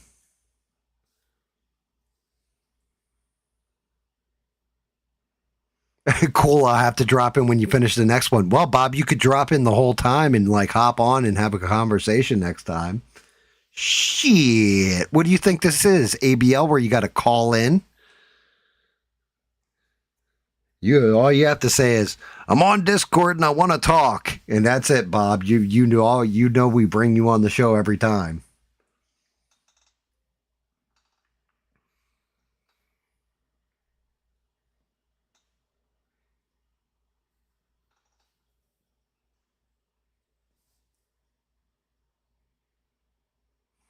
Yeah, I appreciate that, Bob. I really do. Bob's one of my favorite guys, though, that's on the show.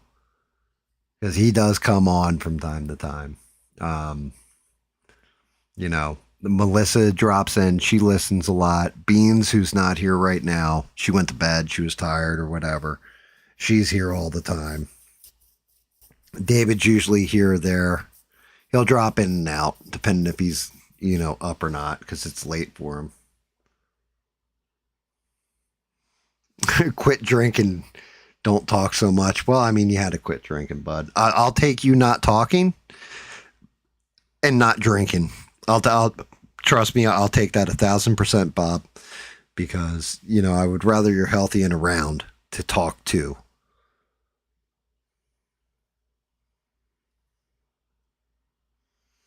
Yeah, it's chill. It really is. You'll notice sometimes if there's very few viewers and you're one of the only ones in chat, you're just going to hear me either rambling or whatever, trying to fill dead air. I try not to dead air. Sometimes I'll play Art Bell, stuff like this, where we'll listen to something weird or kooky. But it's very random. It's always randomness. It's always chilling and chatting. It's always just a relaxed time. If there's a bunch of movies out, I usually review them. I was doing something I was calling Trailer Park, where I was reviewing movie trailers. The only issue with it is that I keep getting my stream suspended. Like, they'll suspend me in the middle of the stream if I play something from Warner Brothers, I've noticed, and Sony also comes up and says, you shouldn't be watching this on stream.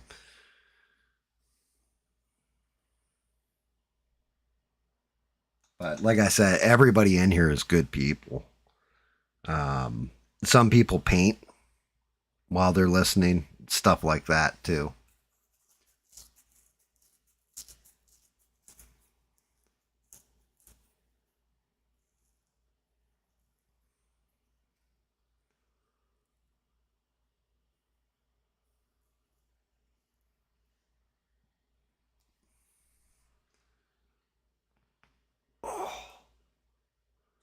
And I do kind of go a little bit in the nighttime. Oh, you're in the South. Nice. I mean, when it's time to paint again, you'll paint again, Melissa. That's all.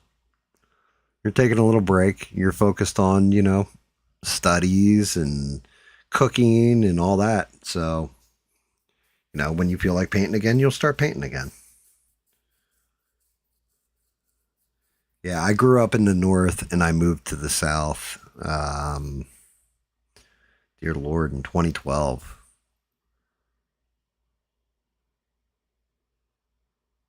Nope, I'm in South Carolina. I'm in South Kakalaki, sir. And, yeah, I would never go back up north. I've adapted to the South. Never go up north. Hasn't stopped you from buying minis.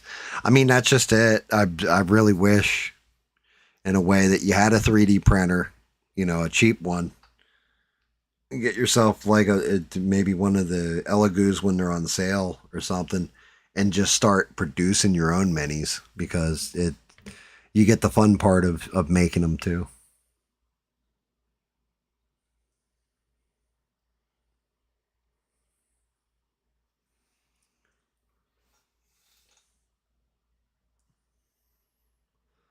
Fun fact about Bob, the reason he lives in Virginia is because it was a woman's name. He was like, I can't live anywhere unless there's a woman's name involved.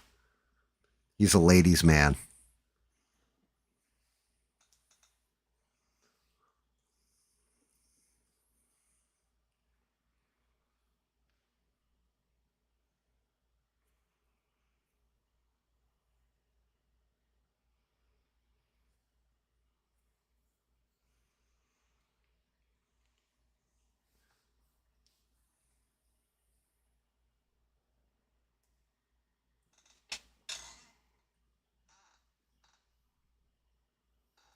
Yeah, it's going to be hot all this week.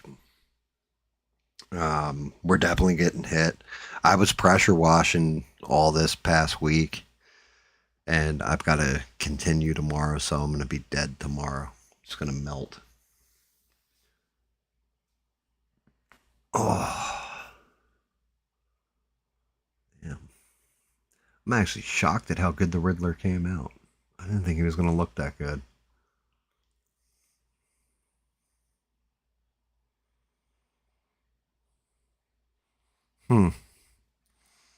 I tried like a little difference in the technique I did with the skin tone.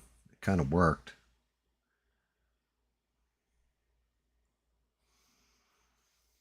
I don't think it'd work on if I do a lady statue. Speaking of lady statues, Wicked is doing. Let me see. Let me see if I can find them.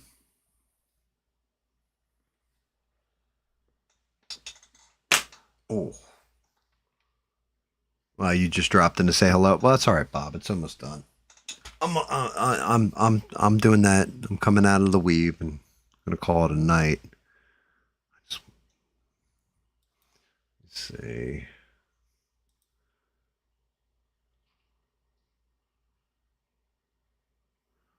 Let me bring this up.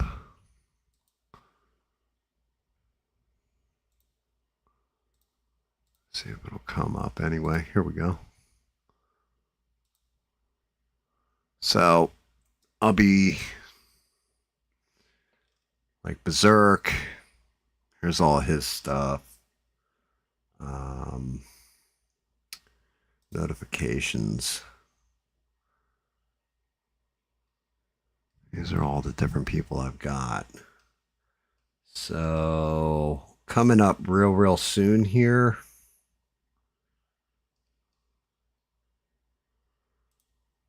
Wicked is dropping these models. So he's doing a comic book Thanos. That's what's coming out this month from Wicked. You got comic book version of Thanos. You got Omega Red. I think he'll be a badass one to do too. And then you got the bust for Thanos and for Omega Red. So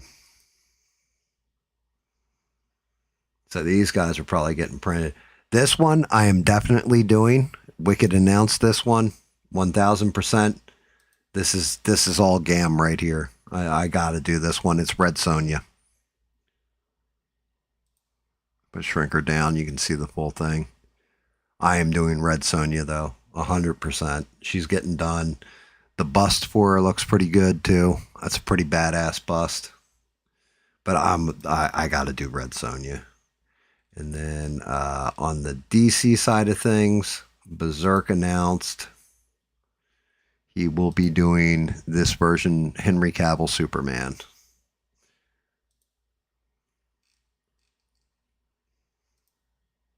He'll be doing Henry Cavill Superman. I'm going to have to do that one for Beans. She's been very patient. And then he's also doing, like, that's what the face is going to look like on it.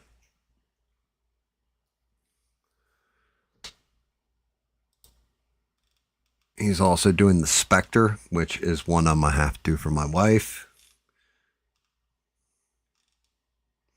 He's also doing Trigon.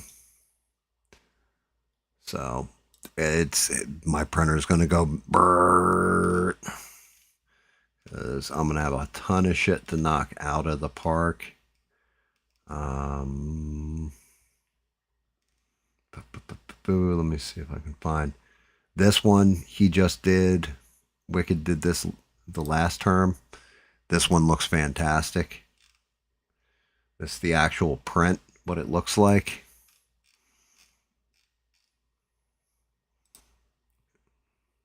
But yeah,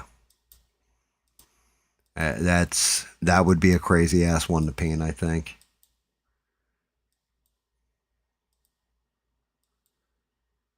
So you got his renders of what it actually looks like. A lot of paint on that one.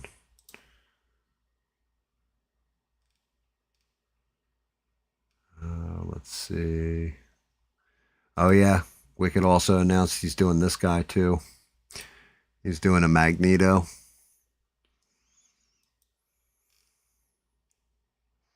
It's going to be a crazy one. Crazy, crazy.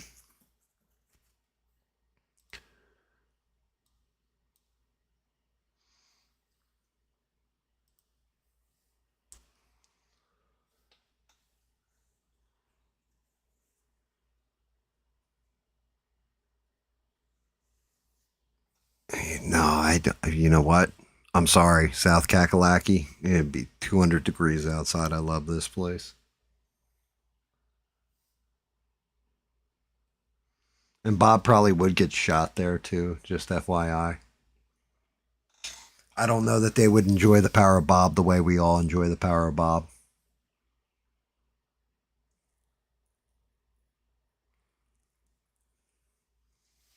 Anyway, guys, we've rounded that corner. I think it's a good place to say goodnight. Hopefully you guys all had fun. I appreciate all of you. Welcome to Bacon. Great to have you aboard. Thank you for subbing too.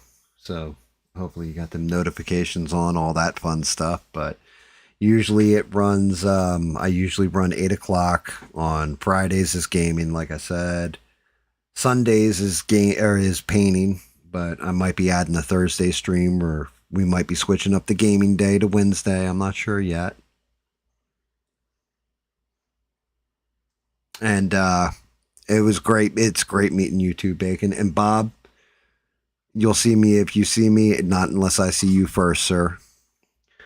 But Bob, you know we love you, brother.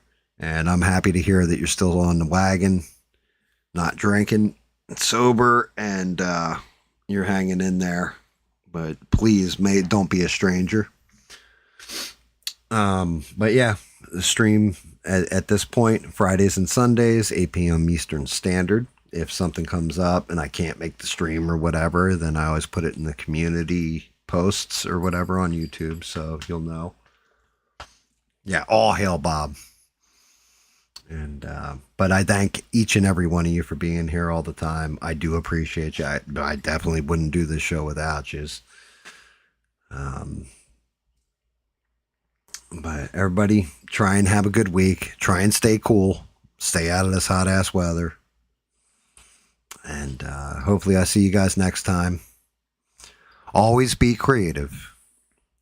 And most importantly, don't take shit from anyone. Good night, everybody, and thank you again. I'll catch you next time.